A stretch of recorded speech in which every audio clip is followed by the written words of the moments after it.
It's 100% online. You can get a quote in seconds, apply in minutes, and get same-day coverage, no medical exams, and you can get up to $3 million worth of coverage through Ethos. Get your free quote at ethos.com/fast. That's ethos.com/fast. Time spent on application may vary. Online health questions required. The holiday rush starts here at your California Ford dealers. The Ford Black Friday Sell-a-thon is on. It's 4 days only of some of our best offers across the entire Ford lineup. From America's best-selling Ford F-Series trucks for 48 years, the legendary F-150 and Super Duty.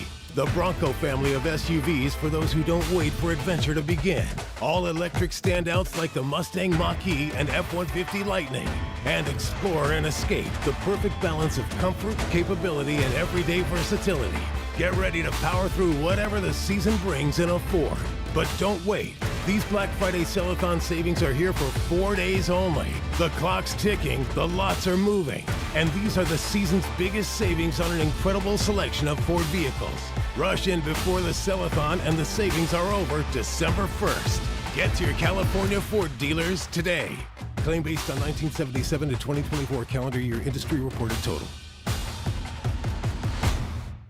Sacramento, the wait is over. The all-new Hard Rock Sports Bar is here at Hard Rock Hotel and Casino Sacramento at Fire Mountain. Enjoy the ultimate 24/7 sports watching destination with 20 big screens with all the action for the premier game day experience. There's no other place you'd want to be to watch all the games with you and your friends. Now open at Hard Rock Hotel and Casino Sacramento at Fire Mountain. For more details, visit casino.hardrock.com/Sacramento.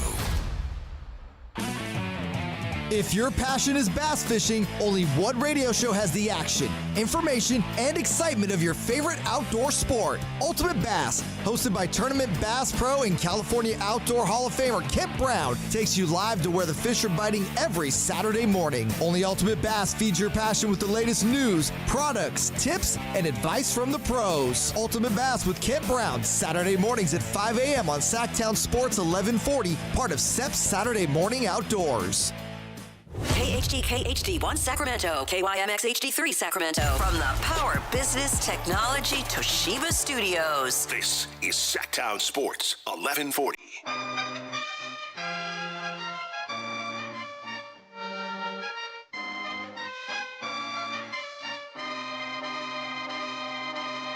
Your home for Kings talk and so much more. Live and local. Allen Stiles on Sactown Sports. Yes, yes, yes.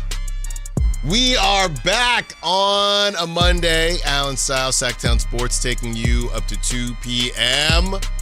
An incredible, incredible weekend spent with family, spent with friends. I hope everyone got a little refresh to their current state of mind. Let's just say that. If you've been working your tails off, hopefully you got a little bit of break. Because now we're back to it. And the Kings were back to doing what it is that they typically do, which is lose. And they lose last night to the Grizzlies. We said this before. I just don't know who the team is out there that they can beat. Because what's funny is, as you add on to their list, they beat the Nuggets. Again, it was that back-to-back situation. The Nuggets were missing 2 starters, by the way. They beat the Timberwolves, who throughout all of this, I have said one thing. I have maintained one thing. The Kings always play the Timberwolves tough. It doesn't matter what iteration of the Kings. It could be Jay Crowder. It could be De'Aaron Fox just got traded and Zach LaVine is still in the air on the way to Sacramento. The Kings always play the Timberwolves tough. So both of those wins, I don't know what to do with, because you beat the Nuggets, who were limping into that game, and then you beat the Timberwolves, who, for whatever weird reason, when you're watching or listening to the Giants Crick and Kipe, when they say there's some ownage, the Kings just have a weird, and I know they won, 2 out of 3, so not really this season, but ownage is, relatively speaking, when you only have 5 wins, but they always play the Timberwolves tough. And by the way, before we move any further, we sat here. I was on with Whitey Gleason. It was a good time right before we went to the Thanksgiving break. We sat here. Whitey Gleason is spot on. He was a couple times. Spot on. He was a couple times. It was a fun show. And thanks everybody for listening and reaching out and being very confused as to what was going on. It was our holiday special. It was outstanding. So after that show ended and we sat there and we said, can we at least clap our hands together to celebrate that the Kings are done with the Nuggets? This is actually a joke, by the way. Not a joke. It's real, but it feels like a joke. We clapped our hands together and we said, wow, the Kings are finally done with the Nuggets, the Thunder, and the Timberwolves. And you know what happened? 2 games got added to their schedule because of Kyle's favorite, the NBA Cup. And do you want to know who got added to their schedule? The Nuggets and the Timberwolves. The Nuggets and the Timberwolves. Just insane. I personally think this might be Adam Silver trying to make up for the early 2000s. He might be trying to help the Kings to put him in a better position for one of those top picks, because that's the only thing I can't explain. So plenty to talk about. We were talking during the crosstalk. We didn't even get a chance to discuss what happened with the fan. All right, Sia, the fan, and everything that went on with Zach LaVine. His media tour, he was on with multiple outlets after that. Who was in the right, who was in the wrong? So we have to break that down because it all seems like such a blur. These long weekends, these long breaks that we have, they seem like such a blur, and so much happened. The Kings had 3 games and didn't win not one of them. Couldn't even win one of them. And if you said, well, Allen, tell me who they played. Oh, wait, by the way, can we take a second to talk about this? And I got to get better at this, man. I got to stop falling for it. And I get real in my feelings when the Kings start playing well. I want this for the team. I want this for the city. I want this for the community.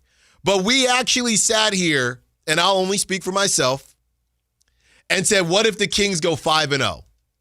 What if the Kings go 5-0? They proceeded to lose every single game after that. 0-3. We had actual conversations and segments about, if they go 5-0, could they be tricked into buying into this team? Well, we ain't got to worry about that because these dudes can't beat anyone. Remember when last Friday you did the show about this is how you represent the city of Sacramento?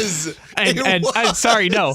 Scott Perry is the biggest genius in the world. No, I still believe that. I still believe that. What an incredible play by him to motivate his team and turn the season around. No, I still believe that because I do think they're still playing more freely. They just stink. Remember, that is how you represent the city of Sacramento, which, by the way, I think what happened is the league saw the Kings beat the Nuggets and the Timberwolves, and they were like, just play them again. That's an even matchup. That's right. Well, you seem to be on the same level as them, so go ahead. So do it again. Do you now have regrets about that last Friday show? No, you always ask me this. All right? It's not always. It's just the last 2 Mondays. No, I don't. Because in that moment, that was what we needed. And then they proceeded to completely lay an egg, not once, not twice, but 3 times. So we have plenty of rumors to break down as well. All of the buzz with Domantas Sabonis and how he's not happy with his role, I guess, reportedly, allegedly. Keon Ellis, there's something new that came out from the Stein line today about Keon Ellis and the calls that have been coming through. DeMar DeRozan and the connection to the Clippers, and Zach LaVine and the connection to the Bucks. So we have so much to round up here on this Monday show. 4 hours truly isn't going to feel like enough. But also getting back to yesterday, Malik Monk in a profanity-laden I wouldn't say it was a scolding or anything like that, but it was a profanity-laden statement where he basically said that people need to pass the ball. And he said, myself included. And I gave Kyle the fun job of editing all of that, and we're going to listen to it at some point. It took 10 minutes. Yeah, we are going to listen to it in the 10 o'clock hour, or excuse me, the 11 o'clock hour, because we've done Chrissy's cuts before. Look, man, we understand Chrissy's cuts, and he's a coach, and he's going to say a lot of coach stuff. So Malik's cuts, all right, an extended Malik's cuts is coming up at 11:30 because he was calling people out. No, seriously this time. And he was calling people out. And Malik, that was his opportunity. Russell Westbrook, I don't want the fan club to come after me, but he kind of got benched. I don't know if Russell Westbrook cracked 20 minutes last night. And some of that was Malik. Some of that was Nick Clifford, which I don't think anybody out here is going to complain about. But it was kind of interesting to see Russell Westbrook be the odd man out. He was ice cold from the field, but he had, 5 rebounds or 5 assists and 6 rebounds, something like that in the first 10, 12 minutes. And Doug got him out of there. And I'll tell you this, and I'll say it again. I know everybody's got autonomy. That's what they keep telling us. Doug has autonomy and Scott Perry has autonomy. But I'll tell you this, it's a lot easier if you're going to squeeze somebody out and squeeze Neek some minutes, right? It's probably going to be the guy that's on a minimum. Even if that guy is a Hall of Fame player, is headed to the Hall of Fame, it's probably going to be the guy that's on a minimum. So is that something we're starting to see versus the guy that is getting yelled at by fans getting paid $50 million a year, or DeMar DeRozan, who DeMar DeRozan is just kind of there, right? I feel like DeMar DeRozan, funny enough, because he essentially took Harrison Barnes' role. He truly took the Harrison Barnes role in that it just doesn't get brought up that he's going to get benched, right? Mike Brown refused to bring up benching Harrison Barnes, and it's just not something that's going to come up for Doug. And I'm not Nick Saban. I know there was a lot of college football. By the way, we will be talking about Lane Kiffin, because Lane Kiffin is one of those polarizing personalities, and everyone that you see on social media, everybody normally has their platform. They talk about similar things. Even if college football wasn't what you normally talk about on that platform, everybody wanted to talk about this Lane Kiffin thing. So we will discuss Lane Kiffin. But back to Doug and the decisions that were made. DeMar DeRozan, I'm just kind of over the idea of him coming off the bench. He's just going to be on this team until he's on the team. And he's been playing well. It's just sometimes he is not as aggressive. Then when he is too aggressive, the way he's aggressive ices out other people. So it's just tough, man. It's just tough with this team. Speaking of that Lane Kiffin, we have a in style, out of style coming back towards the end of the show where we'll talk about Lane Kiffin and we'll talk about Juwan Jennings. Apparently he crossed the line in that Browns game. He said something that you don't say. So naturally, we're going to try to figure out what he said and not get in trouble by figuring out what he said. So we have, that's right, out of style. So we will have that for you towards the end of the show. So like I said, there is a lot going on. And by the way, the rumors are going to start heating up here. So I'm going to give you a layout to our thought process on this show. So with the rumors all starting out here today, because it's so fully loaded, we decided to go no guests today.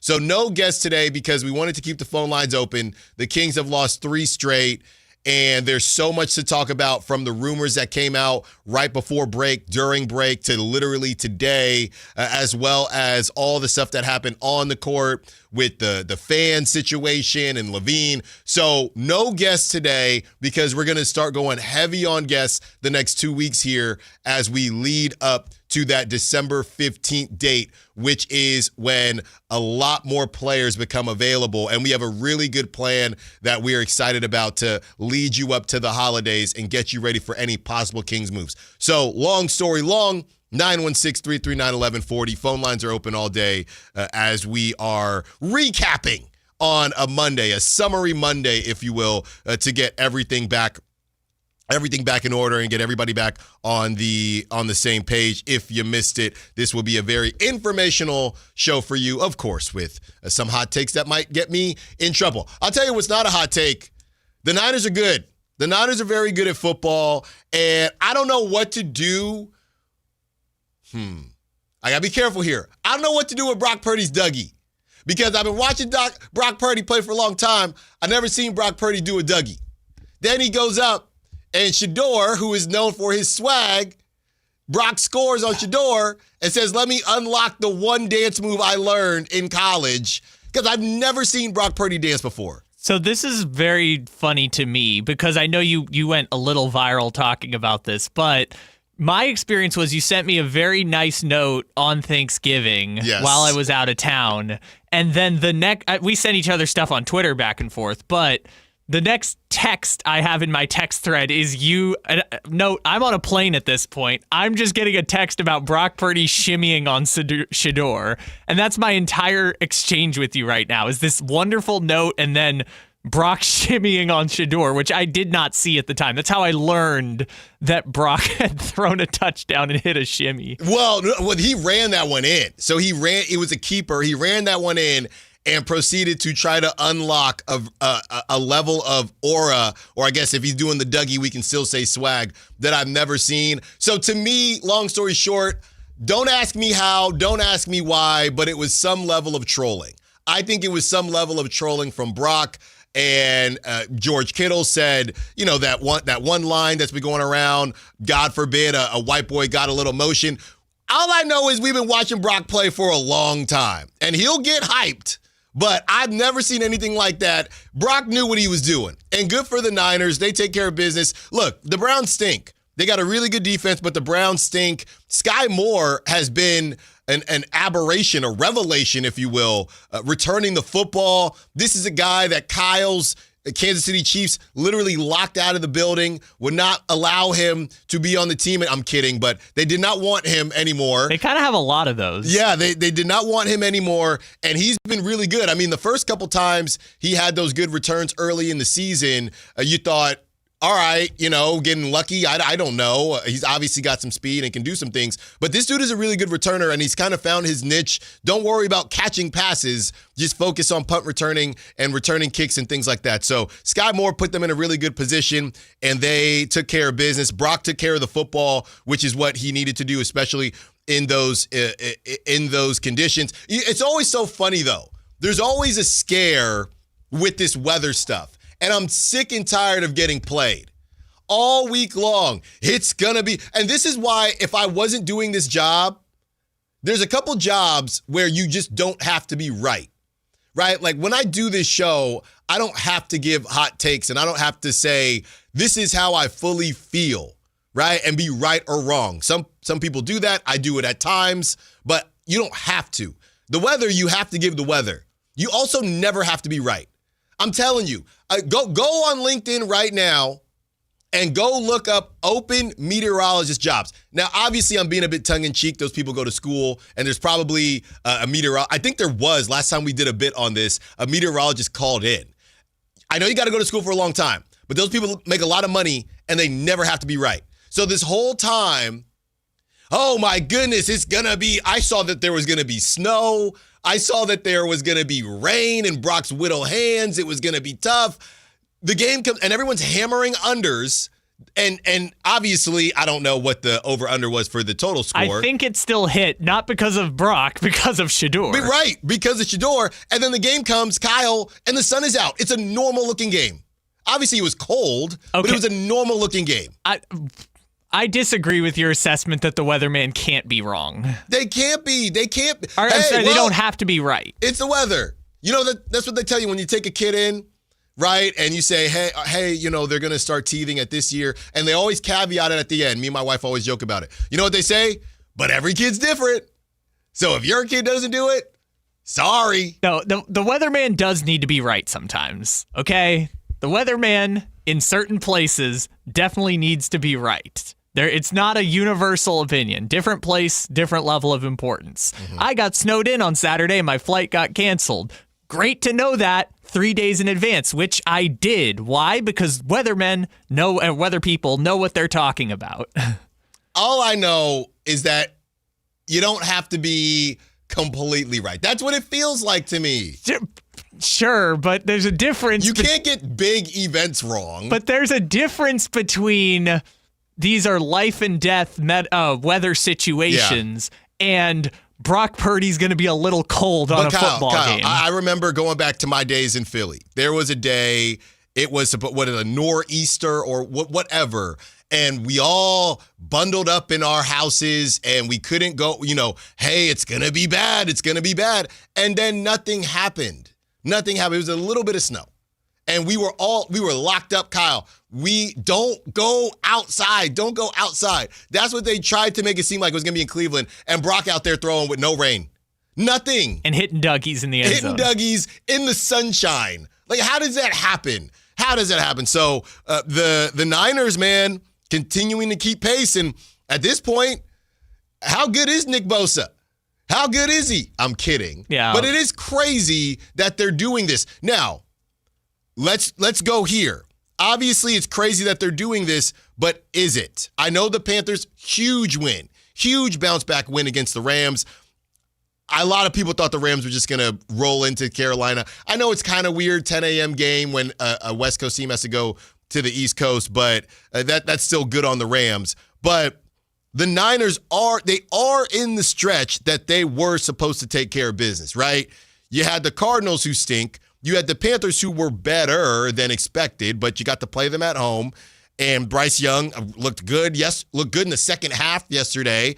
Then you get the Browns who stink. And then next you have the Titans. So this was the stretch where the Niners were supposed to take care of business. Then after that, they're going to face a Colts team. I don't know. Sauce Gardner with his calf. I have no clue if he's going to be ready. They've already ruled him out a few weeks. Yeah, no clue there. Daniel Jones has a broken foot.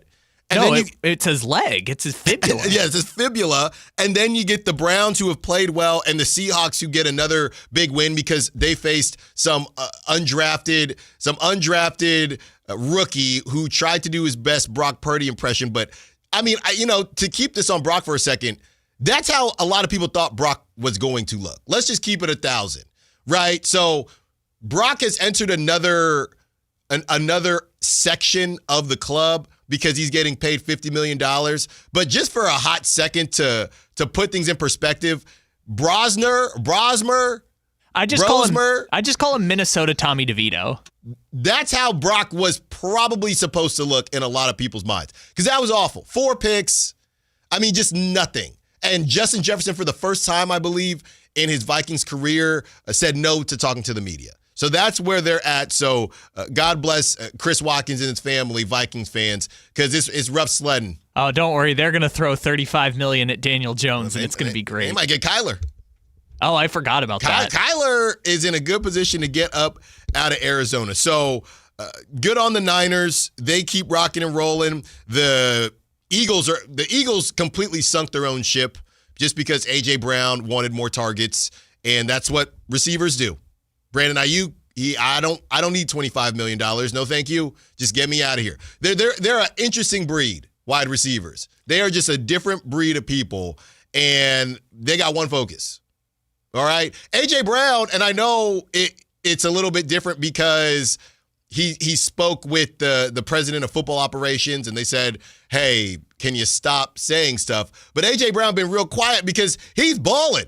They just stink now, but he's balling. Yeah, such a weird situation. To your point about receivers, it's kind of the one position where your job is not entirely predicated on your abilities. Mm-hmm. Like they got Justin Jefferson out here with 9, who's terrible in Minnesota, and now it's Minnesota Tommy DeVito. Like, what can Jefferson do? There's nothing. He made Kirk Cousins. Think about that. Jefferson's gone from Kirk Cousins to Sam Darnold to now J.J. McCarthy and whatever, Minnesota Tommy DeVito. And I think it does affect you. We've talked about this before when it comes to culture and a winning culture. Because if you were listening on the broadcast, there were at least 2 passes that Justin Jefferson makes those catches, right? They weren't good passes, but the broadcast said, look, you're throwing a free agent, a undrafted rookie out there. You kind of got to help them out, even if it's not perfect, because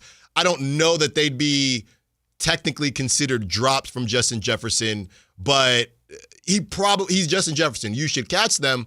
And I just think it gets to a point where if you were to ask Justin Jefferson and give him truth serum, he'd say, man, I feel like I've been trying to help out my quarterback for the last whatever amount of years here. And now you're asking me to continue to do it. Now, look, you get paid a lot of money, but Justin Jefferson, for all intents and purposes, has said the right things initially. It's just not necessarily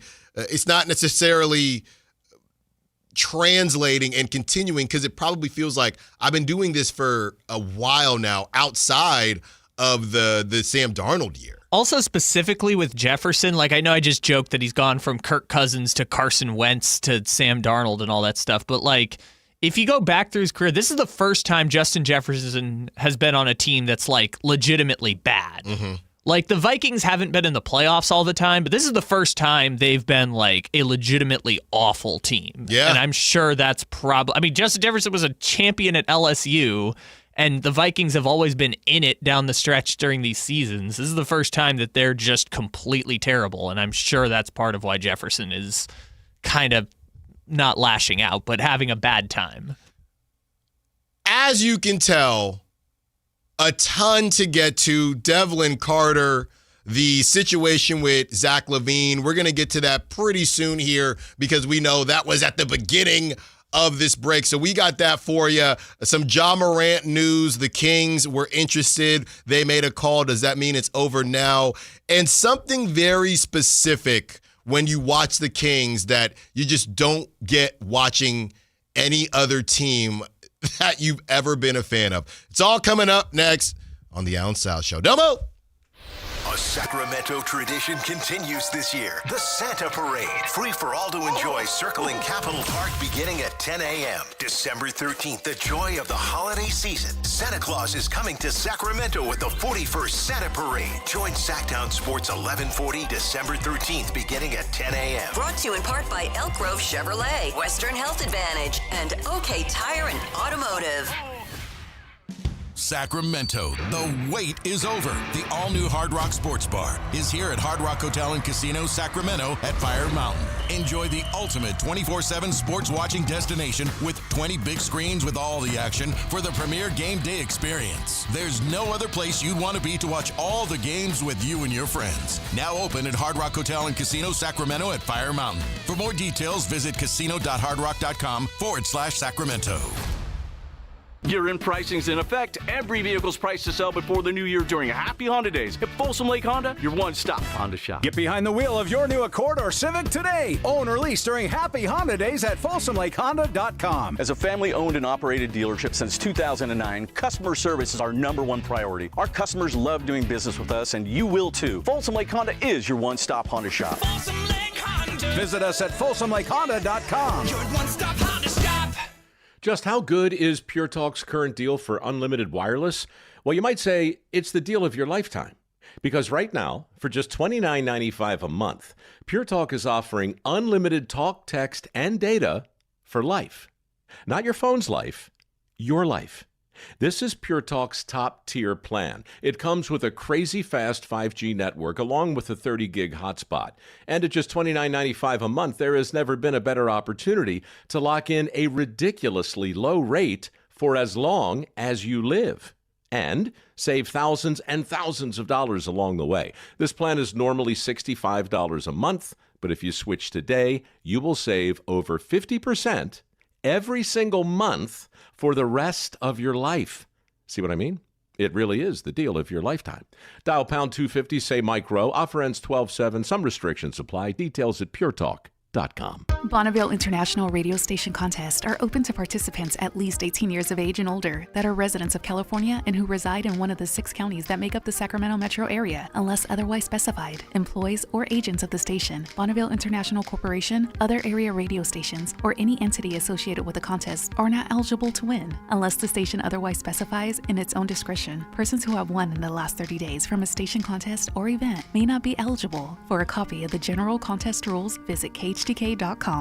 Now is the time before winter is full on in your kitchen to make sure your heat or your furnace is ready. How do you do that? Lee's Air Plumbing and Heating will get the job done for you like they did for me last winter when our system crashed and burned in the dead of winter. Check them out, leesair.com. Right now, get $100 off any AC heating or plumbing repair. Lee's Air Plumbing and Heating does it all, and they've been doing it at a high level for 40 years. See how they can help you stay warm and cozy all winter at leesair.com. That's Lee's Air Plumbing and Heating, license number 635355. Listen to the 49ers Red Zone Report daily, brought to you by Mountain Mike's Pizza, the official pizza of the 49ers. Mountain Mike's Pizza, pizza the way it ought to be.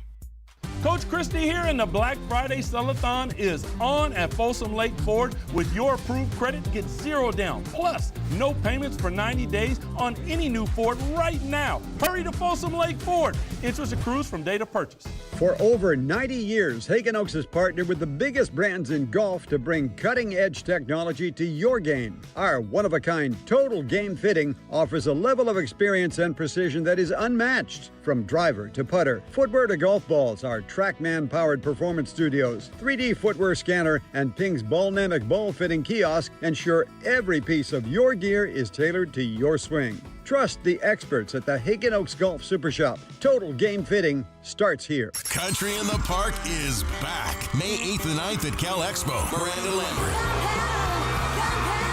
John Party, Chris Young, Turnpike Troubadours, Dylan Scott, and more. Line dancing, live DJs, mechanical bulls, huge festival area, and food trucks. Tickets start at only $68. Country in the Park, May 8th and 9th at Cal Expo with the California Office of Traffic Safety, Caltrans, and Bare Bones Workwear. For more info, visit CITPFest.com.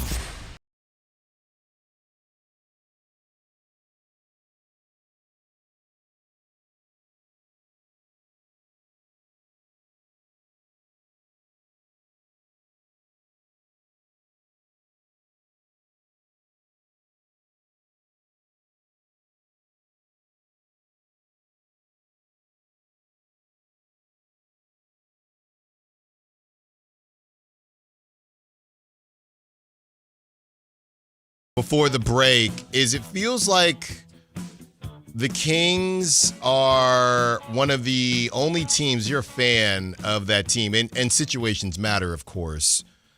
And honestly, the Raiders might be a similar team as they lose to the Chargers yesterday. And the Athletics. But the Athletics, I still think there is a level of emotion. If you're still a fan, if you've said, I'm mad at that. Athletics are confusing. They need to be in their own box, right? And I know that the Raiders were in that box as well, but a couple years have passed now. Let's just say at times over the last 20 years, the Athletics. Yes. They've had playoffs and things like that. So the A's are a little bit different, and it's just a little bit complicated. But for teams that haven't moved, how about that? For teams that have not relocated, right? Out of all those groups, when you look at all the different fans, when it comes to the three major sports with baseball, football, basketball, this team specifically is the most blah team I think I've ever come across, right? You watch them. I'm supposed to sit here and I get paid to give takeaways, right? But we are in such a weird holding period. What are the takeaways? That Russell Westbrook kind of possibly maybe got benched for a bit.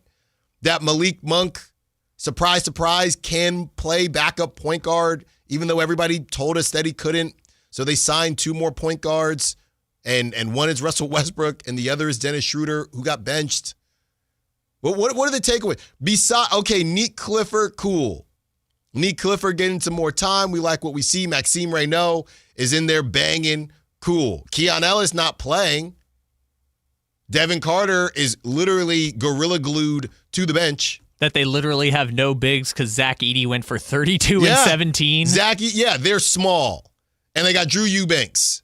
But they're small. Who sometimes Drew Eubanks looks like a power forward to me, to be completely honest with you. Hey, Maxime Reynaud plus 6 in the plus minus yesterday. But you're watching this team, and what are you feeling, right? The game ended, and I'm literally looking at the screen trying to figure out, what did I just watch? Are you upset? that they lost, right? It was competitive enough. It was a competitive game for the most part. And they couldn't get over the hump, just couldn't get it done. And they lose their third in a row. And we're stuck just waiting for something to happen. Because I do think that you would have that connection. There's just zero connection. There's no connection to Zach LaVine. Well, there was one. And we'll talk about that. But there's no connection to Zach LaVine. There's no connection to Dennis Schroeder. We all have a connection to Russell Westbrook just because we know the guy or feels like he's been around forever. But there's no actual connection. It's just, hey, well, look, Russ is on our team. That's a cool Westbrook jersey. We haven't had much to cheer about here in Sacramento. That's pretty cool. But there's no real connection, no connection to DeMar DeRozan. It's just so disjointed. And they go out there and they lose again. And there's some nuggets, right? There's some nuggets, but... Well, they don't play them till later. Well, they'll play them 8 more times. But what is there to take away? Zach Edey, I don't even take away anything from Zach Edey with the career high. 32. Why? It looked like he was playing against middle schoolers, respectfully. That's what it looked like. It looked like when somebody just had a growth spurt, right? In 7th grade, you come back from summer, and somebody had a growth spurt and is just sitting there, just throw it to the big dude, right? You're playing pickup. You luck out, and everybody is smaller in pickup. So some 6'7" dude shows up in pickup. So you just throw him in the post and you say, all right, I guess we don't got to do nothing for the rest of the day. Like, I don't even know what to take away from Zach Edey because he's not typically going to be, he's 7'4". That's my takeaway. He is 7'4", and he is not allergic to scoring the basketball. That's my takeaway. He only went to the free throw line once.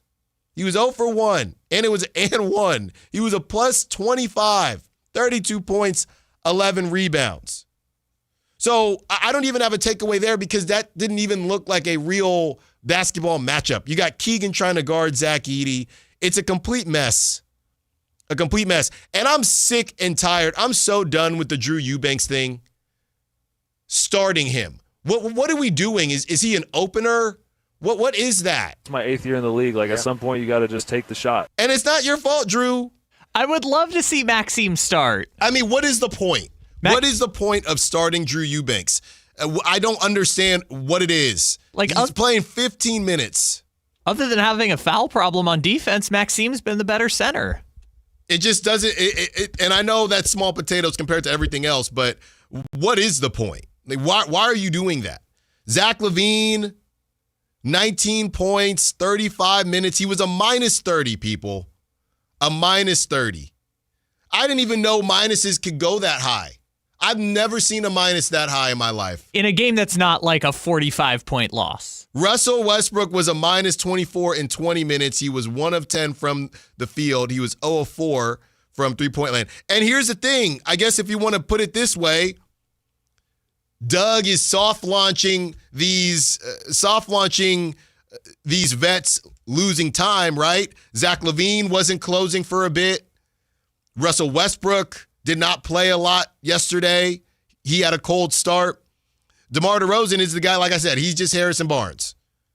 35 minutes last night, 23 points.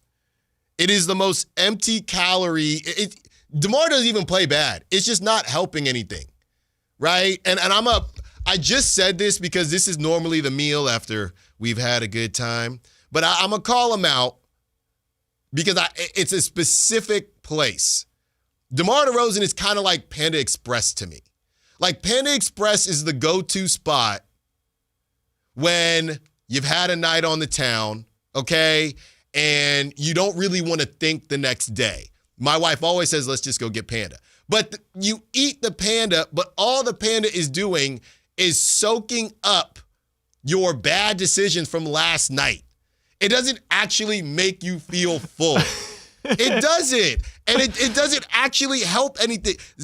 DeMar DeRozan is Panda Express. No, it's not. It's not that. It's that you said bad decisions. Or I'm sorry, that your decisions, but you said it in the Stephen A. Smith voice. And so I was like, post post a night on the town. Post a night at the Kempton Sawyer. You're just getting Panda Express. Yeah, Panda Express. Just soak it up. And that is DeMar DeRozan to me. It's there. You ate it.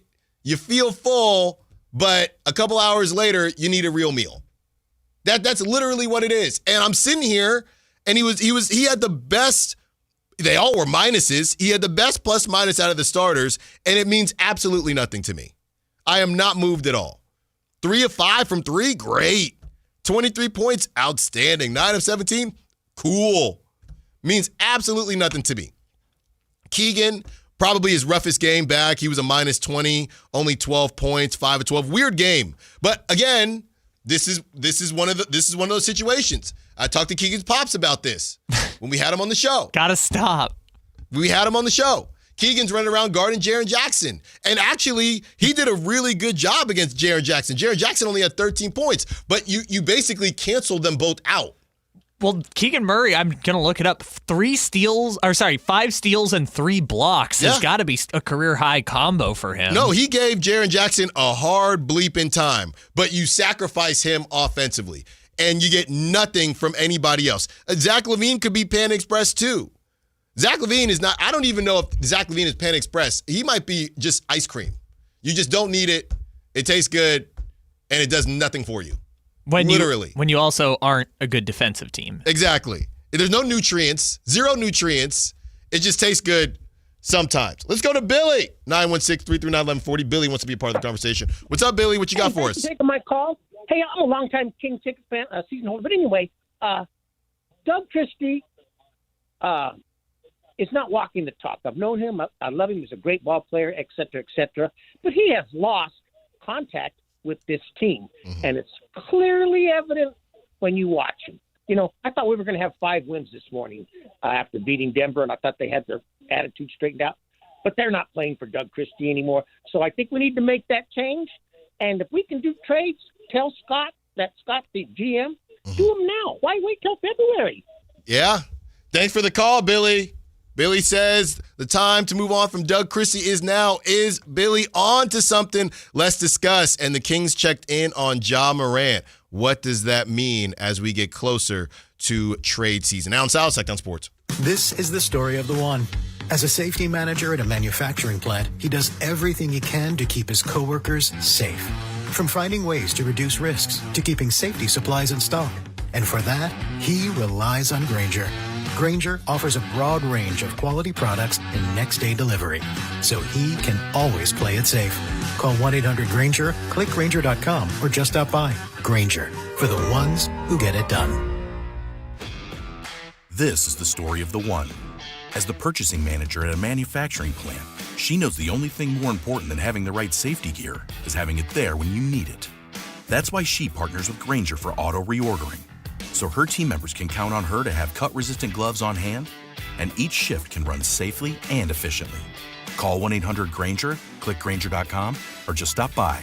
Grainger, for the ones who get it done. With Progressive, you can reach customer service in the way that's easiest for you, by phone, app, or online. We know it would be great if we just magically appeared, but that's more of a genie thing, and we do insurance.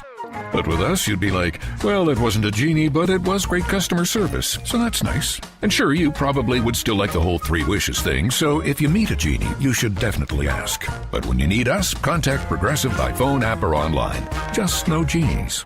Progressive Casualty Insurance Company and Affiliates. Carmichael Dave here for American Energy Heat and Air. Right now, breaking news, they're upgrading their offering to include plumbing, bringing that same expertise and experience to the plumbing space. They're no longer just heat and air. They're now your American Energy Home Pros. You hear me talk about them as your second opinion partner. Now you can still get second opinions on any HVAC service or replacement, and now you can get a second opinion on any of your plumbing services. They'll come out to your house for free, and they'll give you a second opinion and almost certainly save you money. Oh, but wait, there's more. With winter coming up, how about a free furnace special? With full system installation, you're getting a free furnace, not a discounted furnace, a free furnace. and up to $4,000 in rebates while that funding lasts. So get there right now, 916-520-9990. That's 916-520-9990 or AmericanEnergyAir.com. American Energy, making the uncomfortable comfortable. Only one radio program captures the excitement of hunting and fishing as it happens. The award-winning California Sportsman with Sep Hendrickson. Only California Sportsman takes you where the action is. Live on the water, live in the blind, and live with the top pros and experts in outdoor sports. California Sportsman with Fishing Hall of Famer Sep Hendrickson is your premier destination for all things outdoors. Sep's Saturday Morning Outdoors. Ultimate Bass and California Sportsman, 5 a.m. to 8 a.m. Saturdays on Sactown Sports 1140. Hello, Sacramento. I'm Emran Pilati, owner of True Sports Cards and Collectible Store here in Rockland, California, and the host of the True Sports Cards Show that airs right here on Sactown Sports 1140 every Saturday from 10 to 11 a.m., where we discuss the latest trends, hottest products, and deliver exclusive interviews with other industry leaders. And don't forget to visit our shop, True Sports Cards, at 6661 Stanford Ranch Road in Rockland and see what we have for all your sports card and memorabilia needs. Kings Cyber Monday deals are here today only. Cheer on the Kings with slam dunk deals and save up to 50% on Kings tickets. At the Kings Team Store, shop buy one, get one 60% off deals and $94 select swing band jerseys. Elevate your game day with 20% off experiences on the Kings home court. And don't miss out on savings for Kids Club kits and Junior Kings clinics for your little Kings fans. Check out all the offers for tickets, gear, experiences, and more at kings.com/cyber.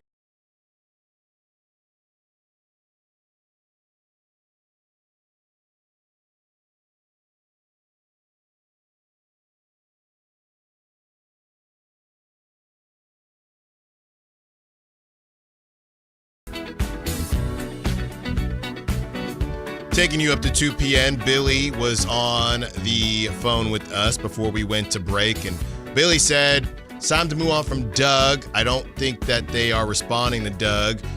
Well, it's not that you're wrong, Billy. It's just not something I believe the Kings are going to do because I don't think the Kings deep down, and this has essentially been reported, the Kings don't believe in this team. The front office, they don't think that this collection of individuals are going anywhere. And to your second point, that connects to your second point, Billy, and why wait until February to make a trade. I don't think it's Scott Perry who's trying to wait. And by the way, Mark Stein is reporting that teams have been calling for Keon Ellis. So we have entered a realm where Keon might be sitting to keep his value. I'm going to just say that. That's my opinion. That is not a report, obviously. The Kings aren't going to say that. But that's where we're headed. That is where we're headed. I don't know if they would say straight up to Doug, hey, maybe chill here. But I'm going to tell you right now, it doesn't make sense. It does not make sense. And I don't know what else to do with it. Keon played 6 minutes last night. And people are still calling. So this isn't about, well, is Keon's value being knocked down because he's not playing? No. I think everybody knows what's going on here. And we can play naive and think that Doug doesn't. Here's the thing. Both ways, it's actually a tough look on Doug, right? If we say that Doug does not see what Keon brings to the table, then we're basically questioning Doug's baseball IQ, which I would never do because Doug Christie is going to forget more basketball than I'll ever know.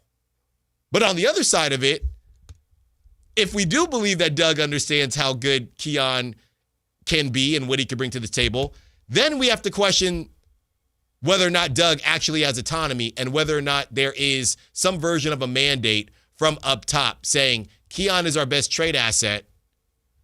Get him out there, but let's make sure that we don't play him too much. We don't want him getting injured. We're going to lose him at the end of the year because of our own decisions, but we're going to lose him at the end of the year to unrestricted free agency because it doesn't seem like they're headed towards an extension in February.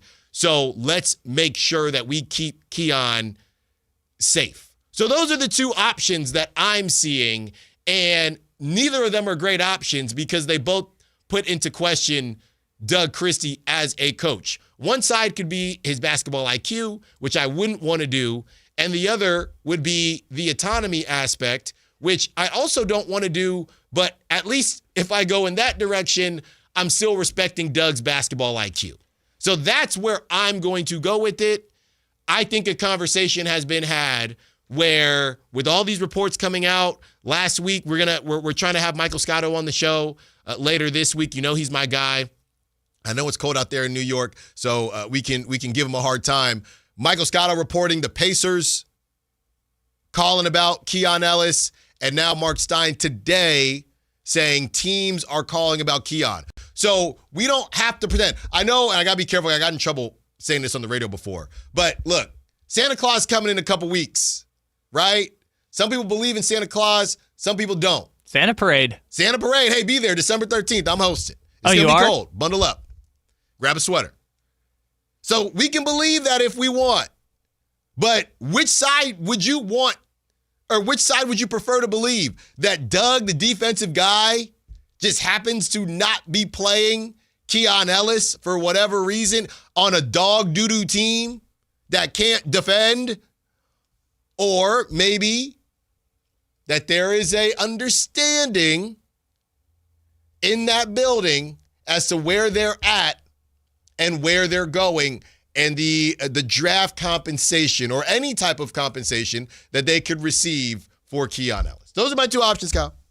So I don't know if you got to talk about this with Whitey on Wednesday. I did not listen to the station while I was traveling, but I did see Amick on the morning show talking about they are headed for a divorce. Yes. Keon and the organization are headed towards a divorce, which was not at all surprising to me because we've talked about this on the show. The actions the organization is shown since Scott Perry took over, and Doug Christie, but more specifically Scott Perry, indicate that they don't see Keon as a long-term part of the team. Now, we've talked all about, hey, if that was the case, why wouldn't you include him in trade talks for Kuminga or include him in other options this summer to move the roster? And we agree they thought they were going to compete. Keon's a great value contract, all that stuff. But whether it's not extending him last summer when no teams had cap space, whether it was opting to bring in Russell Westbrook in addition to Dennis Schroeder and clogging the guard rotation with Malik and all those guys, whether it's the lack of minutes when Doug was up here saying, Keon knows how I feel about him. Keon knows how I feel about him. Because that's always been the thing Doug says when asked about Keon. And whether it's now not even getting minutes, even as the team is falling apart, they're telling you they don't see him as a long-term part of this franchise. I think it's just now the writing is on the wall with everyone, and the writing is most clearly on the wall with Keon because his contract is up at the end of the year versus like DeRozan, Levine, Sabonis, those guys that they may potentially be trying to move have many years on their contract. Yeah, it's interesting because money does come into play here. On one side, I feel like everybody knows who these guys are, right? Everybody knows who DeMar DeRozan is. Everybody knows who Zach LaVine is. I feel like Zach LaVine has been the one that could alter his value the most, and he's not doing a good job of it right now. But then when you look at some of the guys that might get squeezed out, Russell Westbrook on a minimum deal, right? What did he played 20 minutes after a triple-double? I know he had a triple-double one of those games. Wasn't it the game prior? Yeah, with no Dennis Schroeder paying. Yeah, with no Dennis. That's crazy. And Keon still didn't play. That was the one where I was like, this is not about the log jam, which is now the new code word for doghouse. This is not about the log jam because there was opportunity for Keon to play last night. Yeah. They opted to play Neek Clifford, which, by the way, is not a bad decision. No. It's not a bad decision. I know they can't be honest, or it would be awkward for them to say, hey, we're not playing Keon Ellis because we're trying to trade him. But on this show and on this station, we can tell you our opinions, right? And we can tell you that the writing is on the wall. And Sam Amick told us that the writing was on the wall. So you have two guys in Keon Ellis, who's not making a lot of money, and Russell Westbrook, who's on a minimum contract. So those guys are easily going to get squeezed out. I go back and forth with DeMar DeRozan and Zach LaVine because if Zach LaVine was playing well, I do think a team could be talked into it. So it turns into, hey, let's just keep throwing him out there and hopefully he figures it out. Now, recently I said in that, what was that? The Jazz game where he had 34, it didn't feel like, to me, it's a body of work. Zach LaVine randomly scoring 34 in a bad Jazz game. I don't think anybody is saying now we'll trade for $48 million of Zach LaVine. But if there was a body of work similar to the beginning of the season, I do think a team could talk themselves into it. He's just not playing that well. And look, I guess go out there and get your points up and see what happens. DeMar is another confusing one to me because I do think even if DeMar, just where he's at right now, especially as he's kind of been given the reins to Keegan a bit, it just doesn't seem like DeMar's value is going to change that much, and he's still playing a ton of minutes. So DeMar, to me, is more of the, I don't want to say issue, but that's the tougher situation here than Zach LaVine. To me, if you have an opportunity to see if Zach LaVine can get on a heater and convince somebody to go in on him, then you do it. But DeMar, I know he's been the consummate professional and all that, but DeMar to me is the guy where he's just kind of there. He's not really adding to the team. Somebody said, they said DeMar is, somebody is doing the ice cream, saying DeMar is like someone who's lactose intolerant eating ice cream because they don't care because ice cream looks really good, but then end up regretting it. Someone else said Zach LaVine is the generic Pan Express they have at the food court sometimes. Man, we have crossover. Sometimes those places be banging, though. Sometimes they be good. 916-339-1140. Let's get to Rick, who wants to be a part of the conversation. What's up, Rick? What you got for us? Hey, Allen, you asked a good question about where are the Kings right now. Mm-hmm. And I do have a question. I kind of like to see Doug's take as far as the metrics and wanting to be the team to be more defensive oriented. And then the second thing I have, you got to coach the players that you have. And it kind of made me think the second time that Doug went off on the team after the game, the psychology behind that, because it seems like at that point, the players bought into what he was doing. You had Sabonis playing hurt, and it kind of seemed to cause a rift, and whether or not they wanted to play for him and whether future players want to play for a coach like that. Anyway, take your comments off the air. Thanks, guys. Thanks for the call, Rick. Yeah. When it comes to how Doug has handled the post-game pressers, I mean, at some point, we got to stop coddling these multimillionaire athletes, right? Mike Brown, he was too mean. Doug Christie, he kept it too real. I mean, stop playing like garbage then. Stop playing like garbage. Enough coddling. 916-339-1140. On the other side, let's talk about an Eastern Conference contender interested in Keon Ellis. Allen Stiles, Sactown Sports. A Sacramento tradition continues this year. The Santa Parade, free for all to enjoy, circling Capitol Park beginning at 10 a.m. December 13th, the joy of the holiday season. Santa Claus is coming to Sacramento with the 41st Santa Parade. Join Sactown Sports 1140 December 13th beginning at 10 a.m. Brought to you in part by Western Health Advantage. Quiet down, here she comes. Surprise! Your accountant just emailed to say your quarterly taxes are way higher than you were expecting. At Progressive, we know small business owners don't usually like surprises because they cost you money. But a good surprise that could save you money? Getting discounts with a commercial auto quote from Progressive. Also, your favorite employee is leaving. They're going to pursue their dream of being a veterinarian.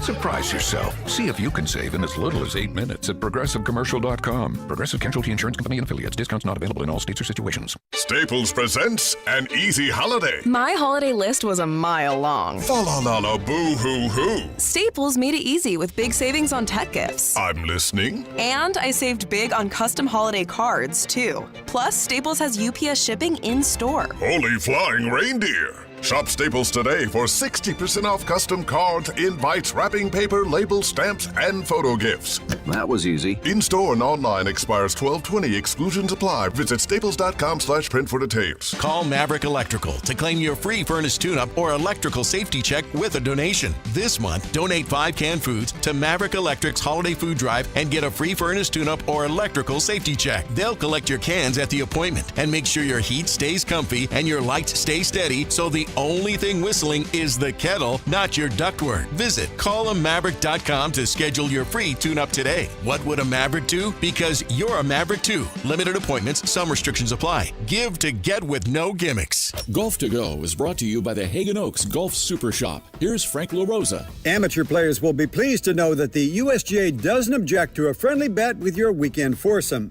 Friendly bets include soft drinks after the round, hot dogs at the turn, or even a $2 Nassau, one of the most widely used bets in golf. It takes its name from the Nassau County Country Club of Glen Cove, Long Island, one of the many clubs frequented by the well-to-do in the late 19th century.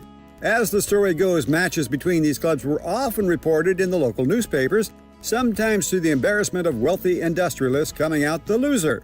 The Nassau captain, J.B. Coles Tappan, then devised a format where the worst possible result could not be reported as anything more than a 3-0 defeat. In a Nassau, 3 equal wagers are placed on the first 9, the second 9, and 18-hole total. A $2 Nassau is sometimes referred to as a 2-2-2 bet. Some play better with a bet to keep their attention. Others are nervous at the thought of losing. Whatever your choice, golf is a game. Have some fun. That's your Golf to Go. I'm Frank LaRosa. This is the story of the one.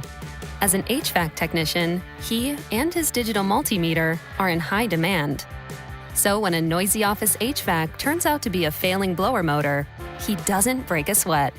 With Grainger's easy-to-use website and product information, he selects the product he needs to keep everything humming right along. Call 1-800-GRAINGER, click Grainger.com, or just stop by. Grainger, for the ones who get it done. KHD HD1 Sacramento, KYMX HD3 Sacramento. From the Power Business Technology Toshiba Studios. Sactown Sports, 1140.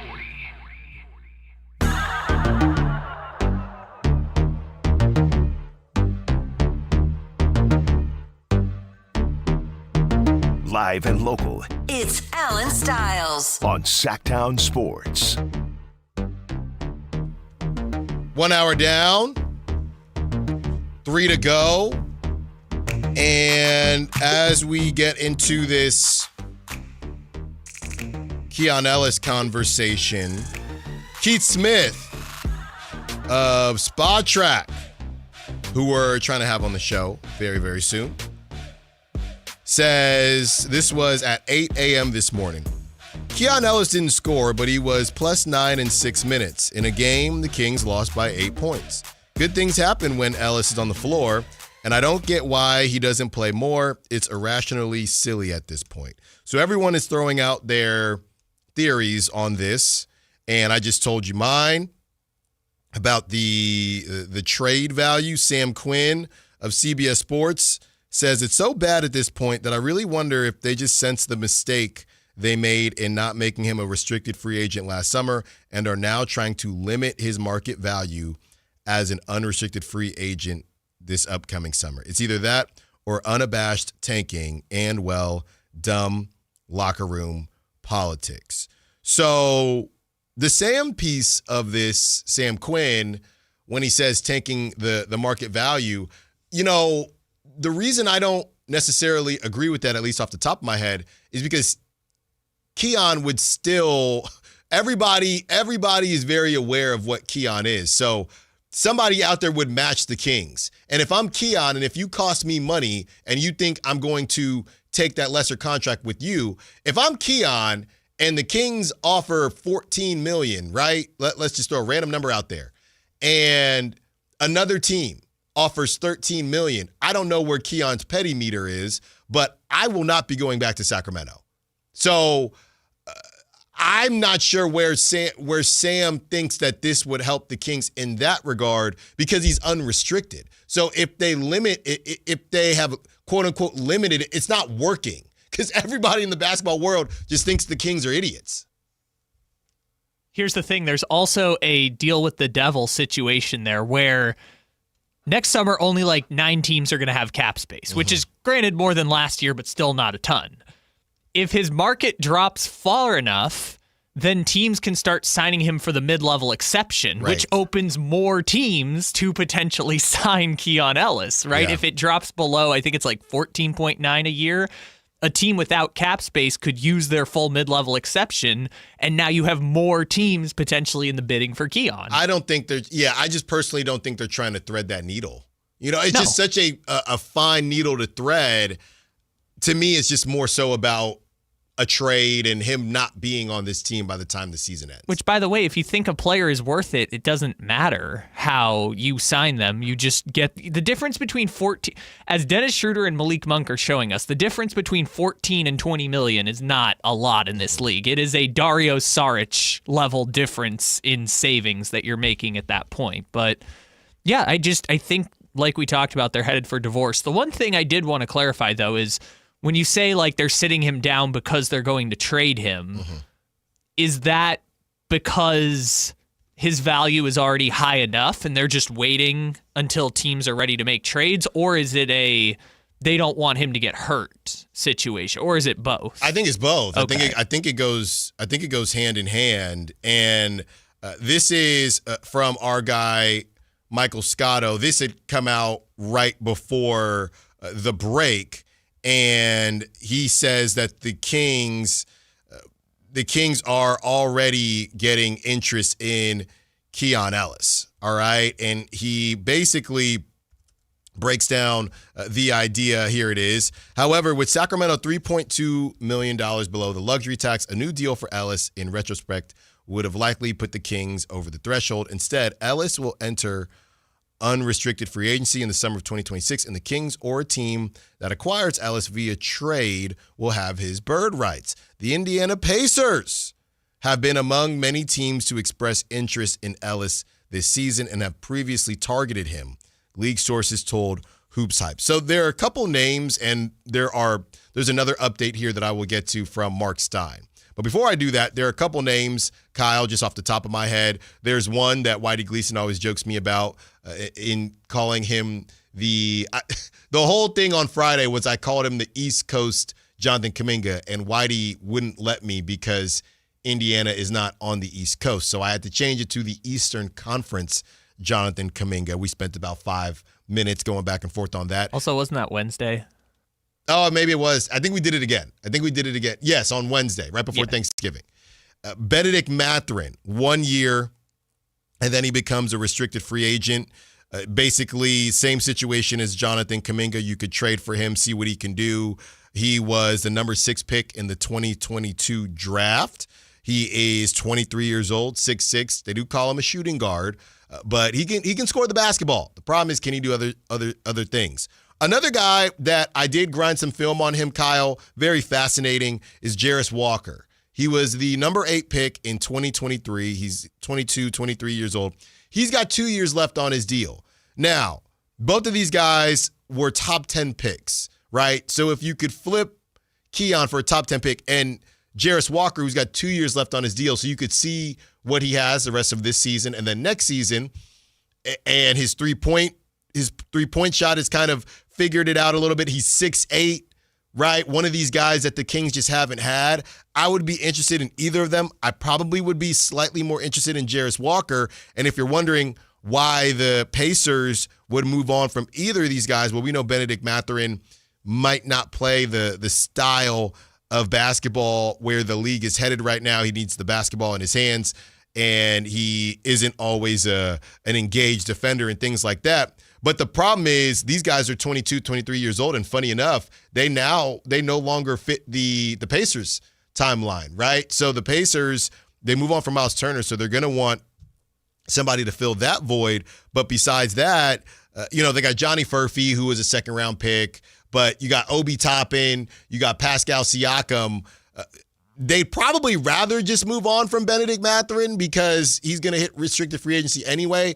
But if they really want Keon, some of these guys, Jarris Walker, he just started starting, and as we know, the Pacers haven't had anybody out there. So I have no clue how good he's going to be, but you get younger and you get bigger for a guy that you are just refusing to play. So that was some of the research that I did yesterday, Kyle, on the Pacers. Obviously, there are a couple rules that we're trying to get figured out when it comes to Keon, but those were the two names. If you look at Fanspo, really the only names to me, if the Pacers are involved, and we're going to try to talk to a Pacers beat writer later in this week, but those are the only names that really make sense to me. There's some other guys that I'm not as familiar with that are making even less than that.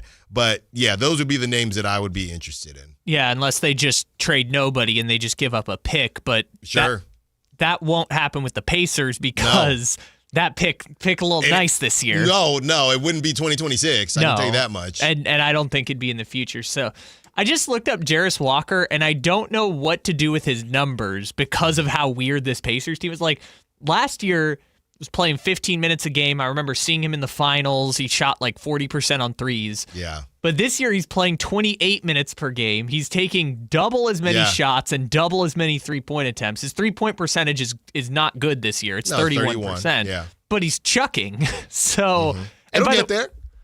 But I just don't know what to do with that. And I don't know what the Pacers want to do with that. But he's also on a team that doesn't have Miles Turner anymore. So is that why he's now getting the runway? I bring him up just to say I feel like the Pacers trading Benedict Mathurin, who we saw win them a game in the finals and lose them a game in the finals last year. So I call that a net negative. Yeah. Or sorry, a net neutral. Trading him for Keon Ellis would feel like selling low. I'm not saying that that is really interesting. That's the number 6 pick in the 22 draft. I'm saying it would be selling low for the Pacers. Oh, yes. Okay. Yeah, sorry, not the Kings. Kings can do it. No, the Kings, God, yeah. I mean, I look at Mathurin as essentially Malik Monk right now. Yeah. So the only problem with Mathurin, and maybe you look at it like this, maybe you don't because you're probably going to lose Keon anyway, is you wouldn't have a lot of time to decide whether you want to you're doing this deal with the intention of signing him in restricted free agency. That's how I see it. I mean, maybe you don't even let him get to restricted free agency. Maybe you just sign and trade as you get him. And here's the other thing, Kyle. Number one, these are second draft guys, both of them, Jarris Walker. They would become second draft guys in Jarris Walker and Benedict Mathurin, which is funny because the Pacers kind of did their thing based on second draft guys. But number two, you talk about a limited market. I think you would make this trade, right? Benedict Mathurin for Keon Ellis.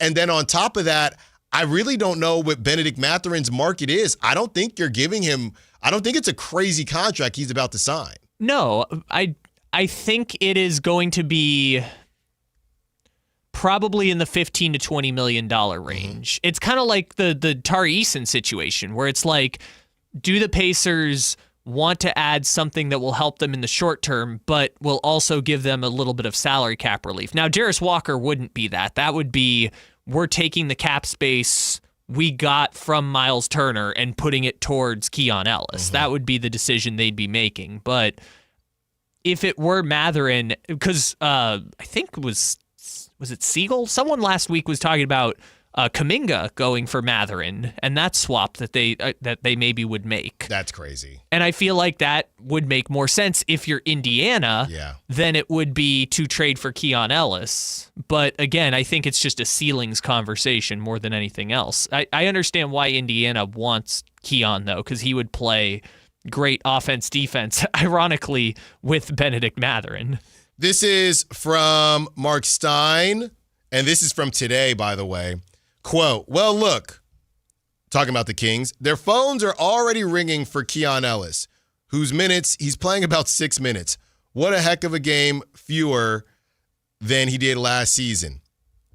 And the Kings are going to have to decide, do we want to part with him, someone who you can probably construct a net positive trade for between now and the deadline in February, or is that a player they want to keep for the future? I mean, the early messaging out of the 916 has been that Keegan Murray and Nick Clifford are off limits, and they're open to pretty much everything else.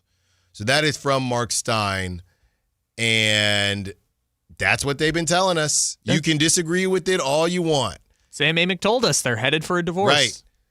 Now, I think the better approach here is to try to figure out why. And initially, I didn't understand why. And I still don't fully understand why. But there is also a part of this when you look at who Keon is, it's just ceiling. It's just we think that somebody is going to give us something back that might have a higher ceiling, whether it's a draft pick or a player, than what Keon is. And I tried to tell you all this over the summer. It's not about not liking Keon. It's about how much Keon can help this team. I felt the same way about Malik Monk. To be honest with you, these are guys that are perfect pieces for contenders. The Kings have a bunch of pieces, right? The Kings have everything you need for a pizza besides the crust. That's what they don't have. They got your pepperoni, they got your cheese. There's all these guys. They got your pepperoni, they got your cheese, you got your parm, you got your bell peppers, everything that you need, your sauce. The problem is, we have nothing to put these ingredients on. We have nothing. And maybe they feel like that's Keegan Murray and whoever else they're able to add, whether that's Kuminga or anything like that. And maybe someone like De'Aaron Fox. But they're bartering with somebody saying, hey, well, I got this pepperoni to make this pizza, but I need crust. I need something to put it on. And other teams are saying, okay, well, here, maybe this crust can work out for you, but I'm going to need that pepperoni. And that's Keon, and that's also Malik Monk. It's not that they don't fit. They're just not enough to take this team anywhere. And we've seen that. And I do think that Keon Ellis would make this team better right now if he played more than 6 minutes. But they're telling us, they're signaling to us, Keon is worth more to us in a possible trade than he is on the court. Because this team is dog doo-doo.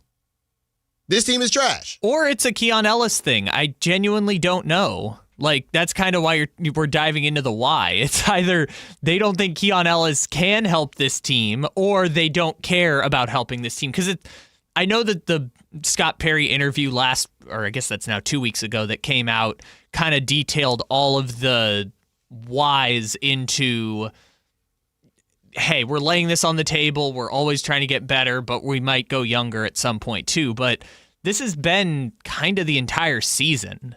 So at the beginning of the season, I like to think they had the intention of trying to compete, because otherwise, why would you bring in all of these veteran players? I think they did. So then what was it at the beginning with Keon? Why has it been the entire time you haven't seen him have really any role on this team, and the only minutes he finds is because somebody is hurt or somebody is out, to the point where it was, game 9 they were chanting, "We want Keon"? Yeah.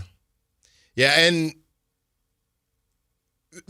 a weird thing I was thinking about yesterday, and it kind of just goes back to Keon's ceiling. Obviously, Keon is not a perfect player at all, and nobody on this team is. I saw somebody say, well, yeah, they responded to Keith Smith saying, well, yeah, but the game before, Keon was a negative whatever in however many minutes he played. Brother, this team has 5 wins.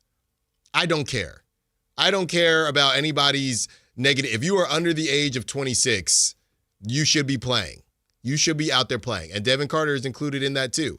I look at you know what's funny, as they've moved on from Davion, I look at the type of players that Devin Carter and Keon Ellis are, and I do wonder if they just think that maybe they're just too small, right? Again, it goes back to ceiling, but maybe they just feel like, look, Keon is 6'2", 6'3", depending on where you look it up, 6'6" in Basketball Reference. But Keon is 6'2", 6'3".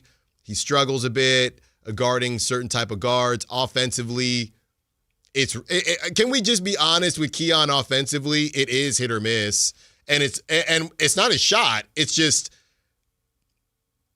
we don't know what Keon's going to give you offensively, because he's not aggressive enough. Maybe some of that is because he doesn't play a lot, and he knows when he goes on the floor, you got DeMar DeRozan and Zach LaVine, he's kind of the grenade guy. but Keon is not going to sit there and do the things that Nick Clifford is going to do offensively. He's not. And maybe that's just a condition of the situation that he's been in, but that's just the reality. So I don't know. I think it all just comes down to ceiling. And Keon is a guy that they think his ceiling is pretty much capped. So they want to get out of the Keon business and try to sell high. That is the only thing I can think. Since Keon Ellis is such an important part of the player development story with the Kings, I mean, you've been talking about for years, he's the found money guy for the Kings, and across the league is one of the best found money deals. Now, part of that is the contract that he signed that made him found money, but a lot of his story is player development, and it feels like at a certain point, once he got to a certain level, and obviously this goes hand in hand with Mike Brown being fired, but at a certain point, they just stopped worrying about his development, as if the reason why he was able to become the player that he is and have the value that he does to these past 3 Kings teams is because of player development. His player development journey shouldn't have ended once he got into the rotation. It should have continued, and they should have tried to find roles and give him opportunities, and he just kind of kept getting swung around as they change the roster, change the rotations, eventually change the coach, general manager, and everything on down. It's like, you know, your player development was working. You're prioritizing player development with Keegan Murray and Nick Clifford now, but at a certain point, the player development aspect of Keon stopped. And I feel like that's kind of where it feels like his career progression stopped. Yeah, look, we do know that Malik Monk said that Scott Perry has been the most transparent GM he's ever had. Maybe there's a world where they're talking to Keon and they're saying, hey, we're going to clear stuff out and we still want to give you an extension. It's just been tough trying to clear stuff out. That doesn't mean Keon has to accept it, but maybe that could be what they're saying to him. It's possible. I think ultimately where I'm more so leaning towards is Keon. Not so much Devin Carter, because I just don't think they ever thought about Devin Carter. But Keon was basically collateral damage in Scott Perry having to make it seem like to Vivek that they wanted to contend. And Scott Perry probably looks at it and saying, Keon is going to be this sacrificial lamb. We're still probably going to get something for him in a trade. And that'll be the end of it. To be honest with you, I don't see Keon helping the future of this team because we're not there yet. It's going to be Keon. It's going to be Keegan. It's going to be Neek. So we're going to sacrifice Keon via locking down Dennis Schroeder and I guess Jonas Valanciunas in order to lock down Dennis Schroeder, which still is just mind-boggling to me. But that was the decision that they made, and that was kind of their approach this season, understanding we're probably going to lose Keon, but hopefully we can find we're pretty confident we can find a trade for him, and we just we don't necessarily need Keon for where we're going in the next 2 to 3 years. Right, and it's so easy to trade him because of the contract. You don't even another team could just absorb him into a small bit of cap space that basically every team in the league has. And I know we talked about it last week, but just to reiterate the point, like a team that is close to the second apron that say goes 7 or 8 deep but is trying to compete for a championship, every one of those teams should be interested in trading for Keon Ellis because you can make an upgrade essentially like a free agent signing. You can just absorb him as a $2.5 million rental into what you're doing and just plug and play and go. I mean, Minnesota, it would make a ton of sense. The Knicks, it would make a ton of sense. Cleveland, it would make a ton of sense. It's funny you say that, Kyle, because that's why Indiana doesn't make sense. Indiana, though, I think is a team that, like, let's say Oklahoma City says, bleep it, we'll give you one of our 4 first-round picks next year, and we'll take Keon Ellis with no intention of re-signing him because he doesn't fit into their long-term salary structure. Indiana is a team where I think if he hits free agency, it makes sense. Or if for some reason the Kings hold on to him past the deadline, Indiana makes sense to make him a free agent offer sheet. No. I know, but the report was that they were interested in him now. Yeah. That's what was interesting to me because Indiana's not doing anything. So you're not getting any of, well, he's going to play, but you're not getting him at that lower price point. You'd basically be investing, dare I say, if you traded for him now, you would be investing in him to have the ability to give him that extension so he wouldn't hit free agency. You'd have to really like him because he ain't doing nothing for you at this $2 million price point. Yeah, it's not doing anything for the Pacers this year, which, by the way, is why I think so many teams are calling about Keon Ellis, because you could be in any situation. You could be a rebuilding team.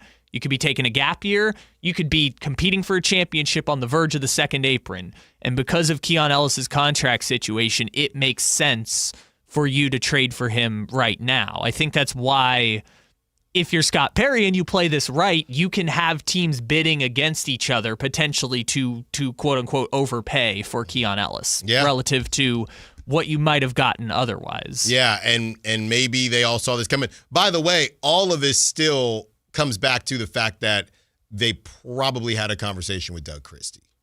Because there's no way to have these conversations that we're having and Doug just happens to not.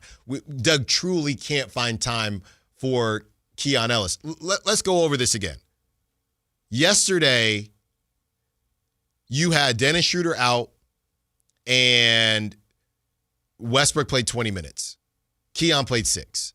I think to me, let's just not act like fans are stupid. That's how it felt to me when that game ended. That's how it felt to me. Okay, we're not going to do this anymore. I'm not going to, because again, there are two situations. I'm not going to question Doug's basketball IQ. I would never do that. So the only other situation is that something came down.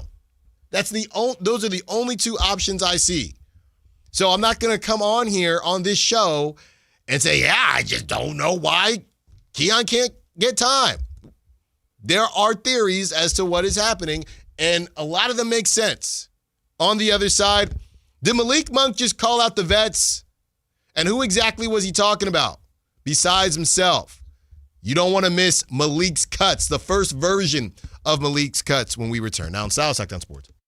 A Sacramento tradition continues this year. The Santa Parade. Free for all to enjoy circling Capitol Park beginning at 10 a.m. December 13th, the joy of the holiday season. Santa Claus is coming to Sacramento with the 41st Santa Parade. Join Sactown Sports 1140 December 13th beginning at 10 a.m. Brought to you in part by Elk Grove Chevrolet, Western Health Advantage, and OK Tire and Automotive. Don't you just love this time of year and the holidays when families get together to make memories? Hi, this is Frank LaRosa with a word about Naturewood Home Furnishings. From the time I was a youngster, the family table was always filled with a gathering of grandparents, aunts and uncles, brothers and sisters. Those are memories that will live with me forever. Naturewood Home Furnishings Holiday Home Sale going on right now gives you the opportunity to find the perfect holiday gift that will last a lifetime. You'll find unique gifts like gleaming accessories for every room, now 20% off.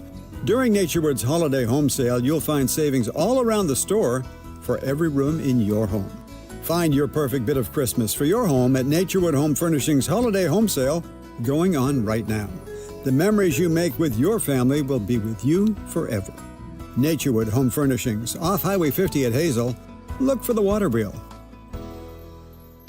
Who has the largest selection of golf merchandise in Northern California? The Hagen Oaks Golf Super Shop. It's the go-to store for golf bags, apparel, equipment, lessons, club fittings, novelty items, and more. With their low price guarantee, complimentary gift boxes, and gift cards for your golfer, it's the Hagen Oaks Golf Super Shop.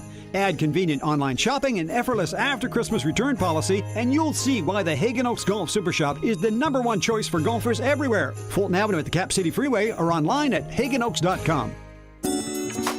Hey everybody, it's Kyle Draper from Mercedes-Benz of Stockton. Now for the last 2 years, I've been sharing the great experience I've had being a customer of Mercedes-Benz of Stockton. From the sales department to the service department, they're top notch. And now is the perfect time for you to have the MB of Stockton experience. The Mercedes-Benz holiday celebration is on, and that means you can get super low rates on new and certified pre-owned models. Plus, they'll throw in 3 years of prepaid maintenance on select models. They make it easy and affordable for you to drive away in the car of your dreams. And if you have a trade-in, well, they're looking for all vehicles to purchase. Any makes, any models, just holler at my friends at Mercedes-Benz of Stockton. The Mercedes-Benz Holiday Love Celebration is the gift that keeps on giving. So take the short drive down I-5 and visit my friends at Mercedes-Benz of Stockton. And while you're there, tell them Drape sent you.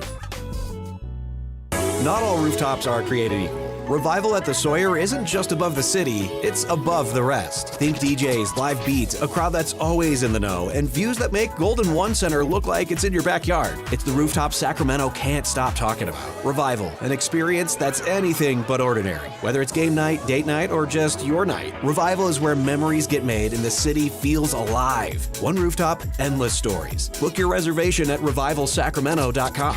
The mildest summer in 30 years has left AC makers with overstock and far below their sales targets. Your chance for huge savings. Sierra Pacific's partnership with top manufacturers mean exclusive discounts to clear inventory fast. Get premium systems installed flawlessly by friendly pros with ironclad warranties and great discounts with SMUD rebates. Plus, HVAC's tax credits expire December 31st. Call for your complimentary proposal. Visit SierraPacificHome.com. Sierra Pacific Solar Heating and Air. The guys in the big red trucks. Country in the Park is back. May 8th and 9th at Cal Expo. Miranda Lambert, John Party, Chris Young, Turnpike Troubadours, Dylan Scott, and more. Line dancing, live DJs, mechanical bulls, huge festival area, and food trucks. Tickets start at only $68. Country in the Park, May 8th and 9th at Cal Expo with the California Office of Traffic Safety, Caltrans, and Bare Bones Workwear. For more info, visit CITPFest.com. This Sponsor the Clock is brought to you by Light the World Giving Machine. Allen Stiles. Watch the show on youtube.com/Sactown Sports 1140. Or listen on the Sactown Sports app. We have not done this before. Normally after a game, we hear from Doug Christie. When it makes enough sense. We hear from Doug Christie in some Christie's cuts, but today Malik Monk was in the locker room taking questions from reporters, and I thought it would make more sense to hear what he had to say because he had some things to say. So for the first time, we have Malik's cuts. What is it that you guys have to do to figure that out where the ball doesn't get sticky?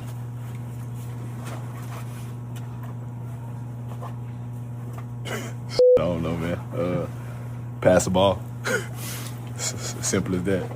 Easier said than done, though. A lot of guys been in here, been in the league for a long time, been making shots, making plays for a long time. So we just got to figure out when to take the shots or when to play off each other. Where's the level of frustration with you and the rest of this group? I'm always mad when we lose, man. I don't like losing, especially the way we be losing sometimes when we don't put in the effort. I can't tell you what all the other guys feeling, but yeah, this annoying as Is there like you're 21 games out at this point now, and is there one thing that you guys feel that you can overcome that would kind of lead to a sustained, successful run here? I don't know, man.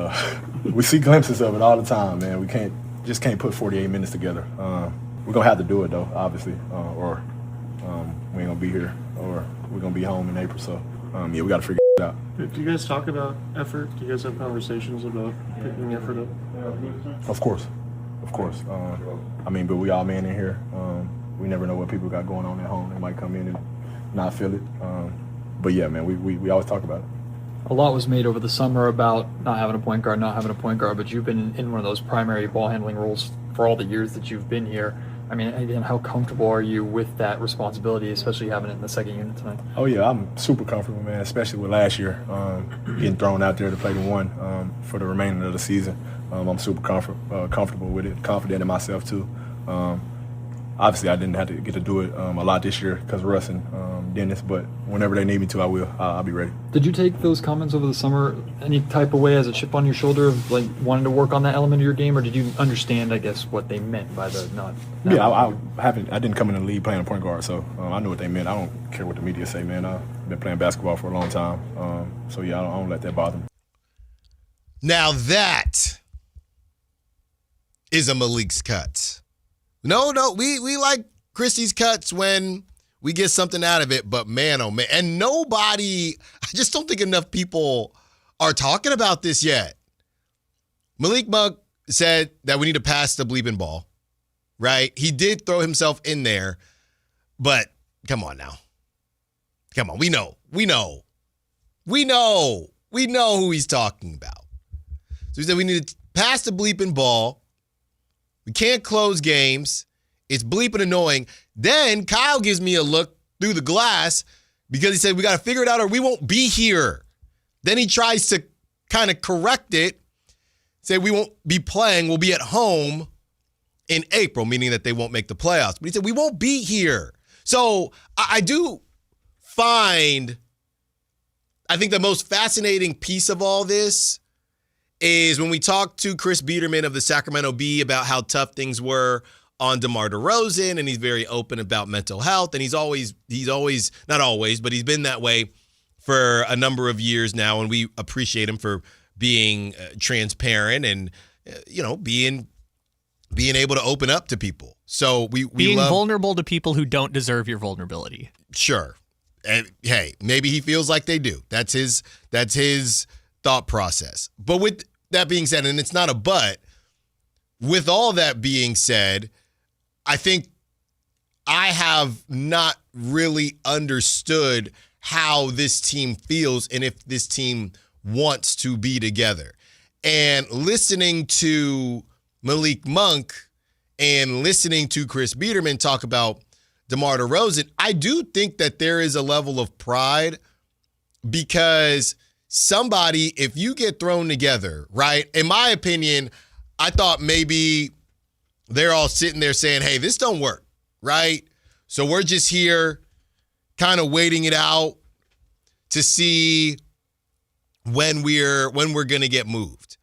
What Malik is saying and what Chris Biederman has kind of said about DeMar DeRozan, and it actually might be more sad than if they weren't trying, but it almost feels as if, no, we want to make it work, or we like this to work, right? We don't want this thing to get blown up because there is a level of, look, we blew this thing up because you weren't good enough. You guys stunk, right? Them boys couldn't hack it.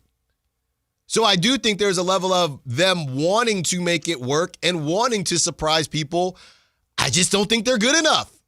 I think that's where, going back to our call from Billy, I believe, where this thing changed for Doug Christie. Whether he had and I've been told that there may have been a conversation with Doug Christie and the front office and ownership about the way he was going about some of these pressers after the Hawks game, things like that. But there was an epiphany with Doug and with others where you say, hey, man, they're just not good enough. They know what you ate for breakfast. They don't. They're just not good enough. And we know you're trying to make this thing work, but they're just not good enough. And Malik Monk, in my opinion, is telling us that they are. And Zach has said the same thing. Zach LaVine, we are trying. But I think that makes it worse. I think it makes it more disappointing. Yeah. I think that makes it even more of a stinker, right? They have not packed their bags. They have not packed it in. They're just not good enough. And Doug could play Keon Ellis more. I think that would help the defense. But this thing, Keon's not going to be the reason there's a parade. So I do think that there are multiple storylines here. There are multiple thought processes here. And a lot of them do seem to be clashing with one another. There does seem to be a level of, well, we want to make this thing work. And maybe the front office doesn't mind if it doesn't. If you surprise us and you get to the playoffs, cool. But that ship has sailed. You have 5 wins. We are in December. You have 5 wins. So it would honestly be malpractice to try and pretend like you aren't going in a certain direction. Could they have made different moves in the offseason? Sure, but we're not here now. And maybe Scott Perry didn't feel like that team was worth it. So I'm looking here. They're second to last in the West.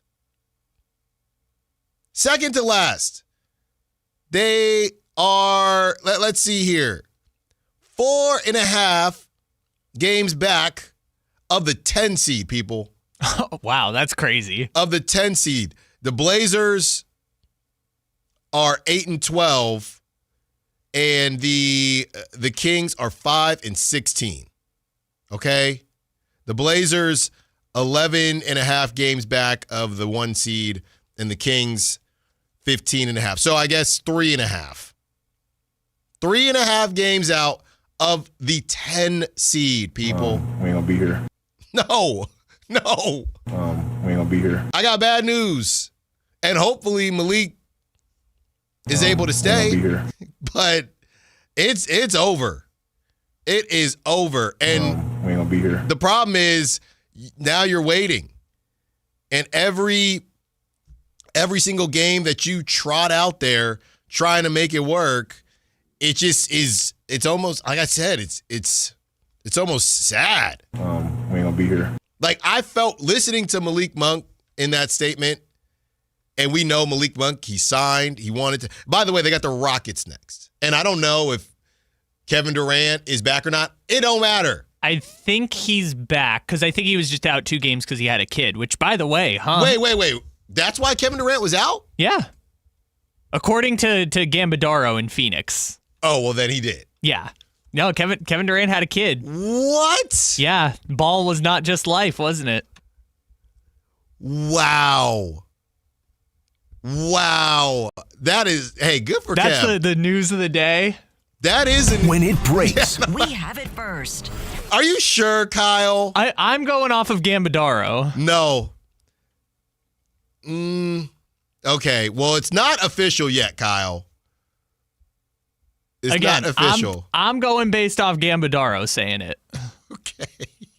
Yeah, somebody 6 days ago, the KD baby rumors are true. Yeah, so anyways, KD, possibly a father. Yeah, I'll look up the Gambadaro thing, but like the one I originally saw was him saying like the baby shower was originally scheduled in Phoenix, and then it was moved to Houston. I'm seeing that now. Yeah. Wow. Oh my goodness. All right, let's get back on track. We'll find out when we find out. That would be huge news. Good for KD. That would be huge news when we return. Okay, fine, I'll do it. Zach LaVine versus Devlin Carter. My thoughts, your thoughts. Let's get it. Allen Stiles, Sactown Sports. This message comes from Viking, committed to exploring the world in comfort. Journey through the heart of Europe on an elegant Viking longship with thoughtful service, destination-focused dining, and cultural enrichment on board and on shore. With small ships that bring travelers closer to the destination, there's more time to explore. And every Viking voyage is all-inclusive, with no children and no casinos. Discover more at Viking.com. Welcome back to Winter Hack Radio, the place for clever hacks to survive the season. Icy driveway? Well, try spreading sand or birdseed to help with traction. Snowy puppy paws? Well, grab a whisk, brush it off, done. Catch COVID-19? Well, just get... Actually, there's no hack for COVID-19. But if you test positive, prescription medications for COVID exist. Ask your doctor if they're right for you.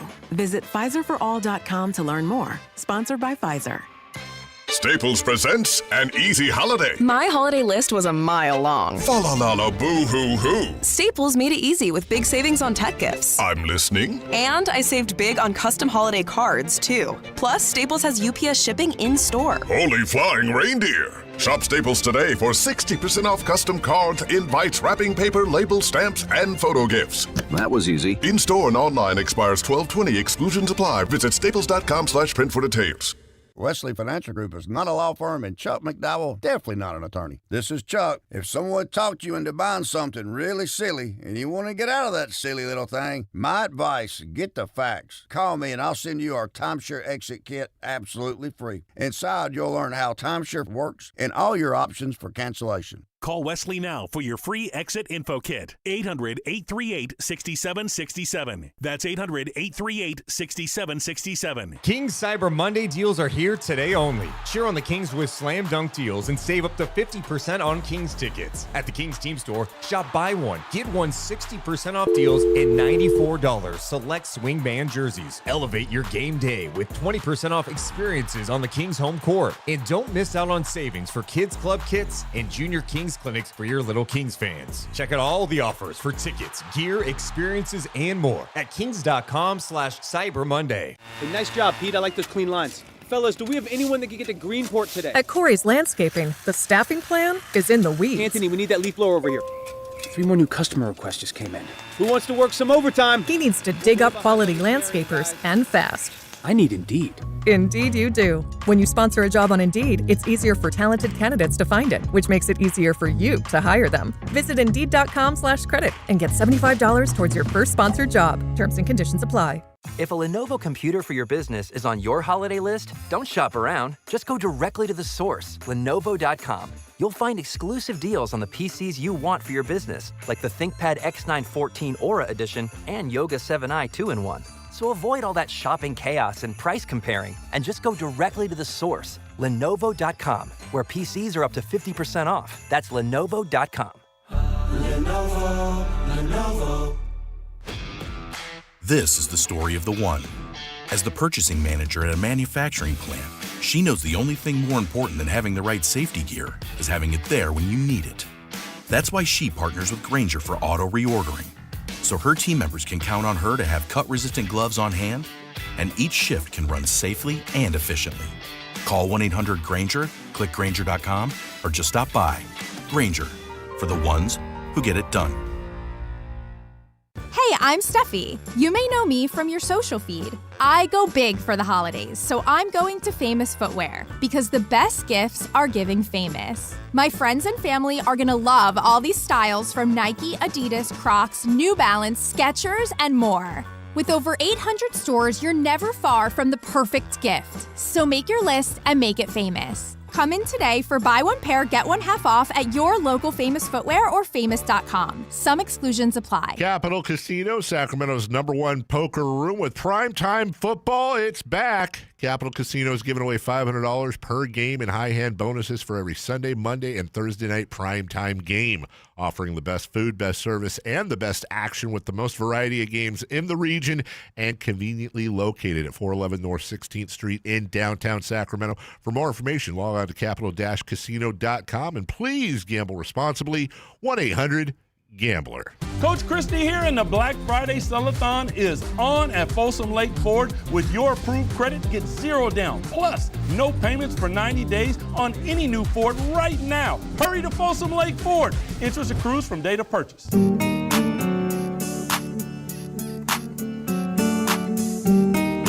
Allen Stiles. Watch the show on youtube.com/Sactown Sports 1140. Or listen on the Sactown Sports app.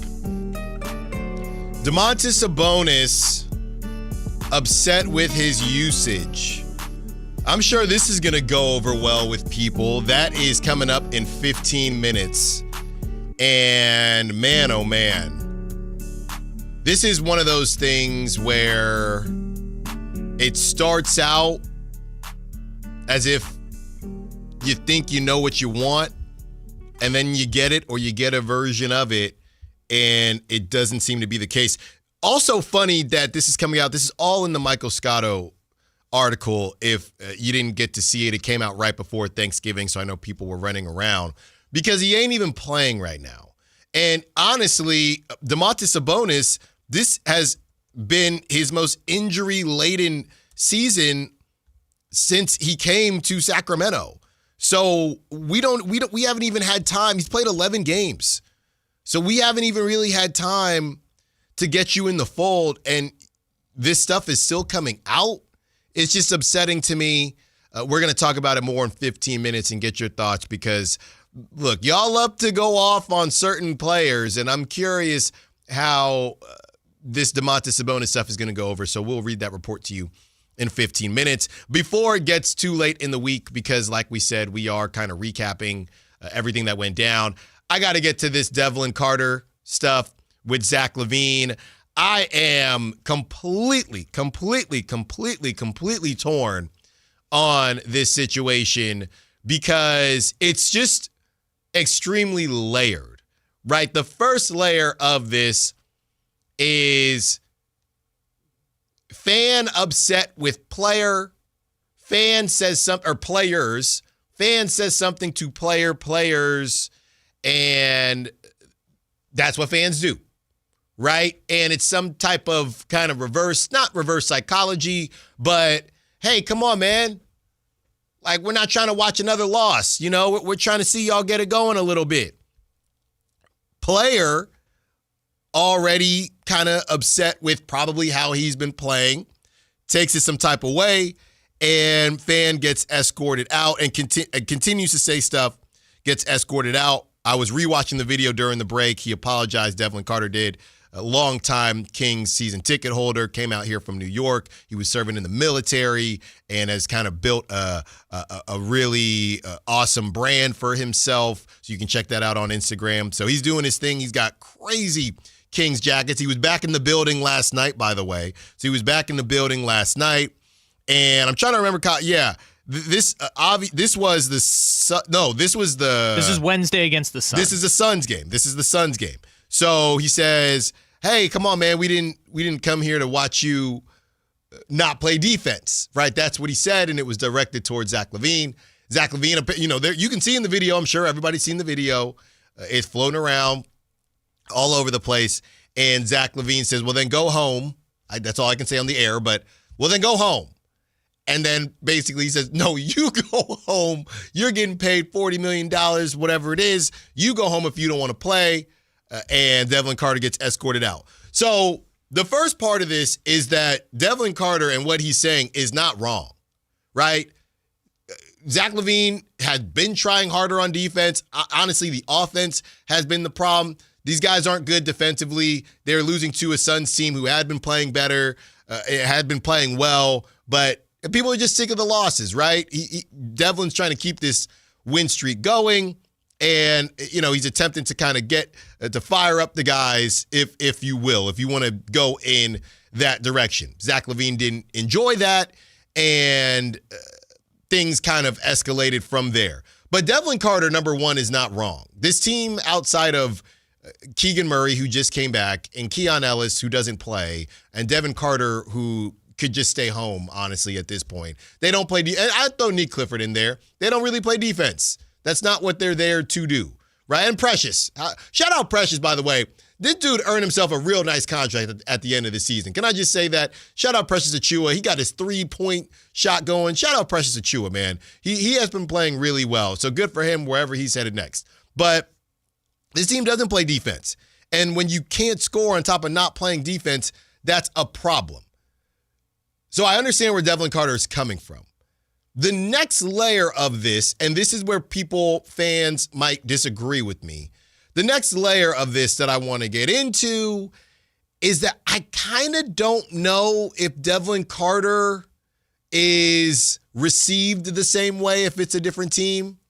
Like, when you went on social media, everybody, he said he was getting DM calls and all of this. People were, yeah, good for you. Good for you. The Kings fans deserve better. I do think that there is a level of this that goes back to the basketball world always wanting to dunk on the Kings. I have a feeling that if this were another team, even another bad team, I don't want to say the Pelicans because I feel like we always just say the Pelicans, but another bad, the Hornets, right? Maybe not the Hornets because the Hornets been bad too. I just feel like, Kyle, if this was another team, I don't know if Devlin Carter would have been praised the same way. I think people would still say, hey, this team stinks and maybe it's all the years that they've stunk. Speaking of the Kings. Oh, so you're saying like the Miami Heat? Maybe. I don't know that he is looked at the same way as this hero if he did this to another team, even if this other team had the same record. And I do think it speaks to who the Kings have been.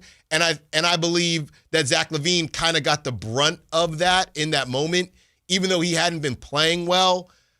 A team that's the Wizards or whoever, I don't think that people are good for Devlin Carter, good for him. You tell them, because we do this thing where we pick and choose where athletes should get a level of respect. And I don't know that if every team out there, if a fan, because he was talking, from what I saw, he was talking to him. He was close enough for Zach to hear him, right? It wasn't like he already had close seats, but it felt like he was kind of walking past Zach or whatever it is. I got to rewatch the video. And they had a back and forth. And they were having a back and forth. I don't know. I feel, and maybe I'm thinking more in the athlete perspective. Like I could see, we were just talking about Kevin Durant, possibly a father, we don't know. I could see Kevin Durant saying, that's not cool. I could see Westbrook saying, that's not cool. What do they always say, the athletes? You come to watch the game. So I don't know. Maybe I'm crossing up here with how the athletes would feel about it versus the fans. But I feel like people do pick and choose when it's okay to take it to that level. And Devlin didn't say that he cussed him out or anything like that. He just said, hey, we came to watch you play defense. You're not playing defense. So I don't know. And that's why I said it's very layered. Most fans are taking the side. I already saw it on the text line. We're taking the side of Carter. And you're completely within your right. From my side of things, when we got to interview these guys and things like that, I am just trying to see the other side of it. And too many times we've seen people say what fans can't do. But in this regard, because it's the Kings and it's fun to dunk on the Kings, everybody is saying that it was just odd to me that everybody seemed to be on the side of Devlin Carter. Okay, that's informative to me because I didn't really know what the general reaction was other than like he went on Matt George's podcast afterwards. Yes, he did. But what I didn't get was, so it didn't cross the line, whatever the proverbial line is that people agree to. It did not seem like that, no. That's kind of the preface to the point, is like because seemingly according to most people, what he said didn't cross the line, therefore it is then okay to then have a debate about what he was actually being said or what fan engagement looks like. Because my thought about it. Like, my point is, like, don't be out there talking to the players. Don't be out there yelling at the players. And you know what's funny about that is you hit on something that is very unique to this situation. Because normally, as you mentioned, normally we're having this conversation because you're talking to the other team. Only the Kings would cook up a situation where you're talking to you're so bad, you're talking to your team. So I don't think anybody really knows how that normally goes. Normally, somebody says something out of pocket to the opposing team, and everybody says, hey, not cool, sit there, watch the game. This dude is yelling at his own team. It's this and that one time the Wizards fan got thrown out for Isaiah Thomas wanting a Frosty. The Frosty. Former King. So it follows you everywhere. Yeah, but again, I feel like, everyone sets the line in different places about what crosses the line, which is why I kind of think you just shouldn't yell at the players at all or boo players at all because you don't know what crosses the line. But it seems like everyone agreed this didn't cross the line, and then maybe that, again, I'm working it out too, maybe that gave everyone kind of a pass to be like, okay, if he didn't cross the line and he was just saying play defense, then that's all it needs to be. My point is, I think if it were another team, he would have said, if it were another team, I don't think it would have been a universal he didn't cross the line. But because it's the Kings and it's because they've been bad for longer than they've been good, everybody said, hey, you know what? They deserve it anyway. Where I don't know if Zach LaVine specifically deserves it, but he got it in that moment. On the other side, what does the future hold for Domantas Sabonis, who isn't thrilled with his current situation? But he ain't even playing. Allen Stiles, Sactown Sports. This is the story of the one. As a safety manager at a manufacturing plant, he does everything he can to keep his coworkers safe. From finding ways to reduce risks to keeping safety supplies in stock. And for that, he relies on Grainger. Grainger offers a broad range of quality products and next-day delivery, so he can always play it safe. Call 1-800-GRAINGER, click Grainger.com, or just stop by. Grainger, for the ones who get it done. Call Maverick Electrical to claim your free furnace tune-up or electrical safety check with a donation. This month, donate 5 canned foods to Maverick Electric's Holiday Food Drive and get a free furnace tune-up or electrical safety check. They'll collect your cans at the appointment and make sure your heat stays comfy and your lights stay steady, so the only thing whistling is the kettle, not your ductwork. Visit callamaverick.com to schedule your free tune-up today. What would a Maverick do? Because you're a Maverick too. Limited appointments, some restrictions apply. Give to get with no gimmicks. Year-end pricing's in effect. Every vehicle's priced to sell before the new year during Happy Honda Days. At Folsom Lake Honda, your one-stop Honda shop. Get behind the wheel of your new Accord or Civic today. Own or lease during Happy Honda Days at FolsomLakeHonda.com. As a family-owned and operated dealership since 2009, customer service is our #1 priority. Our customers love doing business with us, and you will too. Folsom Lake Honda is your one-stop Honda shop. Visit us at FolsomLakeHonda.com. Your one-stop Honda shop. Everyone wants the Emirates NBA Cup. The temperature is rising. 30 teams started. But only 8 have advanced to the single elimination knockout rounds. To survive, they'll have to be hungry, relentless, ruthless. Are you kidding me? They all want the cup, but only one team can claim it. Who will capture the cup? Emirates NBA Cup knockout rounds begin December 9th on Prime. Progressive knows road trips without your pet can be tough.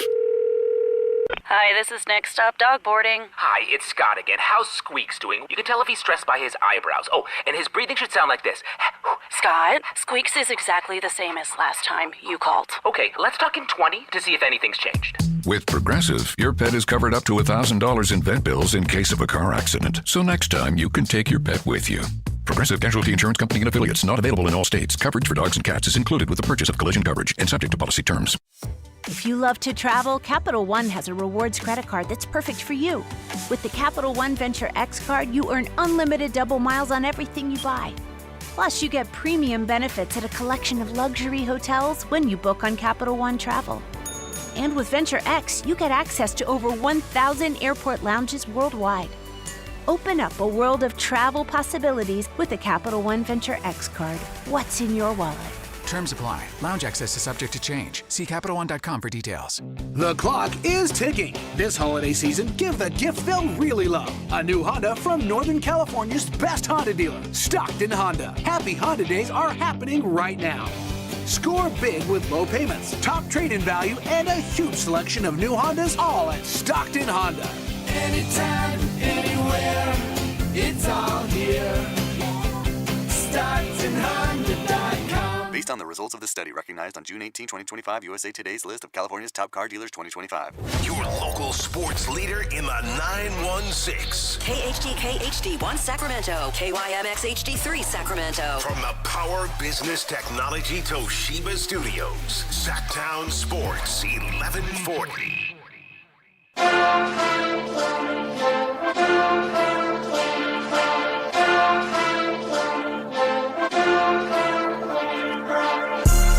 Live and local.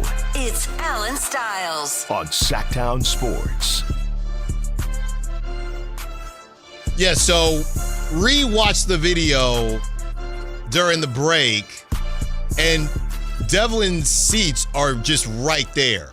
So he had been basically just, if it sounds like he had been wearing Zach out a bit, wearing the team out a bit, and there was maybe a focus on Zach, and and eventually Zach said, "Hey, enough. We'll then go home," and then that's what set off Devlin, and eventually you see the video of him, getting after a little bit and getting kicked out. But it wasn't that he came down to say something. He didn't have to, right? Apparently, the SIA Collective is doing very well, and he was already sitting there. Right, his seat is right there. Yeah, and then someone posted the video of him showing up on Sunday, and it's like, yeah, his seats are right behind the bench. So they can hear you. They can hear you, and he said he was going at him all game, and eventually Zach said, "Hey, enough." And I think that's what's interesting to me about it. I think that the team is not good, and I don't tell anybody how to fan. But it is interesting that Devin admitted to, look, I let them have it the whole game. They can hear me. I'm right there. And it's just, again, a very Sacramento Kings situation where now Zach has to say, hey, enough. I don't know if it's realistic to think Zach says, hey, man, cool, we got you, right? I don't think that's how humans work. Zach LaVine's tired of it, right? It's been a kind of a trying season for Zach. He was benched. He was not closing at one point. The team's not good. He didn't ask to be in Sacramento. He got traded out here, and now this guy is yelling at him. I'm not making excuses. I'm just saying that's probably how Zach feels, and Zach probably is just saying enough, right? Enough, right? I mean, what's the idea that Zach LaVine is going to say, hey, you know what? That fan is right. Let me go out there and D up. I mean, it is what it is. Well, I think, and again, now we're into a different conversation of right or wrong at this point. Now going into the semantics, like everyone expects, or at least has the expectation that players will ignore when people are yelling at them, as if they are like NPCs that exist without reacting to what they hear in the crowd. In this situation, and in any situation, Zach or any player is allowed to get a fan kicked out of the game. But it shouldn't have to get to that point where a player on the court is having to get a fan kicked out of the game for whatever it was. And by the way, again, didn't cross any proverbial lines because he was allowed back in afterwards. Right. They've banned fans for situations like this before. So they had concluded whatever he said wasn't that bad. It's just, you got to chill out, so you got to leave tonight kind of situation. And it seemed like Devlin was fine with that and came back the few days later and everything was fine. So Zach is allowed to get a fan kicked out no matter what he said. It's just the problem is getting to that point where you have a publicly embarrassing interaction. And I'll tell you this much because it was out there as well. I don't know what's going on with Zach LaVine, but it might have been the same game, but this went, I'd say, mini viral that Zach, and I'm double checking what game this was. So this was in the Timberwolves game, okay? And DeMar DeRozan gets fouled hard, all right? Everyone, Devin Carter, Doug McDermott, they all go to get DeMar DeRozan, okay? And they're kind of having a laugh about it. They're smiling after they go get him. Go watch the clip. It's on Chris Watkins during a break. It's on Chris Watkins' X. Zach LaVine is just out. Zach LaVine just walks away. He doesn't help DeMar up. So I think he's dealing with some things right now, and I'm only speculating on the court. I just think he's not playing well. And he just walks away. It's pretty bad to look at. And Chris has been on a heater. Chris went viral again. Chris has been on an absolute heater. And it's pretty weird. Zach got fouled in one of the games, and he was just kind of sitting on the ground for a bit. It was a bit bizarre. So I don't know what's going on there. I wish his contract was better because it just seems like it has not worked out. Scott Perry, let us not forget what Scott Perry said on #Don'tForgetMyPodcast. What he said about Zach LaVine initially about the money. Don't forget my podcast. He had to reword it. He had to reword it later on once he took the job. It's about putting the pieces around him and maybe they can decide to do that. He does have an opt-out at the end of the season, but I still don't think Zach LaVine, I mean, he's on clutch. Every time you think Zach LaVine, and Sean Cunningham, he didn't say the actual agent, but he said it would be malpractice if his agent didn't make him take it. Anytime you think Zach LaVine's going to opt out, just remember that brother is signed to clutch. Just remember that. They will get him his money and where he wants to go. If he does opt out, he must have more money waiting somewhere because that's how clutch operates. So that's my take on it. I would say fair or foul to kind of close it out. I would say this is a toughie, but I'm going to stand on business. I'm going to say fair, but I am going to cop out a little bit and say fair on both ends. I think Devlin was fair to attempt to get the team going as this season is slipping away, and he pays season tickets. He ain't trying to see no tank. So I think it's fair on Devlin's account, and I think it's fair on Zach LaVine to say, all right, I heard you the first 4 or 5 times, then go home, right? Because that's the thing. Zach actually didn't say kick them out. Because I know, Kyle, you said he has the right to kill. Zach didn't say that. Zach said go home. He didn't say, hey, security, go get him out of here. Zach said, well, then go home. Well, the next step to that is if a player tells you to go home, you will be going home.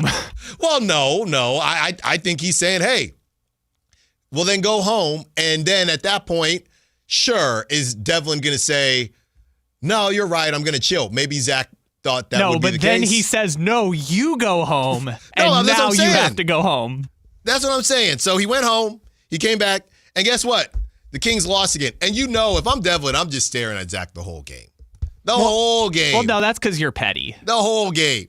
Because they lost again. No, they lost. But just because you are right doesn't mean you're right, which is, again, we don't have to do the whole thing, but, preface it by saying he didn't cross the line. No, they didn't.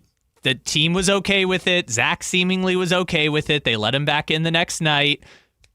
But again, it's foul because don't be out here yelling at the players. That's my take across the board. Don't be out here booing grown adults, and don't be out here yelling at the players. That is Kyle's take.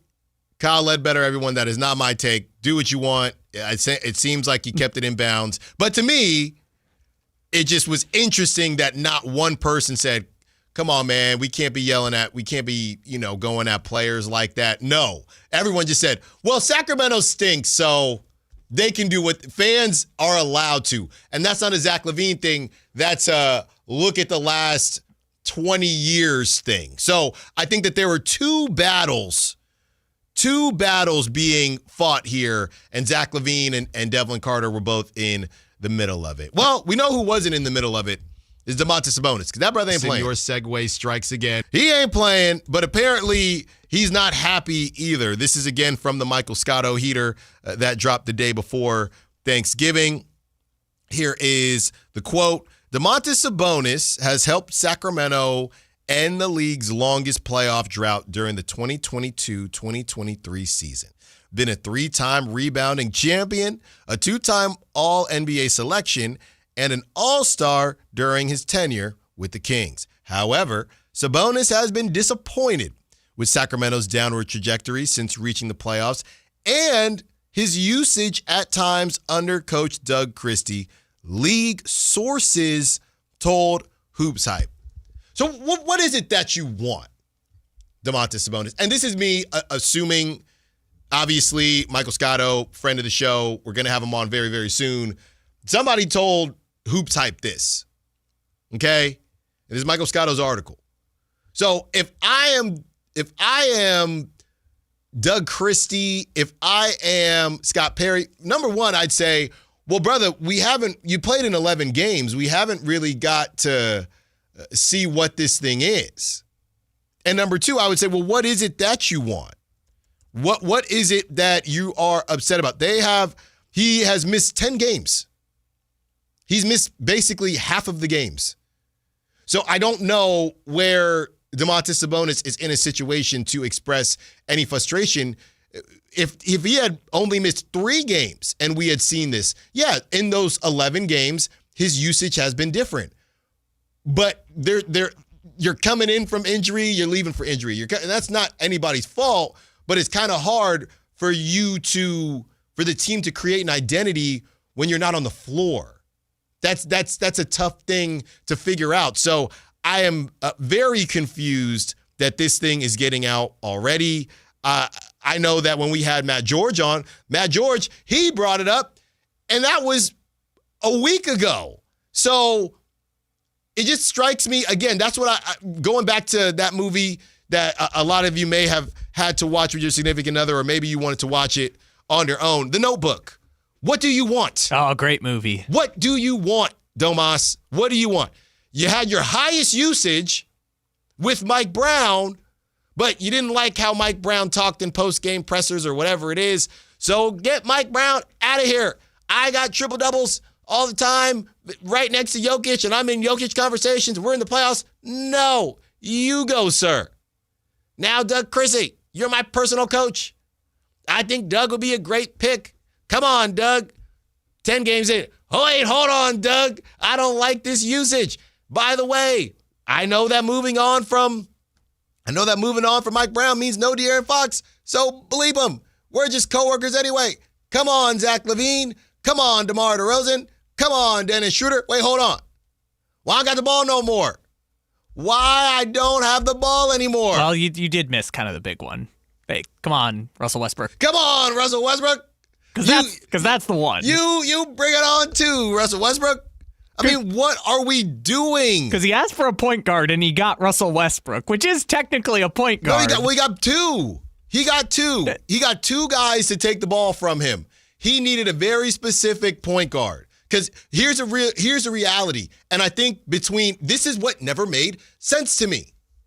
I think the disconnect was grabbing both point guards. I think that Domas wanted a point guard to supplement himself, to supplement some Malik Monk time, and something got misconstrued, or Scott Perry pulled the exec card and said, well, I want Russell Westbrook too because we need a backup point guard. And then the backup point guard became the starting point guard, but you still have the backup point guard.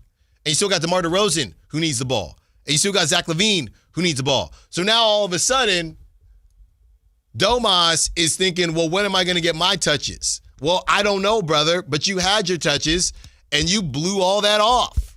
He's not the main reason. He's not the main reason that the Kings moved on from Mike Brown, but it's been reported time and time again that he was in that camp, I should say. And was it, I think it was Matt George who said he saw it as two lunch tables in high school. And there was a Mike Brown lunch table and there was the non-Mike Brown lunch table. And we know a good bit Trey Lyles was at the Mike Brown lunch table. Obviously, De'Aaron Fox was at the Mike Brown lunch table. And there were some other guys that are still on the team that were at the other lunch table. And one of those guys reportedly was Domantas Sabonis. So I really don't want to hear it. I'm going to be honest with you. I don't know what to say to Domantas Sabonis, but you know, as the old saying goes, you make your bed, you got to lay in it. And I don't know if he thought the bed would be made like this, but you are one of the ones that wanted to move in this direction. De'Aaron Fox was kind of the perfect point guard for you. You could work off ball, you could work on ball. I don't know what happened with them. I don't know where the disconnect happened with those two. My guess is that it was over Mike Brown. You ever go to somebody and you're ready to talk trash? Or you're not ready to talk trash and because you know how they feel, right? You got a coworker and you're ready to go talk trash to your boss or about your boss to another coworker, and the coworker says, oh, I really like him, right? Oh, okay, well, I guess we're not on the same page there, or you know that they really like them. I think here's the other thing, Kyle. As much as I brought up the fact that Malik Monk can play backup point guard, let's not forget what Domantas Sabonis said when there was always little shots, right, at Mike Brown. When Malik Monk got moved into the starting lineup, Domantas Sabonis said it's about time. So clearly that's what they felt, and this is just my opinion, Kyle. I think that Domantas Sabonis thought that Malik Monk was going to be a better starting point guard. And I think that he believed that Malik would have done a better job, which would have allowed them, I mean, even bringing in Zach LaVine would have been fine because you got Malik at the point and Domantas Sabonis could still do his thing and it ended up just being a disaster. And by the way, at that point, you still already had DeMar, so that kind of gummed up and jammed up things too. So I think that's what Domantas Sabonis thought was going to happen. They were going to move on. They get their scoring from Zach LaVine. Malik Monk was going to be able to be the next starting point guard, and they were going to rock and roll. And maybe you need a backup point guard. And then they learned very quickly that Malik is better as a point guard in spurts, not as the main guy. So then they start all saying, we need a point guard, we need a point guard. And then Scott Perry says, I'll get you two. Okay, so I do kind of have a different thought on this because I understand where you're coming from with the idea. Because first of all, just to preface, this has to go back to last year. There is no way that simply this just began in these 10 games. It has to be dating back to last year when Sabonis was saying at the exit presser, we need a point guard. Yeah. While I do think Domantas Sabonis, it's been reported, may have been in favor of moving on from Mike Brown for Doug Christie, I don't feel like he wanted De'Aaron Fox to be traded. Now, you could argue chicken versus egg situation because of De'Aaron being Mike Brown's coach, and someone could say, like, well, what did you expect? I don't think any of us expected them to trade De'Aaron Fox when they traded him for the package that they got back. So in a perfect world, you thought they just wouldn't practice as much, but it would be the same group of guys. In a perfect world, in Domantas Sabonis' perfect world, and I think it's a good point. And Domantas Sabonis is but Kyle, I would still say he understood the risk. He understood that they could lose De'Aaron because I think in a perfect world, I'm telling you, he knew how De'Aaron felt. We all know that, right? So they move on from Mike Brown. They ball out with Doug, and De'Aaron says, you know what? I know I said that I only wanted to play for Mike, but it's the end of the season.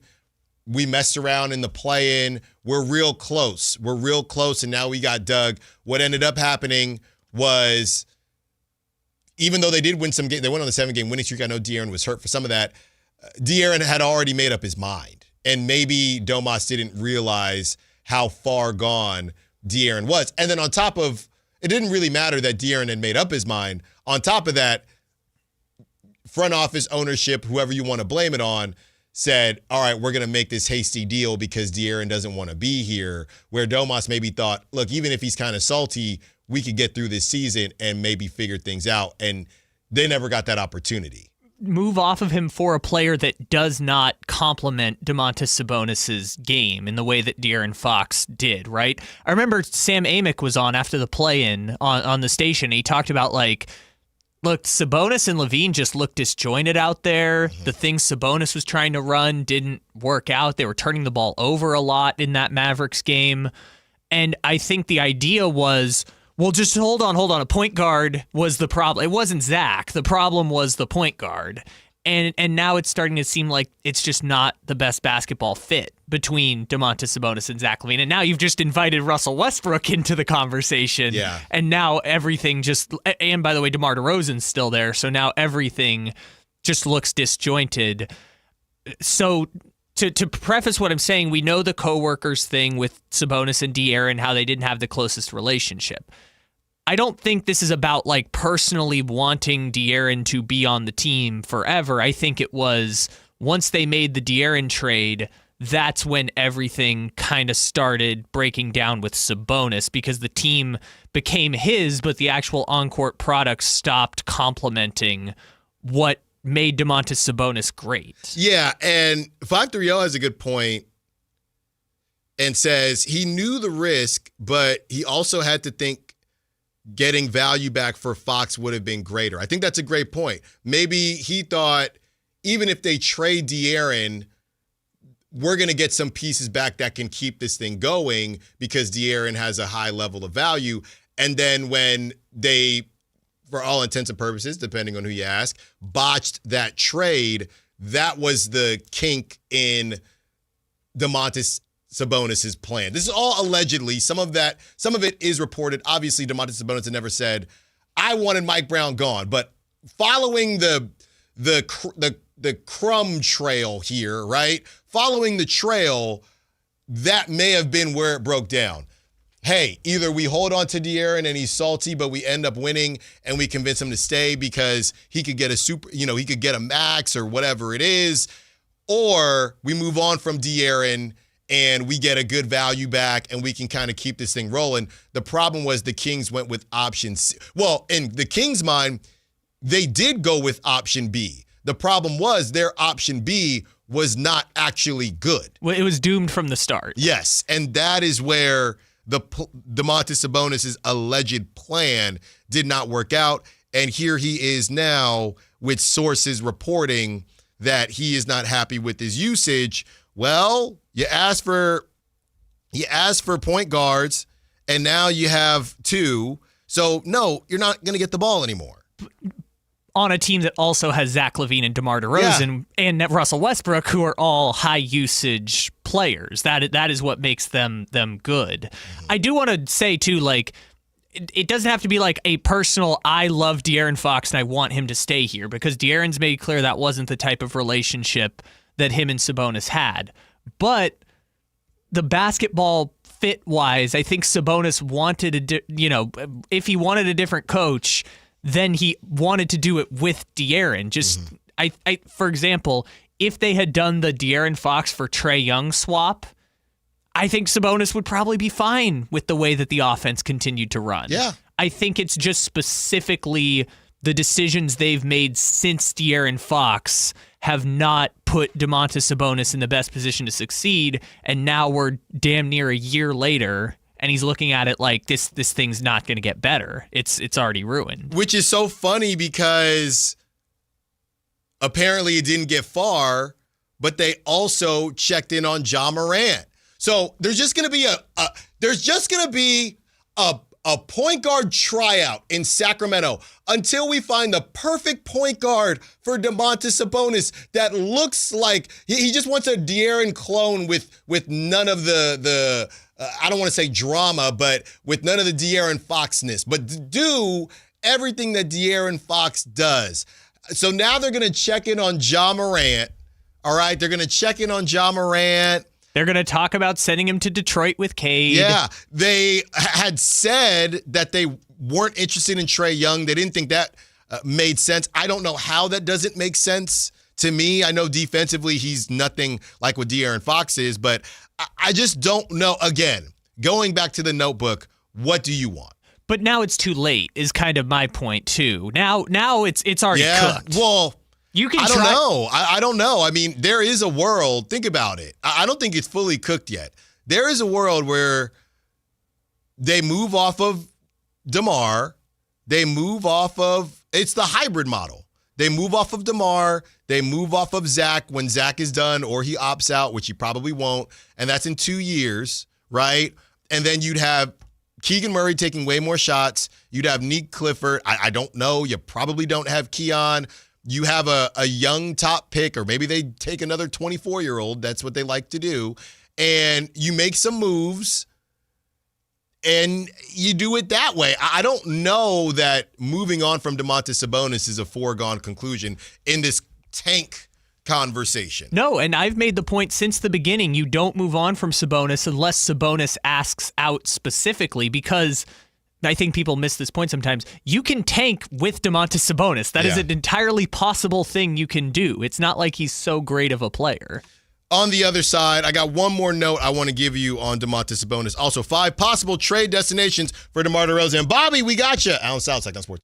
This Sponsor the Clock is brought to you by Light the World Giving Machine. Coverage varies by plan. View contracts and exclusions at endurancewarranty.com. If you're driving a car or truck with an expired warranty and suddenly lost your transmission or needed a full engine repair, would a $4,000 repair bill leave you stranded? I'm Danica Patrick. Don't get caught off guard with a vehicle breakdown. Choose the company I trust. Endurance. No matter the mileage, if your vehicle is less than 20 years old, Endurance offers auto protection plans for any budget. Protection on the drivetrain, electrical, transmission, AC, and more. Plus 24/7 roadside assistance and rental car reimbursement on any plan. Endurance handles everything, from making the claim to paying the certified mechanic of your choice. Act now and get 1 full year of elite benefits. A $2,000 value, free. Call for your fast free quote today. Call 800-292-4382. That's 800-292-4382. 800-292-4382. Coach Christie here, and the Black Friday Sellathon is on at Folsom Lake Ford. With your approved credit, get $0 down. Plus, no payments for 90 days on any new Ford right now. Hurry to Folsom Lake Ford. Interest accrues from date of purchase. This holiday season, create a fun and joy-filled memory for you and your loved ones. Come light the world and help others in need through the Giving Machine, November 17th through December 8th at the Galleria Mall in Roseville, and in Modesto at Valley Fair Mall, November 21st through December 12th. Choose local charities in your community or global charities worldwide. Feel the joy of Christmas. Go to GivingMachineGreaterSacramentoModesto.org.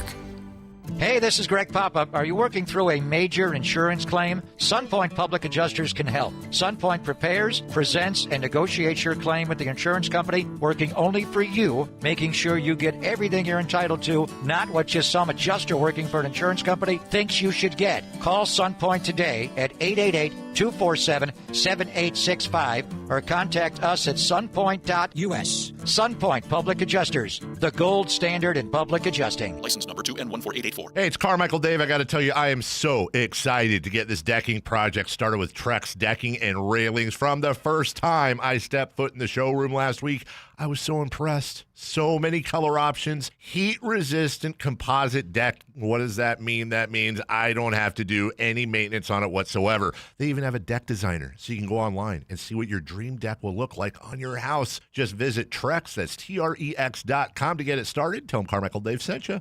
Now is the time before winter is full on in your kitchen to make sure your heat or your furnace is ready. How do you do that? Lee's Air Plumbing and Heating will get the job done for you like they did for me last winter when our system crashed and burned in the dead of winter. Check them out, leesair.com. Right now, get $100 off any AC heating or plumbing repair. Lee's Air Plumbing and Heating does it all, and they've been doing it at a high level for 40 years. See how they can help you stay warm and cozy all winter at leesair.com. That's Lee's Air Plumbing and Heating, license number 635355. Allen Stiles. Watch the show on youtube.com/Sactown Sports 1140. Or listen on the Sactown Sports app. I'm just seeing some highlights here. Of course, the game I just didn't plan on watching at all. Broncos Commanders. Clearly, the Broncos were just going to take care of business, and so I just decided to not pay attention. I caught the end of it. Fourth quarter and overtime. Incredible game. Incredible game. And you know what it made me think? And Bobby, and by the way, you're going to want to hear from Bobby. Bobby was sitting next to Devlin Carter. So I also got to ask Bobby what he does for work. But Bobby was sitting next to Devlin Carter. So we're going to hear from Bobby, and he's going to give us a breakdown. But you know what I was thinking, Kyle? There is a level of pride in primetime games that I didn't really fully grasp until watching the Commanders randomly. And by the way, somebody's going to take a chance on Mariota. They're going to do it. What do you mean? 3 teams have already done that. No, but now it's different. It's like a pitcher when you get a little older and you lose zip on your fastball, so you have to become a better pitcher. I think that's where Mariota's at. I think he's better than J.J. McCarthy. What? We know that. Yeah, but we already did this. Did you forget that he started a whole season for the Falcons? Yeah, he was on the Raiders too, but it's different now. No, we've already done this with Mariota. And that first game with the Raiders, he looked good. No, don't. One of these teams, if you're about to do Who's it, better, don't. Mariota or Jacoby Brissett? Probably Jacoby Brissett I don't know. He's mobile. This is the best defense in the league, the Broncos. I wouldn't feel great about either of them being my starter. Somebody's going to do it. They're going to do it. Go trade for McCorkle. Somebody's going to do it. Yeah, but you got to trade. You can just get Mariota on a minimum. This is great value here for the Commanders, 916-339-1140. But the level of pride, all it did was annoy me again about the Raiders and that Cowboys game. Like, the Commanders said, hey, everybody is watching us. It's Sunday Night Football. We gotta man up and figure it out. And the Raiders just said, no, we want to be embarrassed. Because that was Monday night. Yeah. That's the only game. And they got completely embarrassed. The level of pride that's missing, and Chip Kelly wasn't actually calling plays. I mean, what a disaster. In the Raiders' defense, though, a lot of people couldn't see it because of that YouTube TV thing. I think it had just ended. Oh, it had just ended. I was on FUBU anymore. That was the one? No. What it did tell me is someone's going to get the Broncos. Yeah. I don't know who, but that Broncos team is not good, and someone's going to get them. Yeah, and it's somebody that's got an elite quarterback like Marcus Mariota. 916-339-1140. All right, Bobby. So, Bobby, you were in the building. You saw what happened. Happy Monday. What you got for us? Yeah, how you guys doing? Good, man. Good. Appreciate you taking the time. And first off, yeah, we had really good seats, actually. Not quite as good as his. He he's obviously balling. But we had a great view, and we were all curious because, he just got heated out of nowhere. But to hear his side was refreshing because, as you guys know, watching that in person is a lot rougher, especially when you're up close and you just see the lack of effort. Mm-hmm. I just love for all the fans because he did rep hard for all the fans, and that guy's always sat there. We've been going to games. My wife and I have been together for 11 years. We've seen that guy there at least the last 6-7 years. Good fan. And as you guys know, they're so allergic to accountability, and it starts, you guys have been talking about it, Domas. Mm-hmm. I mean, Domas is such a diet superstar, great guy and everything. Right. We got to surround him, as you guys know. It's got to be such a perfect setup because he's not strong, really. He's a strong rebounder. That's about it. Mm-hmm. But he got exposed big time, and ever since the Warriors did that, the whole league's kind of been on to him. But, hey, you guys do awesome. Thank you, and have a wonderful day, guys. Thanks for the call, Bobby. Great stuff. So Bobby said everybody was kind of riding. So that lets me know, because I believe Bobby is called in before, if I'm not mistaken. His voice sounds familiar. But that lets me know that Devlin most likely, to the point that we've already been saying, he wasn't super out of pocket. It was probably something to the likes of, these fans are out, and he said it in his Instagram, these fans are out here paying their good money. We need to see a better effort. That type of deal. And a lot of the fans probably felt the same way. Again, going back to the Malik Monk thing after the game last night, I was the guy who Kyle and I got into it when we talked about, pride and putting on the jersey, and Doug felt the same way. Now it gets to a point where you just wonder, are they just not good enough? I mean, again, go back to those two games, the Nuggets off a back-to-back where they had just played the Rockets, okay? And that was a really good game. They had just played the Rockets. They lost Aaron Gordon in that game, and then they got to fly back to Denver to take on the Kings with no Aaron Gordon or no Christian Brown. The Timberwolves game, to me, again, they always play the Timberwolves tough, number one. And number two, to Kyle's point, they're not going to lose every game. And y'all know I don't believe in the Timberwolves. But they're also not going to lose every game. And that was a bad loss. If you don't have purple lenses on, that's a terrible loss you got Hartenstein and Zach Edey putting up career numbers, and you have Rudy Gobert, and you're just not utilizing it. It was a bad loss for the Timberwolves. That's okay to say that. So I hear what Bobby is saying. I hear where Devlin is coming from, but I'm just starting to question. The effort thing is tough for me because I just don't know how good they are. Like, let's just call a spade a spade. And this is a very spicy topic, but it's a spicy Monday, apparently. I am only going to talk about the guys that I know I don't have to question their effort, right? The rookies, I'm just not counting. Outside of the rookies, and Keon, because he don't play, and Devin don't play. But outside of the rookies, Malik Monk, I never have to question his effort. And Russell Westbrook, I never have to question his effort. Those are the two guys. That's all I'm going to say. And Drew Eubanks, because you got to take the last shot. Drew Eubanks.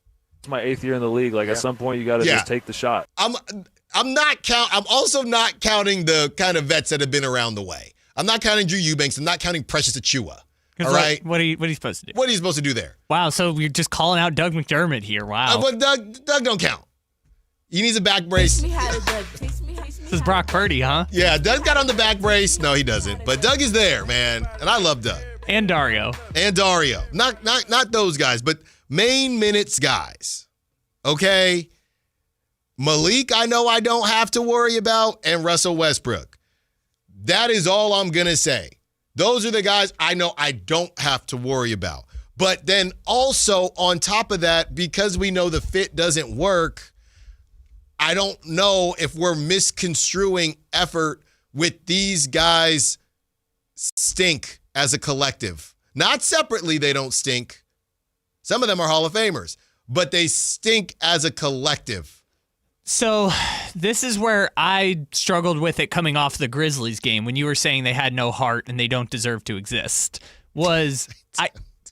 I don't know how to diagnose quit. Mm-hmm. Now, that one, it felt painfully obvious to the point where if it is quit, it kind of looks like that. Kind of second night of a road back-to-back, Memphis team that people don't think is very good. They were down 30 at halftime type of situation. Yeah. Because you know the team's not that bad. So I guess where I struggle with it is because saying that a player is quitting or not giving effort is such a, it's one of the worst things you can say about a professional athlete, honestly. Yeah. I don't feel comfortable being able to diagnose it because I don't know these people and I don't know the intricacies of basketball, I think in my personal opinion, closely enough to be able to diagnose it. Excuse me. Let me add Keegan to that group. I'm still getting used to Keegan being on the court. Yeah. They had so many losses after. Hey, career high in steals yesterday. So Keegan, Malik, Westbrook. And Westbrook.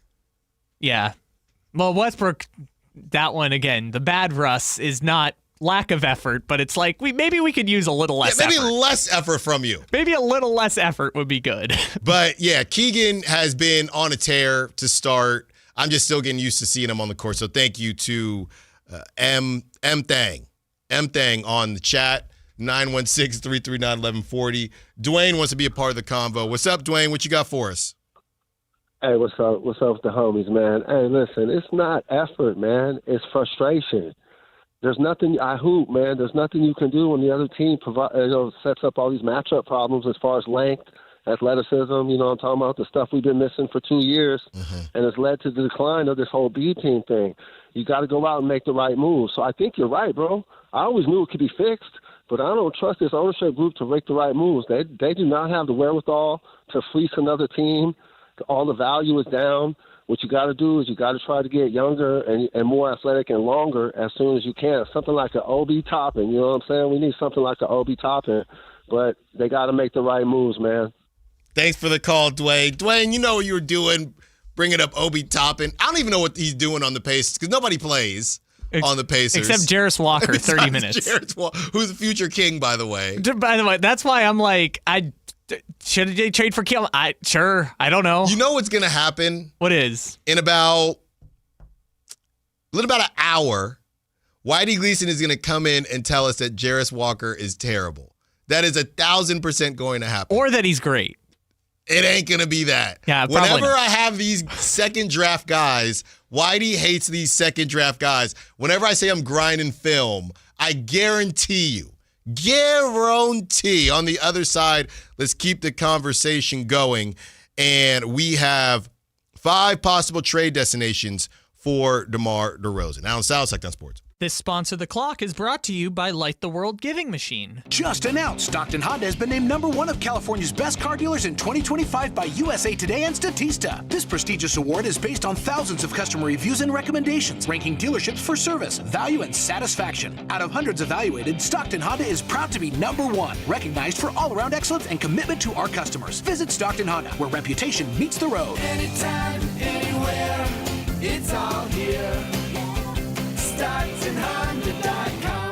Power Business Technology is proud to be a 100% independent, locally owned and managed Toshiba copier dealer. Local ownership cuts out the red tape, allowing ourselves to never be too busy to personally answer the call when our clients need us. Recognized for excellence in service execution, training, and customer service, we're proud to be named a Toshiba ProMasters Elite dealer since 2021. Contact us today for all of your business printing needs at 844-POWER-BZ. That's 844-769-3729, or visit us at powercopiers.com. At Fisher Investments, we may seem like other money managers, but we're different. What makes you so different than the rest of us? We ensure clients receive unparalleled service at every step of the relationship. Tell me more.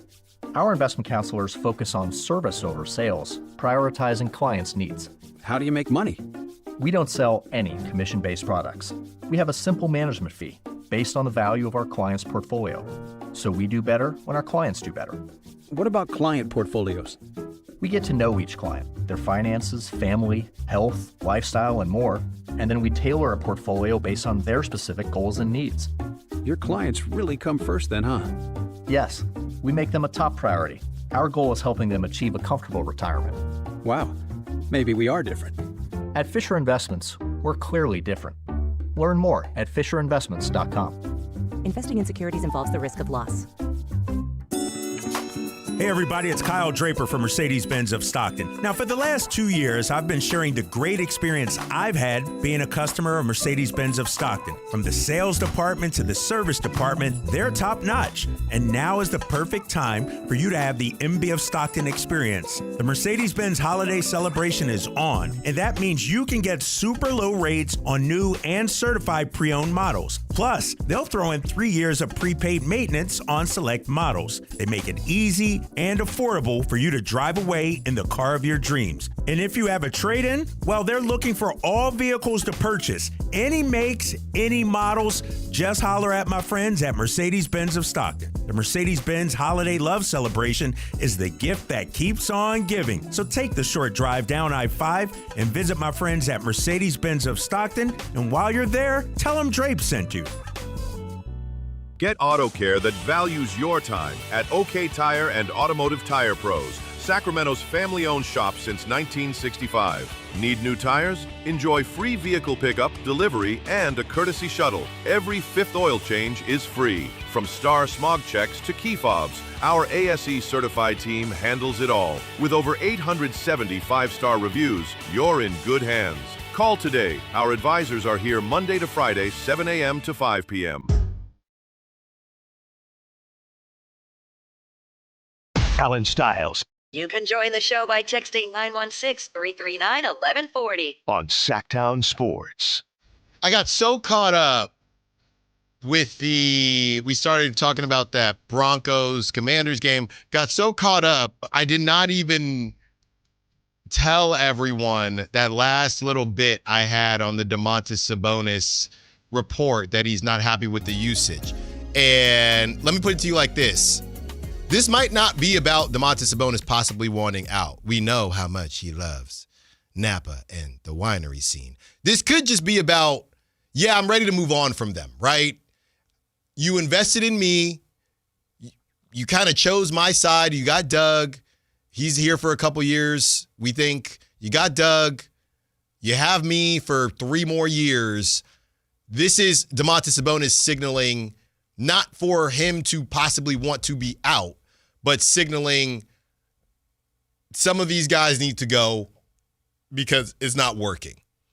That's the last part I wanted to say. So when you see these reports, it might not be, oh, is Domantas Sabonis going to ask out? It might be, no, he's not asking out. He's asking for guys to be kicked out. Yeah, it's like, can we be done with this Zach and DeMar thing? Yes, that is probably the more realistic thought process. Like we said, he had the third kiddo, what was it, over the summer. They seem very ingrained in the Napa community. I got a buddy out there that owns a winery and, it knows about what Domantas Sabonis and his wife are doing out there. They had the media out there. I was still waiting for my invite, but they had media out there for the release of their new wine. So this might be more so about, get these bums out of here so we can try again, Scott Perry. Now you're doing the thing again, the bums who don't deserve to exist. No. That's not me talking, though. That's not me. I'm saying, hey, we are we are a bum collective. But I'm not a bum. But I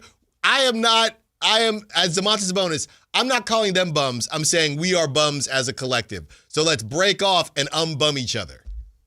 We're going to what now?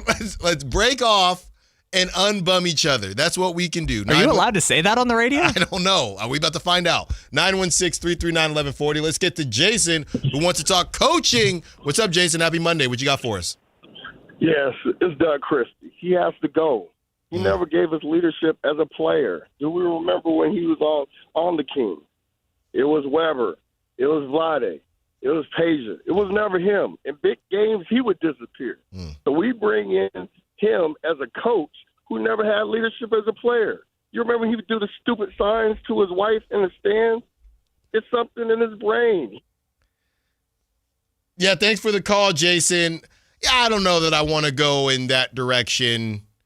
Doug Christie is one of the most beloved players out here in Sacramento, and I don't necessarily know that who you are as a player crosses over into who you will be as a coach. I'm not going to go down that path of what's in somebody's brain or anything like that. But thanks for the call, Jason. I mean, the bottom line is you don't think that Doug is the right person for the job. And I don't know how many people and we didn't necessarily love where that train was taking us. So we got off the tracks. But I do wonder how many people still believe that it's not the roster and it is coaching. Because it feels like that. I have no clue if that number is growing game after game or that number is shrinking. Because here's the other part of it.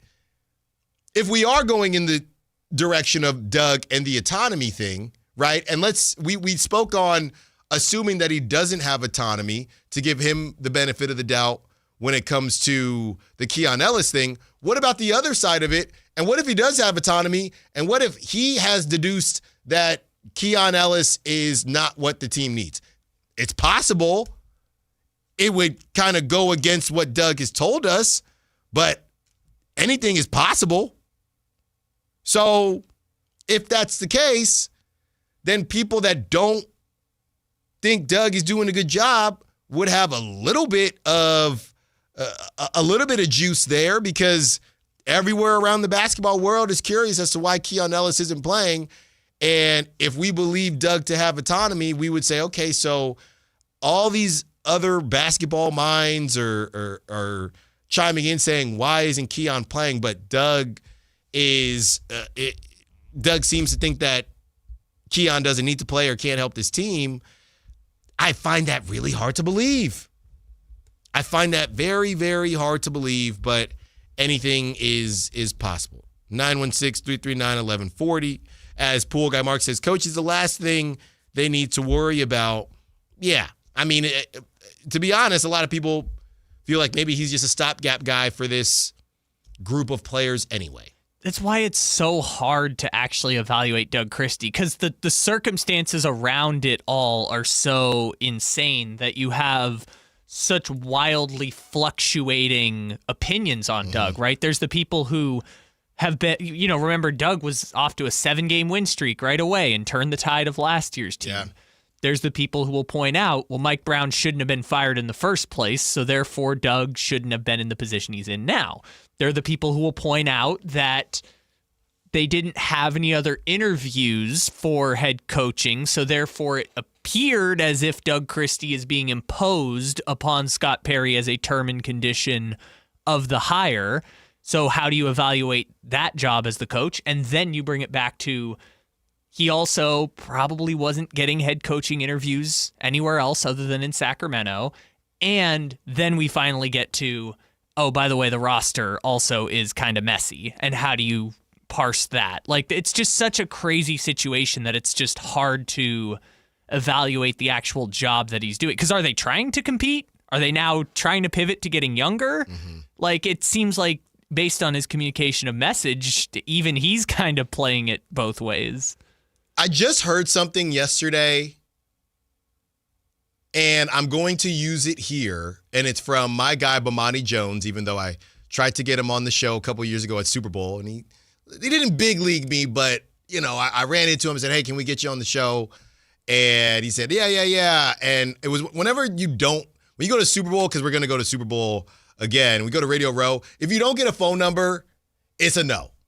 Cam Newton, when I took that picture when I looked like a Boy Scout next to Cam Newton, yeah, I'm going to try to get you. And he wasn't half as big in the space as he is now. Now on first take. If I wasn't going to get him then, I am never going to get him.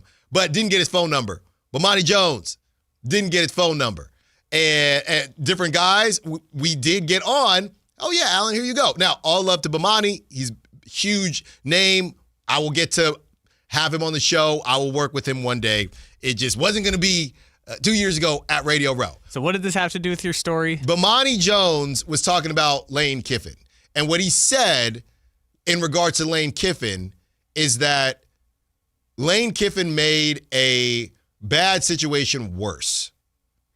And I kind of feel like that's also Doug Christie. He was put in a bad situation, but he also hasn't made the situation better.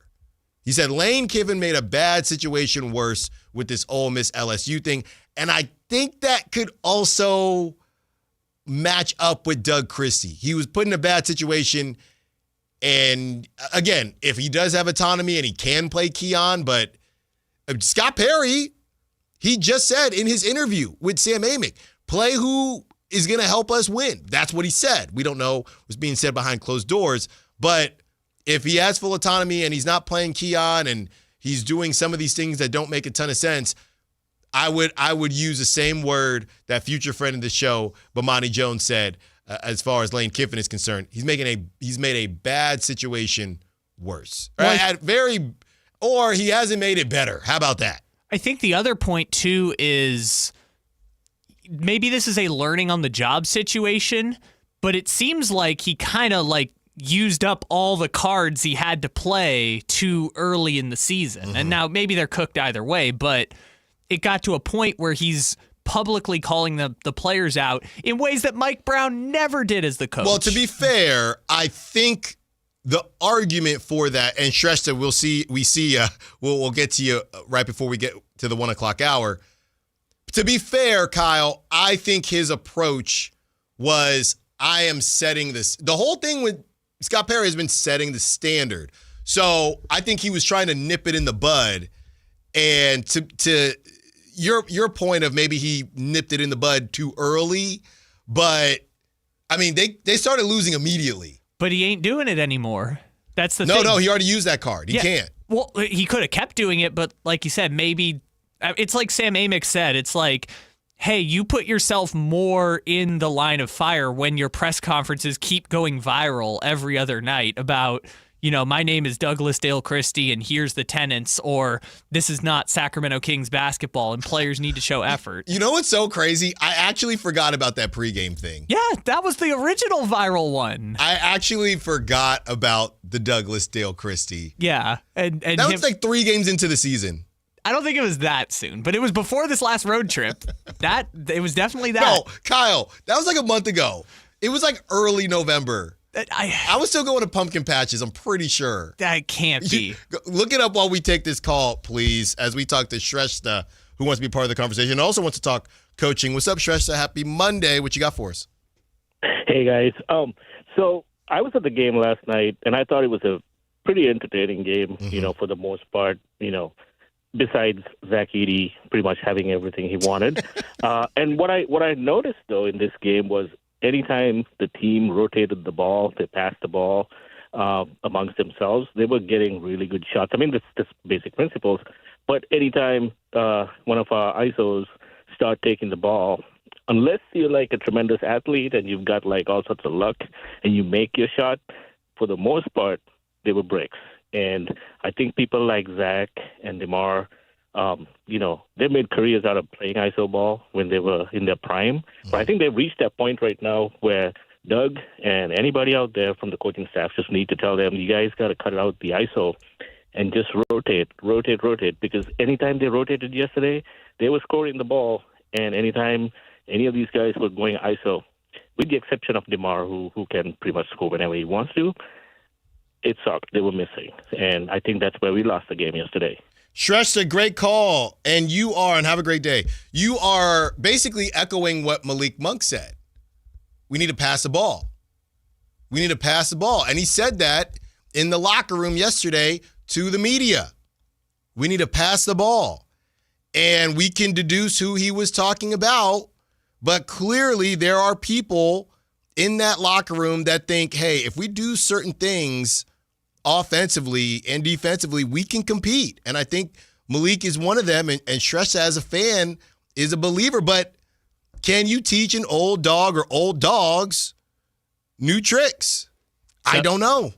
Just to close the loop, it was November 11th, which was game 2 of the 8-game losing streak. What game of the season was it? It was 1, 2, 3, 4, 5, 6, 7, 8, 9, 10, 11. Barely double digits. That was game 11. That's insane. And I asked somebody, I said, and we got to get to 1 o'clock hour because we got this contest going on. We got to hit our breaks. I asked somebody, do you think Doug talked to, front office or anybody before doing that, and they said, no, I don't think so. I think he just said, I'm out here. After that happened, they lost 6 in a row. All right, on the other side, we have those 5 possible trade destinations for DeMar DeRozan. 1 o'clock hour coming up, Down South, Sactown Sports. This is the story of the one. As a safety manager at a manufacturing plant, he does everything he can to keep his coworkers safe. From finding ways to reduce risks to keeping safety supplies in stock. And for that, he relies on Grainger. Grainger offers a broad range of quality products and next-day delivery, so he can always play it safe. Call 1-800-GRAINGER, click Grainger.com, or just stop by. Grainger, for the ones who get it done. Call Maverick Electrical to claim your free furnace tune-up or electrical safety check with a donation. This month, donate 5 canned foods to Maverick Electric's Holiday Food Drive and get a free furnace tune-up or electrical safety check. They'll collect your cans at the appointment and make sure your heat stays comfy and your lights stay steady, so the only thing whistling is the kettle, not your ductwork. Visit callaMaverick.com to schedule your free tune-up today. What would a Maverick do? Because you're a Maverick too. Limited appointments, some restrictions apply. Give to get with no gimmicks. Year-end pricing's in effect. Every vehicle's priced to sell before the new year during Happy Honda Days. At Folsom Lake Honda, your one-stop Honda shop. Get behind the wheel of your new Accord or Civic today. Own or lease during Happy Honda Days at FolsomLakeHonda.com. As a family-owned and operated dealership since 2009, customer service is our #1 priority. Our customers love doing business with us, and you will too. Folsom Lake Honda is your one-stop Honda shop. Folsom Lake Honda. Visit us at FolsomLakeHonda.com. Your one-stop Honda shop. Capital Casino, Sacramento's #1 poker room with primetime football. It's back. Capital Casino is giving away $500 per game in high hand bonuses for every Sunday, Monday, and Thursday night primetime game. Offering the best food, best service, and the best action with the most variety of games in the region, and conveniently located at 411 North 16th Street in downtown Sacramento. For more information, log on to capital-casino.com, and please gamble responsibly. 1-800-GAMBLER. Cameron, I just think we need to, see other people. Are you trading me in? No. A trade-in is what I'm getting from Kitchen Mart. A trade-in? Right now, Kitchen Mart's offering a $750 credit when you trade in your old kitchen countertops for something worth showing off, like granite, marble, or solid surface. I'm not worth showing off? Not like the stunning new quartz countertops Kitchen Mart just installed for Karen and Tom. Huh. Durable, easy cleanup, made their kitchen look brand new. And Kitchen Mart gave them a $750 trade-in credit to haul off their ugly old tile and grout countertop. You're dumping me. That's harsh. You want me to wait till I get the new countertops from Kitchen Mart? At least hold off till Wednesday. I'm seeing Susan.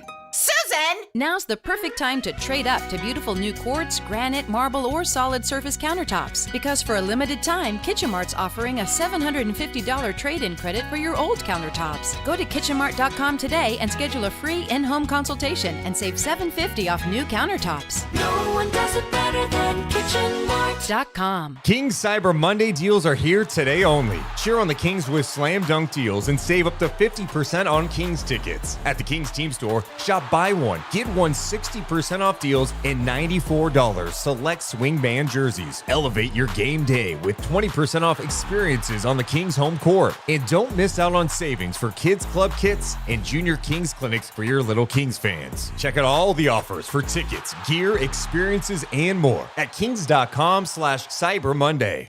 Get more value for your money with the new owners at Elk Grove Chevrolet. Right now, supplier pricing is available to everyone, making it easier than ever to drive home in your dream car. Check out the amazing Black Friday specials online, like up to $11,000 off the 2025 Silverado 1500. Choose from a wide selection of new and used Chevrolets, plus flexible financing and expert maintenance.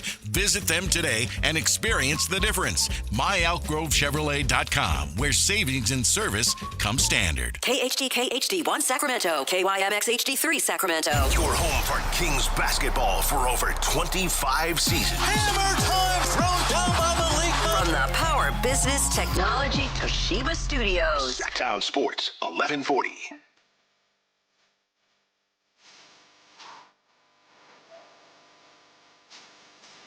Your home for Kings talk and so much more. Live and local. Allen Stiles on Sactown Sports.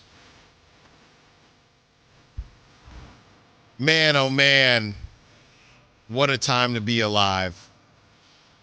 What a time to be a Kings fan, I'll tell you that much. In Style, Out of Style, coming up in 30 minutes. a lot, from Lane Kiffin to Juwan Jennings to guarding the logo in the middle of the field. A lot of rivalry games this weekend in college football, and the guarding the logo thing, to me, it's enough now. Enough. I saw Ryan Day told the players to get out of here. Don't be flag planting. I mean, enough. So that's coming up in 30 minutes. It's going to be a fun one. But we have been teasing these 5 possible trade destinations for DeMar DeRozan. So we have them for you from my guy, another guy that we plan on having on the show very, very soon, probably a couple times here in December as the trade season starts to heat up. The Bucks, Clippers, Heat. The Bucks, Clippers, Heat, Blazers, and Grizzlies are teams to watch for DeMar DeRozan. And he goes on to write, DeRozan and his contract are basically viewed as a 1-year rental, which is why he will have some suitors between now and February. Keep an eye on the Bucks, Clippers, Miami Heat, Portland Trail Blazers, and Memphis Grizzlies as suitable destinations for DeRozan. So, Kyle, you have cooked up these trades for us.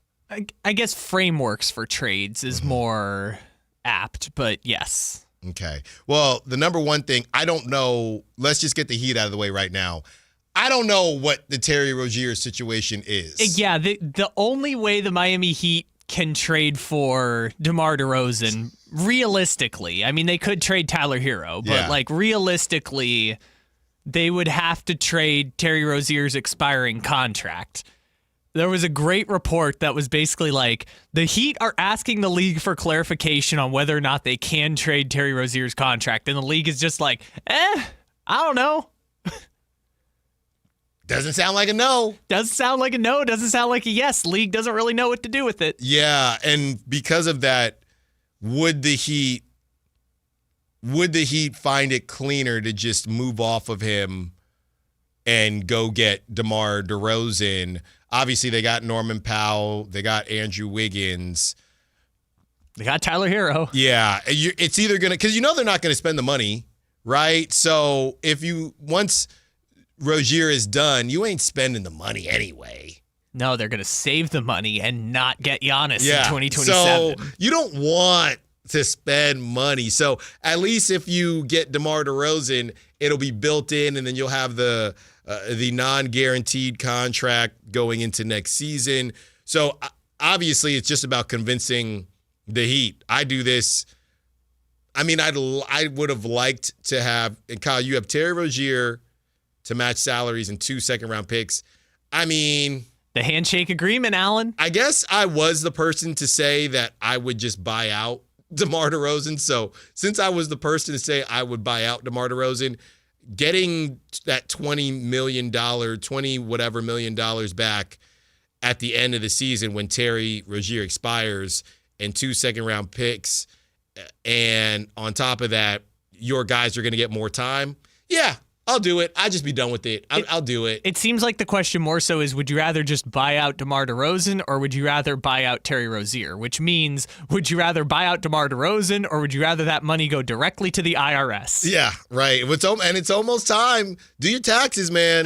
Otherwise, you'll end up in illegal gambling schemes like Terry Rozier. Stay away from the black lights and the x-rays. Just stay away from all of it. I mean, I would do it, Kyle.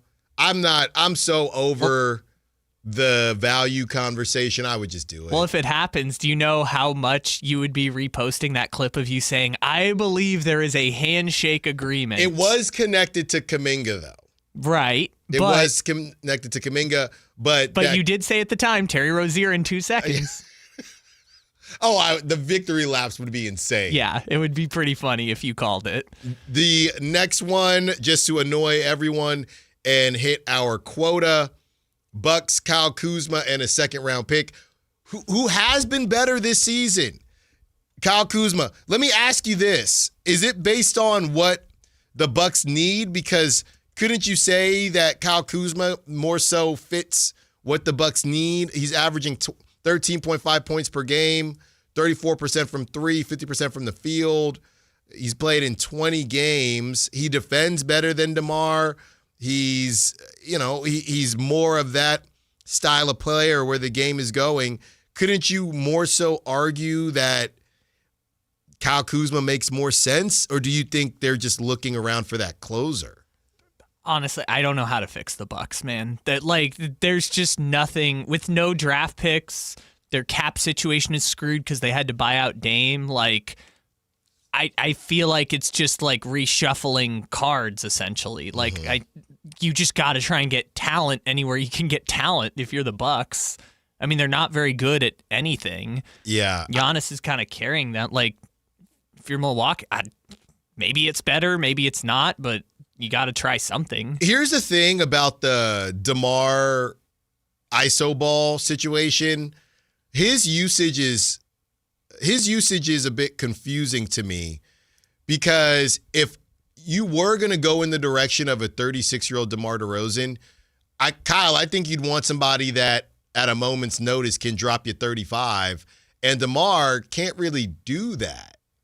I mean, he's probably going to be he would go to the Bucks and be the second, the second scorer to Giannis, but he's not really a guy. If you're looking at Kyle Kuzma at 13 points per game, DeMar DeRozan he's not going to sit there and give you 35 that often or really ever, right? He's sitting right there this season.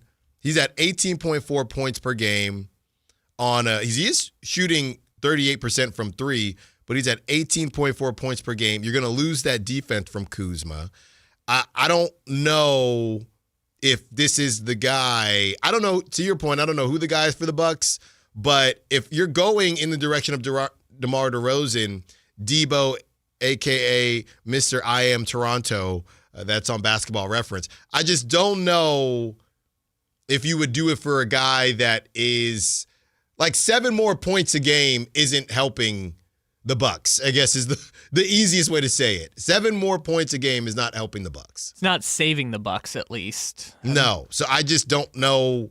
And your defense is getting worse. So I don't know why you do that. So it looks like they're kind of moving Gary Trent Jr. to the bench. I'm kind of just trying to figure it out. But I guess, yeah, you would move Gary Trent to the bench. You run Rollins and AJ Green and DeRozan and Giannis. I just looked up. So DeRozan's shooting 13 shots per game this year, which obviously is down from normal, but he was at 17 last year.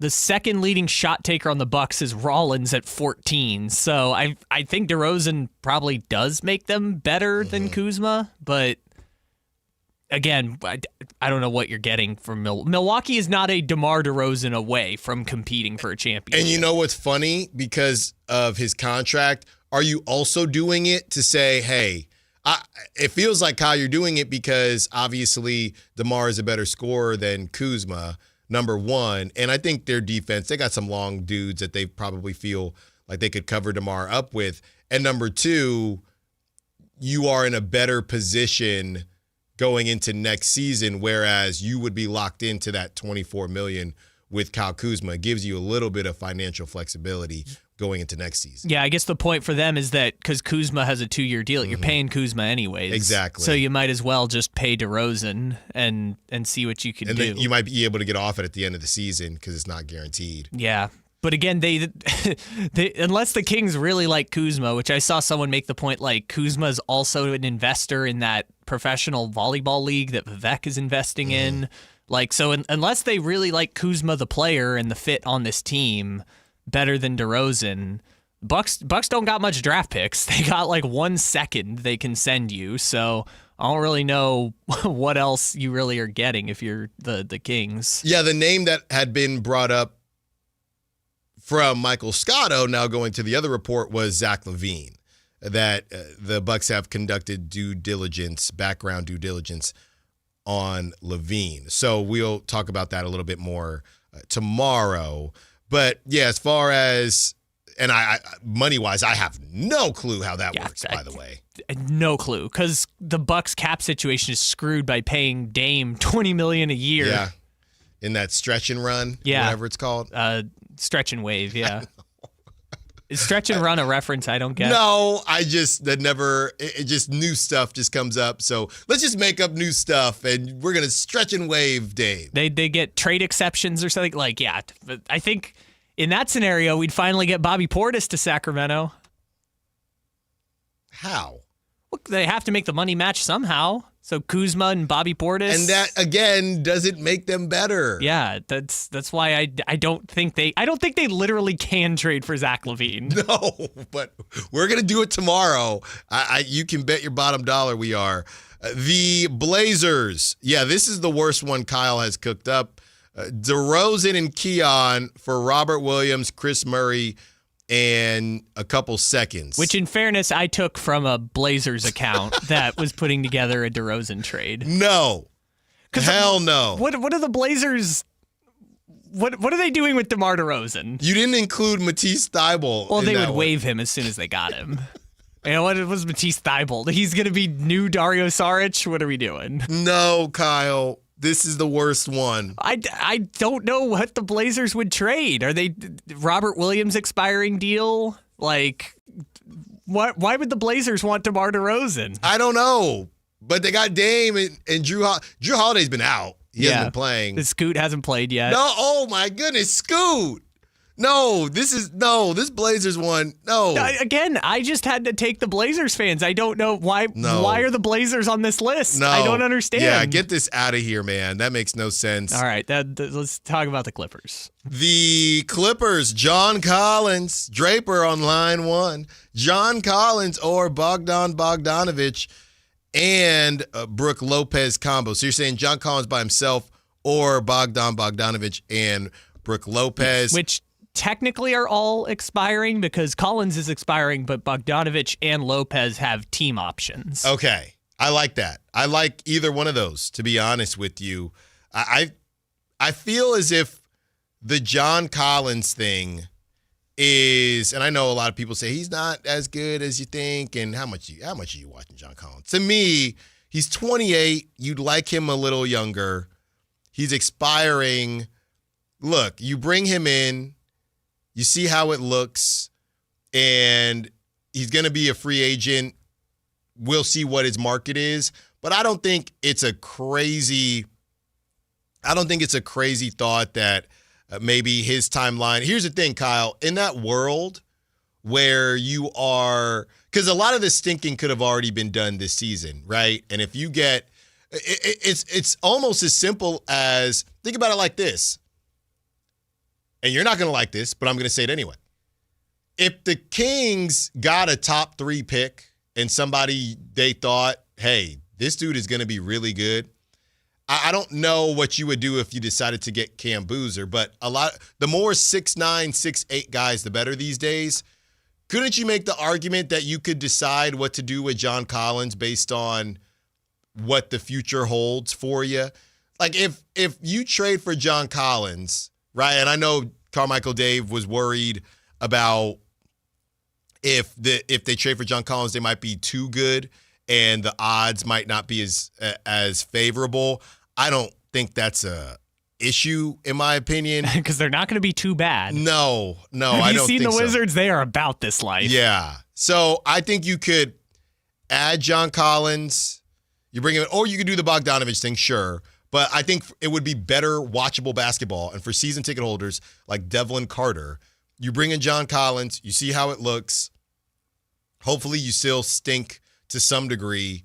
And you could get a top 3 pick and you decide, cool, all right, now we have our number 1 pick. We still have Domantas Sabonis. If the price is right, we keep John Collins to a 2-3 year deal. He's 28 years old. He's going to help spell Keegan. So you have those 3 guys. You got Nick Clifford. That's 5. You still have Dennis Schroeder, You've right? got 3 draft picks next year. Yeah, and you just say we're going to be better next season. Honestly, the West is so good, and I know it hasn't looked like it this season.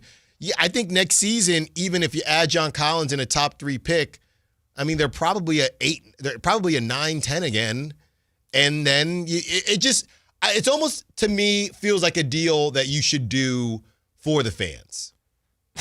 trade DeMar DeRozan, future Hall of Famer, for the fans. Yes. It's for somebody that fits the team better. I guess. And look, the other part of it, too, is like John Collins is an unrestricted free agent. What if he's like, no, thank you? Mm-hmm. Remember when he was in Utah and they were asking him about the almost trade and he was like, yeah, I'm glad I didn't go to that situation. No, that's not how he fully said it. That was basically how he said it. It's just people don't like getting traded during the midseason. It's sure, different. Exactly. That's what it was about. And then he'll hit free agent.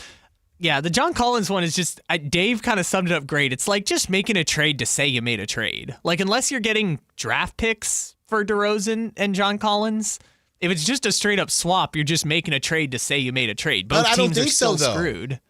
No. How are the Kings still screwed? How are the Clippers might be screwed for other reasons. Yeah. But how are the Kings still screwed? He is a better fit than DeMar to me.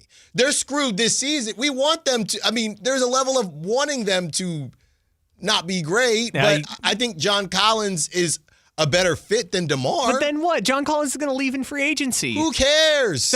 Exactly. So or not. He also might not, just because that one time he didn't want to get traded midseason. Well, that leaves your two scenarios is either John Collins leaves in free agency and you get the cap space, or you cash out John Collins, which sounds terrible. No, but you don't.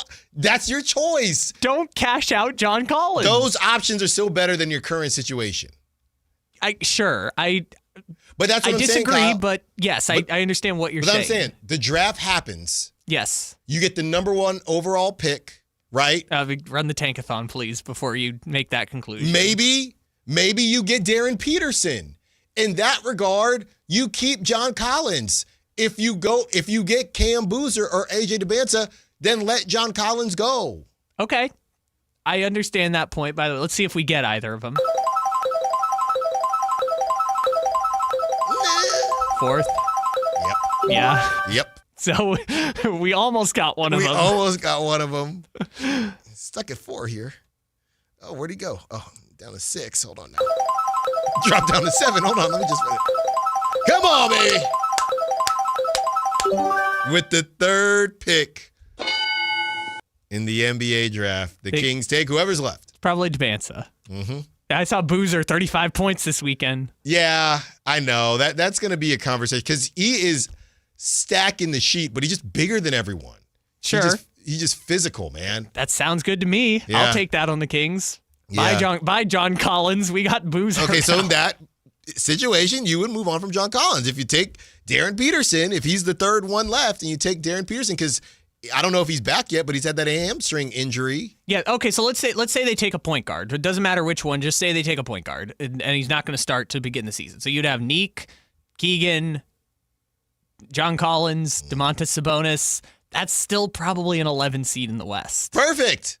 So you can get another one. Yes. So then you can move on from John Collins. That's right. You're getting it now. Okay. But it would be good enough to watch. It would be more aesthetically pleasing than this. Yeah, I understand. I just, again, it feels like you're just making a trade to say you made a trade. I don't see John Collins as the long-term solution at the power forward position. How about that? Does that sound better? No, me neither. I don't know what the definition of long-term is, but I also agree with cashing out John Collins anything beyond this year. Just a 2-3 guy. Just 2-3 years of John Collins. 2-3 years to go make an offer sheet for Tari Eason. Yeah. Hey, no, I would do that too. Yeah, we're the Rockets on this list. Why aren't the Rockets? Let's get that going. We're going to start warming that up. For DeRozan? No, for Keon. Oh, okay, because this is a DeRozan list. That's right. Yeah, but throw Keon on there. Just would you do DeMar DeRozan and Keon? Can for Tari DeRozan Eason? play point guard? Would you do DeMar DeRozan and Keon for Tari Eason? But they can't because Tari Eason's money. Would you do it? If we're throwing in Fred VanVleet. Hey. The Rockets wouldn't do it before you continue. Yeah. Yeah, but, I mean, when Fred VanVleet comes back, it'll be... It's just a 1-year stopgap. Right. You would be doing it. But that's the thing. Are you going to give up Tari Eason knowing that you're probably not going to re-sign Keon? Because, by the way, Reed Shepherd, he's starting to make his way out of that Rob Dilling. Remember how we just grouped them together? Yep. Said, no, Rob is actually bad. I'm actually good. I just never got to play. Reed Shepherd went for 30, man.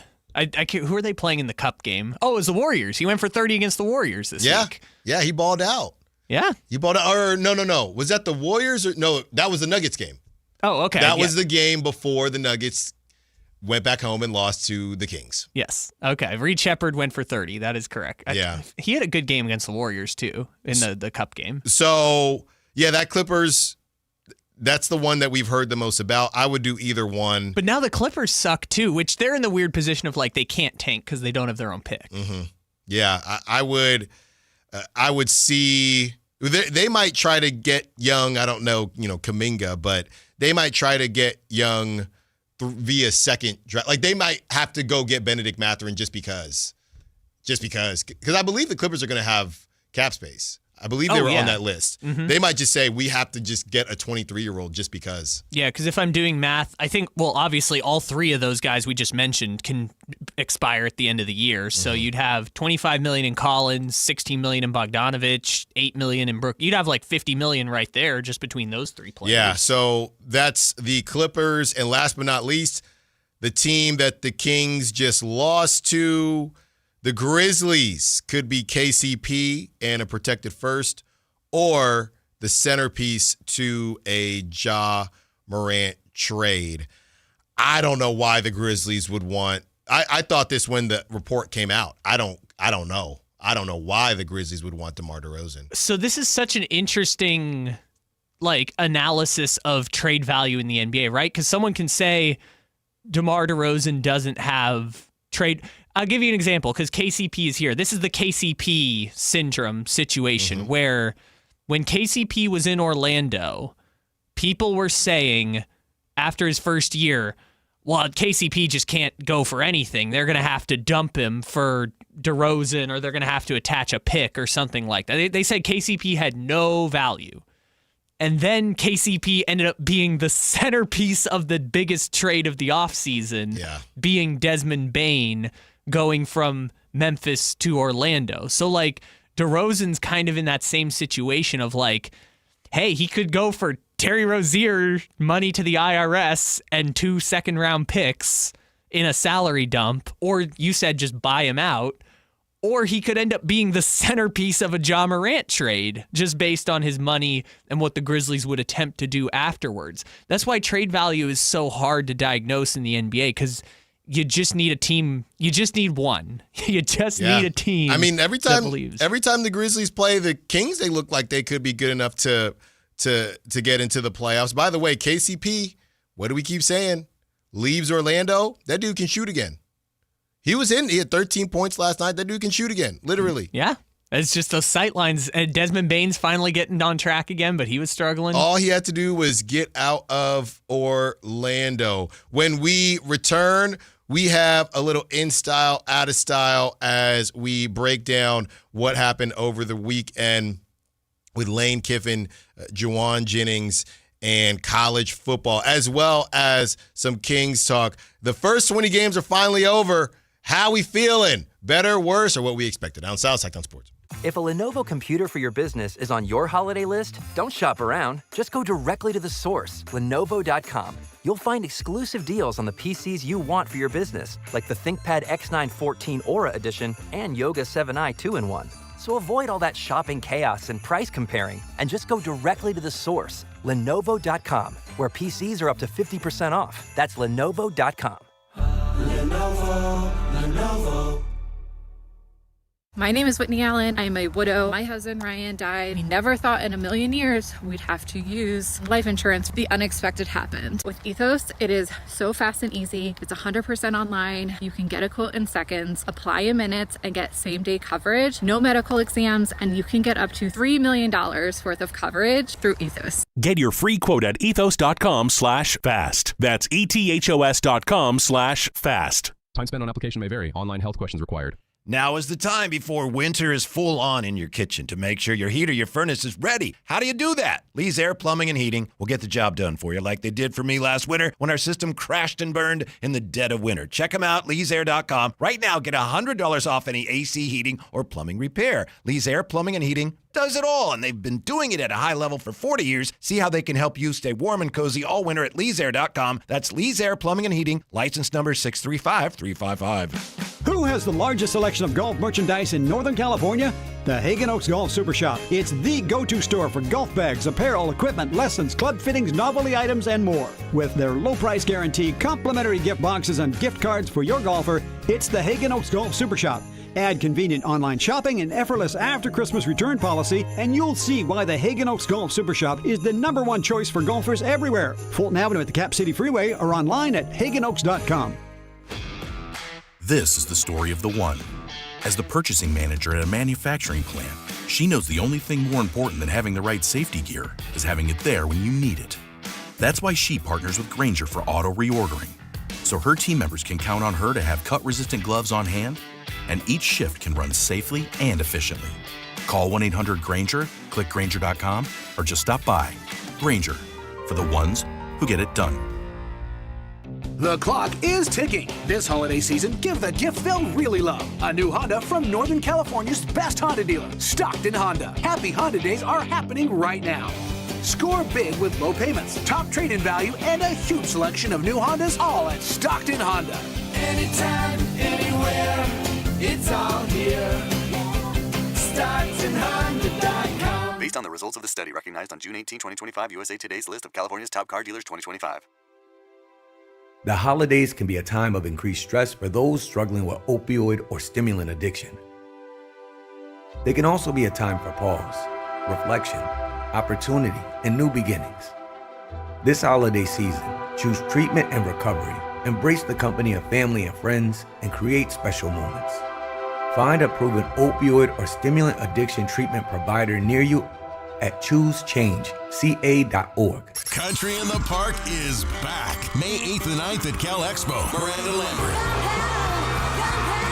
John Party, Chris Young, Turnpike Troubadours, Dylan Scott, and more. Line dancing live DJs, Mechanical Bulls, huge festival area, and food trucks. Tickets start at only $68. Country in the Park, May 8th and 9th at Cal Expo with the California Office of Traffic Safety, Caltrans, and Bare Bones Workwear. For more info, visit CITBFest.com.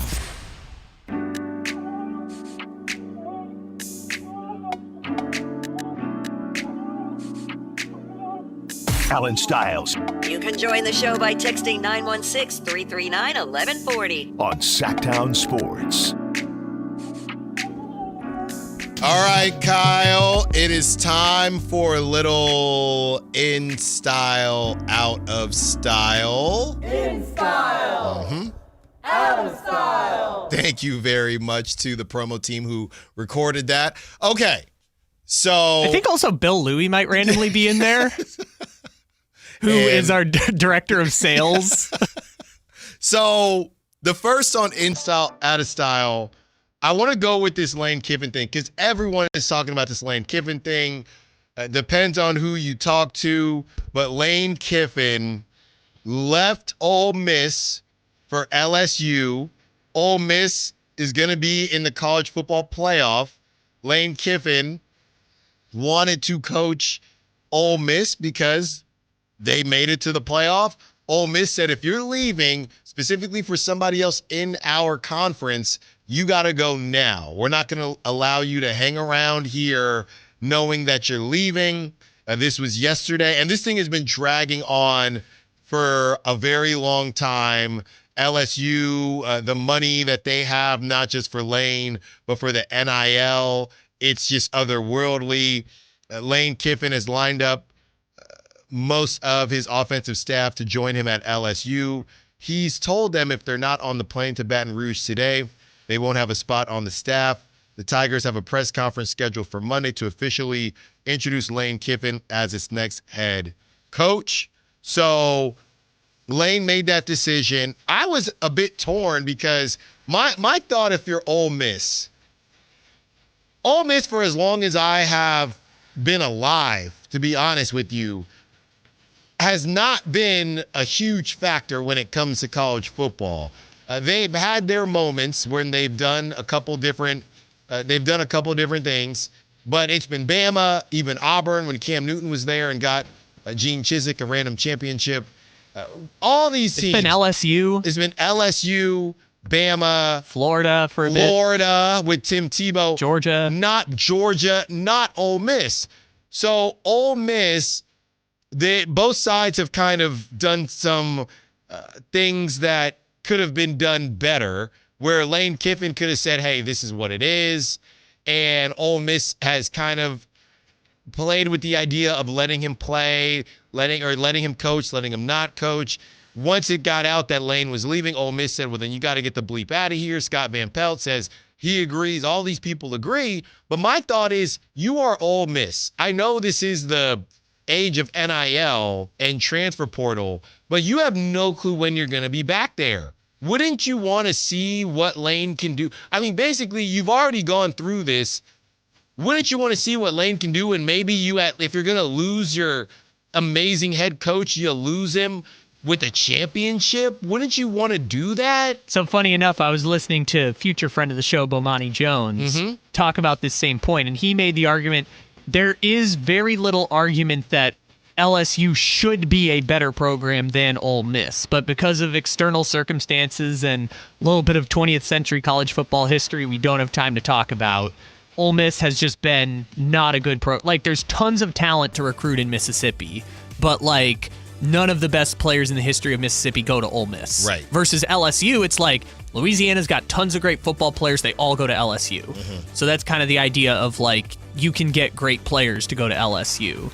But I was hearing someone make the point like Ole Miss is doing the honorable thing of we don't want to accept that we are a second-rate program for the rest of time. Like I saw the James Madison coach is going to UCLA, but if they make the playoffs, he'll be allowed to coach the team through the playoff. If Ole Miss accepts that, it accepts that it is James Madison. It is the second-rate program to LSU. Yeah. And I understand why, even if it is true, they didn't want to accept that. Well, the reason, and it's so interesting that Lane Kiffin is polarizing, and people don't like him. Some people you either like him or you hate him. It's those two things. Because the other thing is, we are now navigating a world where in the past, they went from 4 teams and now they're at 12.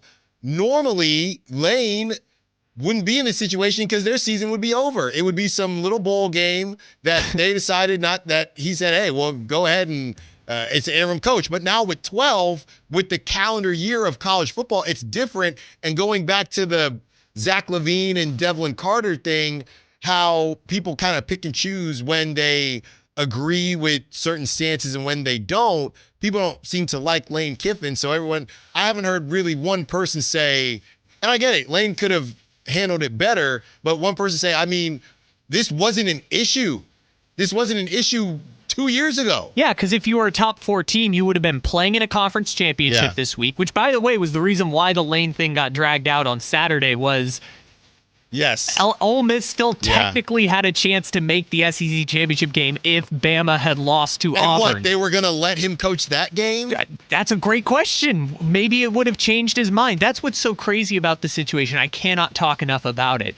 The fact that this decision was coming and nobody knew tells me that Lane Kiffin could have decided one day he was going to go to LSU and the next morning wake up and stay at Ole Miss. If Auburn had beaten Alabama, maybe Ole Miss is still got Lane Kiffin. I think he had his mind made up. He had a picture with the #1 recruit in America. No, I agree. I think he probably was going to LSU, but the fact that no one could definitively report it for weeks was the idea that Lane could have changed his mind at any point in this process. Yeah, this is a tough one for me, but I can't just sit on the fence. Oh my goodness. I am going to take a cop out. It's the system. The system doesn't make sense. As long as these teams, LSU, whose season has been over for a month now, and they've been dealing with not wanting to pay Brian Kelly, they ended up having to pay him.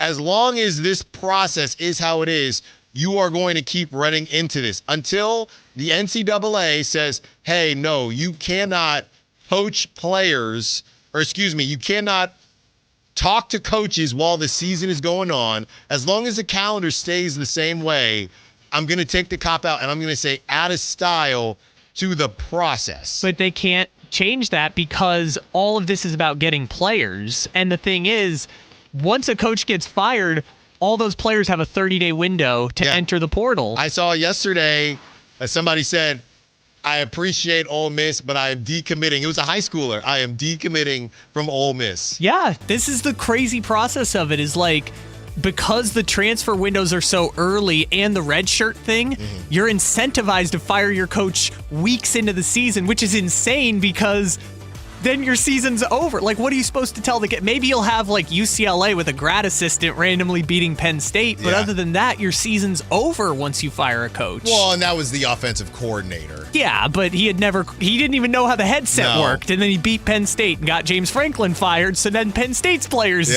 their season was over. We're out of here. We got to go. Yeah, I'm going to take the cop out. I'm going to say out of style to the process. All right? And I don't know. Lane Kiffin, I've just never really...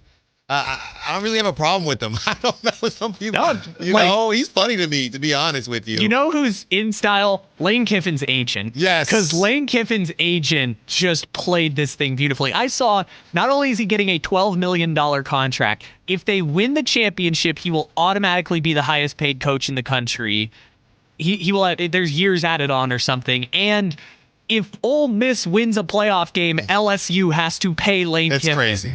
It's crazy. That's how you do it. Let's get to the second one. This is a quickie saying in the college realm, enough with the guarding the logo. Can we stop with that? So first it was Michigan, Ohio State. So immediately after getting your beeps whooped, you got to run to the logo. Like, that's so embarrassing. We just lost handedly, and I get it. They got the freshman quarterback. But now let's run to the logo to make sure Ohio State doesn't plant a flag. And you had Ryan Day saying, hey, you need to get these guys. We're not going to do anything. You need to get these guys off the field. And then it was worse, Kyle, speaking of Tennessee, who Lane was at years ago. Did you see this? Yeah. The groundskeepers. The groundskeepers were blocking Vandy. From doing something on the logo in the middle of the field. You got these are grown men. What are we doing? That is pretty funny. Ridiculous. I thought it was the players. I didn't know it was the grounds crew. Like, enough. You got beat. And somebody said, well, at least someone's playing defense because Tennessee and Diego Pavia, he balled out. He's another guy people can't stand. Oh, I love him so much. He's just Gardner Minshew, by the way. You need him in the playoffs. Look, for those who are in the weeds about college football, it is hilarious that Pavia is going to show up to the Heisman Trophy ceremony when most people know him as the guy at New Mexico State who peed on the New Mexico logo. On video. Look, man, and you know what? He's going for another year.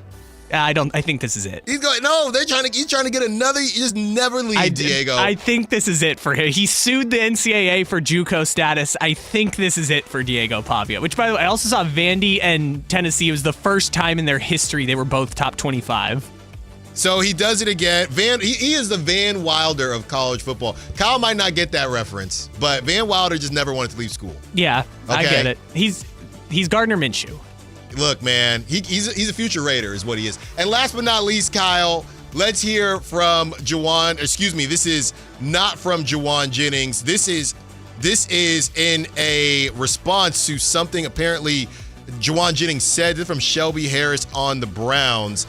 And he's not happy with Juwan. Here it is. He's a and I want that known. Like, I see why he got punched in the nuts because that's some, like, he says some things that you should not say to another man ever, but like I don't respect it because you say that, then run behind your O-line. That's some real soft and I want that known. I see exactly why they punched the nuts. I'm surprised nobody punched him in the jaw yet. So what do we think he said? Well, I know what he said because I heard it.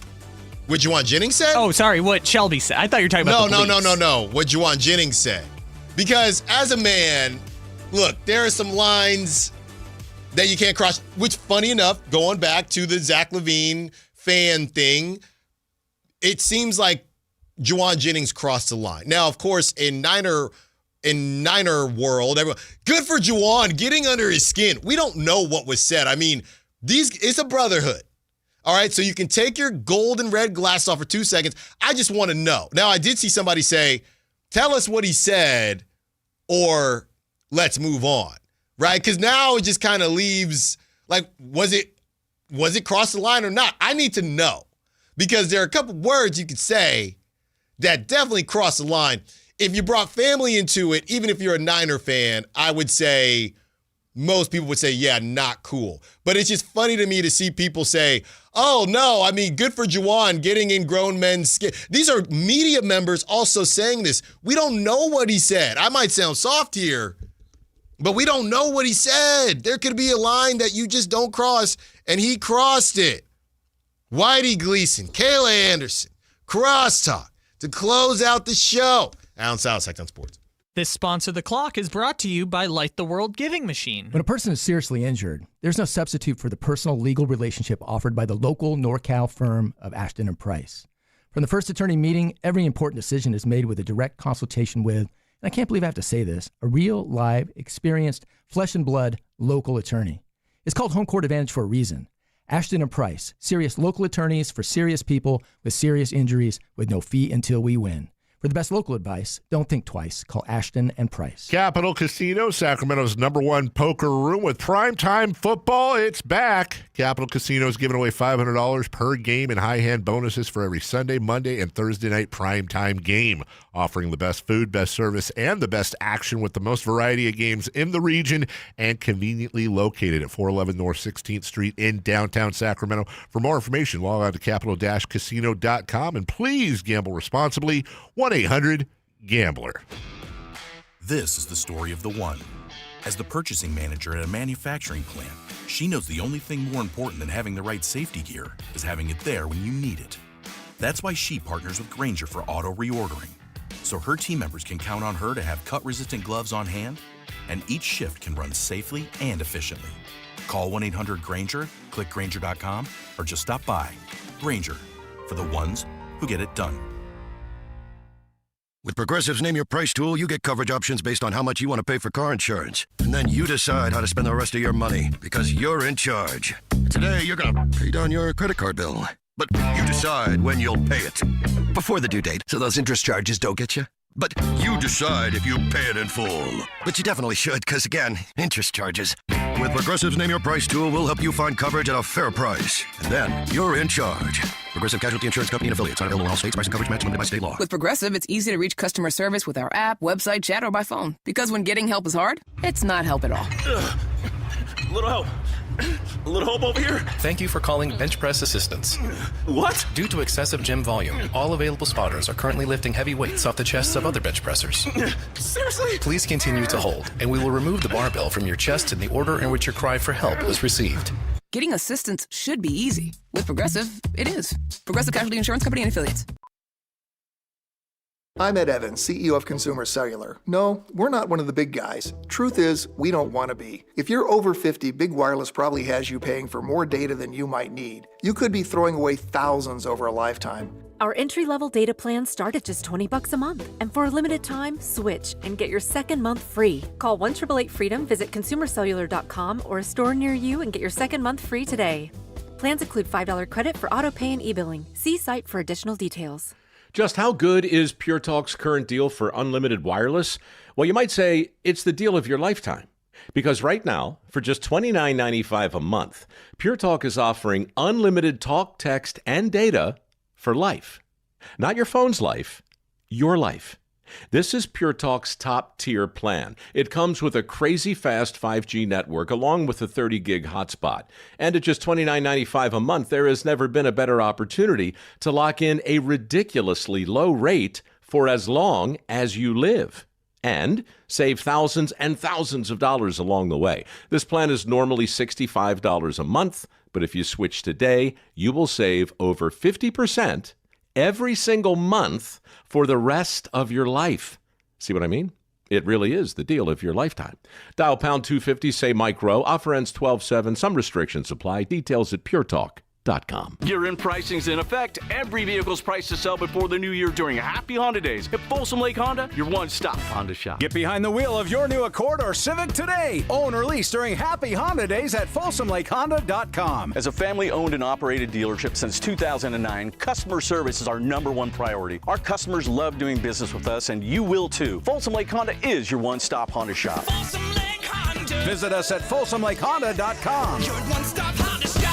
Hi, this is Greg Papa. Disasters hit every day. If your home, business, or building has suffered from any disaster, SunPoint Public Adjusters can help. SunPoint prepares, presents, and negotiates your claim with the insurance company, working only for you, making sure you get everything you're entitled to and letting your focus be on what's most important, your family or your business. Call SunPoint today at 888-247-7865 or contact us at sunpoint.us. SunPoint Public Adjusters, the gold standard in public adjusting. License number 2N14884. Kings Cyber Monday deals are here today only. Cheer on the Kings with slam dunk deals and save up to 50% on Kings tickets. At the Kings Team Store, shop buy one, get one 60% off deals and $94 select swing band jerseys. Elevate your game day with 20% off experiences on the Kings home court. And don't miss out on savings for Kids Club kits and Junior Kings clinics for your little Kings fans. Check out all the offers for tickets, gear, experiences, and more at kings.com/Cyber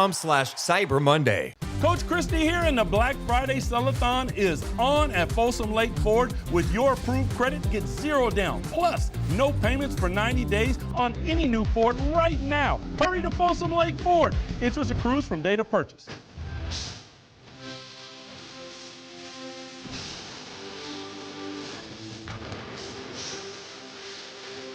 Allen Stiles You can join the show by texting 916-339-1140. on Sactown Sports. Kings. Well, they definitely looked small yesterday. I thought so. Against Zach LaVine. Against Zach Edey. Jeez. And we got Kayla Anderson, Whitey It's been a Gleason long here. week. Look, man. I just don't know what the takeaways are in these games anymore. I saw you tweet that. I was very disappointed. Why? There's always something. You know, the young players played well. That's good. They Maxime lost. Reynaud has a foul problem. Yeah, they lost. But he's getting more minutes. Yes, there you go. Yeah, he looks like a good defender when he doesn't foul everybody all the Right. time. Takeaway after He's got to learn. Yeah. Takeaway king. Well, the Russell Westbrook thing was interesting. I know Doug just said the game is going to dictate what's going on, but did feel like they pulled the plug. I know Russ hadn't made a shot, but he had kind of been a not slow starter, but he had been in that closer role a little bit, right?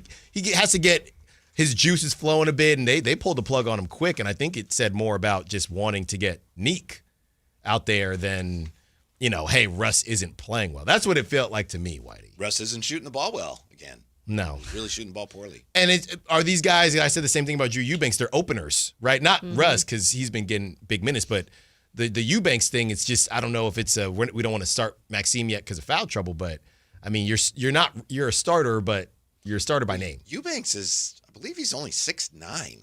I told Kyle he looks like a power forward. So, But compared to Edey. Yeah. I told Kyle he looks like a power forward. Hey, real quick, before we go any farther here, we were talking a little bit Thanksgiving, and I meant to do this earlier, but so many rumors, so much in this Monday recap because a ton of stuff came out right before Whitey. We did the show, but a lot of people didn't see the Michael Scotto report because it was the day before Thanksgiving. So we were going over all that. So I never got a chance to bring this up, just getting back to Thanksgiving. Because people got on me because I ate some shrimp that was about 5 days old. It was in the fridge, though. So when is the day you have Thanksgiving on Thursday? Yep. You get in your fridge, you eat. When is the first day and or first meal over this long weekend, right? Where you say, all right, thank you for your service, Thanksgiving food. I need a break or I'm done. Kayla, let's start with you. Yeah, because that was literally the conversation that my brother and I had at the refrigerator. Yes. Because we had leftover mac and cheese and casseroles. And he said, this is going out today. And sure enough, I got home from my It's workout. already out? And it was out by Saturday. Saturday, it was out. Now, he doesn't mess around with he doesn't even want to attempt expiration. Why risk it? My brother is very like it's in the fridge. It's good for ahead a of week. it. I am more on your side where I would have ate probably 2 more days of mac and cheese, not going to lie. But it's gone now. But it's out of the house. And the refrigerator looks bare now. I was like, oh, the refrigerator was voluptuous. Yeah. And like now it's just like shrunk back down. Whitey? It was a little different for us because we didn't have Thanksgiving at our home. Okay, So we did have some leftovers, but we had Chinese food for dinner last night. Oh. So you made it to Sunday. So, yeah, so for me, you know me, I'll just keep going, right? I'll keep going. And every year, there's just a look my wife gives me at about, I think it's normally Saturday. Uh-huh. That second meal on Saturday, hey, man, we're good here. We're done, Alan. Now, it's still in the fridge, but, you get thrown off. Well, if you're going to eat something different, I'm not, you're not going to order it. So, all right, I guess we're done here. It's still in my fridge. I could have probably got through Saturday. Alan, you're like a seagull. A seagull sees a shrimp wash up. He's not looking at like, how long has that been? No, he's like, Yeah. He's going in. I could have probably... and that's it's a testament to the great food that my mother and my wife and my brother-in-law and my sister, besides that weird stuffing that she cooked again with too many Senor mushrooms. Segue strikes and again. myself. But I probably could have got to Sunday morning. I could have done Sunday morning, and then after that, hey, for football, let's get something going. Yeah. I could have made it. But she said, hey, man, every year, hey. I'm glad she had Saturday. She had to say something to you. Hey, but that shrimp. 5 that days. shrimp. I don't want to hear that 5 story days. again. And after that, my stomach did kind of. Exactly, Is Alan. somebody is it the conversation making my stomach hurt, or is it actually hurting? But my stomach. Is it the chicken or the shrimp? My stomach also hurt watching the Kings lose yet again. Senior segue. Come on, Kyle. Be on top Senor of it. Segue That's strikes right. again. Whitey Gleason. Yeah. Your takeaways, since there's so many from the Grizzlies. Team lost. That's not all bad right now. Young players played well. That's good. And the rest of it, I'm a little surprised that so many people are getting so agitated about play the young guys. They will. As soon as they are able to move some of the veterans, young guys, I think, are going to play a lot. So And we'll get there. That was the question that we spoke about on Wednesday in regards to Keon Ellis. Where does he fit in there? He's 25. I mean, he's 24, 25. Where does he fit in there? He's not getting any time now. Could you salvage this if after the trades get made, hey, Keon, we are going to play you a lot? I think so. Yeah. I mean, in theory. I think so, too. I mean, I hope so. I think it's just about how transparent they've been then. I mean, if they've been transparent and said, this is the plan, stick with us, then yes. But if it's been wishy-washy and there's been like some talk to him, but he's more questioning what's going on, then I don't think so. Yeah, and for what it's worth, Malik Monk has said to us that, hey, Scott Perry has been the most transparent GM I've had. So I would imagine now when Sam Amick comes on, and that was on Wednesday again, and says that he thinks they're headed towards a divorce, I don't know if Sam has source information. I don't know if that's opinion or what he's hearing is it's not going in the right direction. Hopefully it's opinion. Today, Alan, I was checking in, Kayla, dear listener, and of course, Kyle. I was on Hoops Hype and checking all the Kings rumors, and there's something about Domantas Sabonis and Mike Brown. Did he force Mike Brown out? And I'm reading that. I'm thinking, that kind of sounds familiar. There's a YouTube link there, and I click on it, and it was you and me. Oh, wow. Was that on Wednesday? Yeah, must have been. There you go. That's why it sounded familiar, because I said it. You're like, you wait said a it. second, this sounds familiar. And then from Hoops Hype, it goes to Dunk Central, and they don't mention Allen. They just mention Sactown Sports. That's right. I'm just existing. That happened one time. I'm just existing here. Real quick, just on the NFL front, because we did watch a lot of football. Rams lose. Yeah, that was surprising. Panthers, I don't know what to do with Bryce Young. He was two completely different people. So Rams lose. Seahawks win a game against Brosman, or the rookie Brosmer. Brosmer. Minnesota Tommy DeVito. Yeah. There you go. And the Niners beat a Browns team that isn't good, and I don't think made a lot of good coaching decisions on top of that. Fair.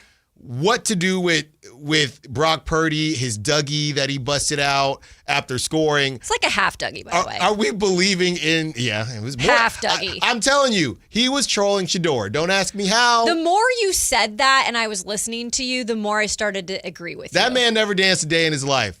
I'm probably in agreement with you. He couldn't do the watch, couldn't do the perfect timing, right? So he did that. But are we believing? Kale's got the Dougie. Are we believing in the Niners, or this is the stretch where they're playing bad teams and they're beating bad teams? I said this to Kev before the show. I'm sorry, there's no team in my eyes, even New England, because they're beat up right now. We'll see what they do tonight on Monday Night Football. There's no team that has fully convinced me at this point that they're the team that can win the Super Bowl. So why not the 49ers, who, they've been injured too, but guess what? They've been mostly consistent for the most part. Yeah. So why not the Niners? Why can't they reach that? If the 49ers are winning games with their special teams, anything can happen across the league. Yeah. I mean, Sky and injuries Moore are everywhere. Kyle, they kicked him out of Kansas City, Sky Moore. Yes, and they did. now look at him. He's doing his thing. He's rejuvenated, regenerated. As long as he's not catching passes. And that's right. All right. So real quick, we do have Jarvis Walker is horrible. I knew you were going to say. No, he's not. He is. Whitey, watch the tape. Shoot. He can shoot now. Oh, you watched this mixtape? I watched the highlight. He made 5 in the game. 30% this year. He's 31, so let's not sleep on that. Real quick, it's very easy tonight, okay? And I know we just missed out on a Sunday night extravaganza of Braves. Yards. It's very easy. Tyrone Tracy receiving yards, the running back. I thought you were going to go back. Jackson Dart rushing. I don't know because of the concussion. He don't care though. He don't care. I got my buddies saying, Allen, we're done with Schmallen. That's how I'll say it. We're done with Schmallen because I can't play anymore because I've sunk all my cash in quarterback rushing yards and running back receiving yards. This weekend, though, He did, and we're about to be even better. Listen to the drive, guys. Whitey Gleason and Kayla Anderson and Jay Johnson is back. Thank you to callers, texters, Sack Chatters. Thank you to Kyle Ledbetter. We got to get out of here so we win the break competition. Until tomorrow, let's get the bag. Light the beam. Don't forget my podcast. Carmichael Dave here for American Energy Heat and Air right now. Breaking news, they're upgrading their offering to include plumbing, bringing that same expertise and experience to the plumbing space. They're no longer just heat and air. They're now your American Energy home pros. You hear me talk about them as your second opinion partner. Now you can still get second opinions on any HVAC service or replacement, and now you can get a second opinion on any of your plumbing services. They'll come out to your house for free, and they'll give you a second opinion and almost certainly save you money. Oh, but wait, there's more. With winter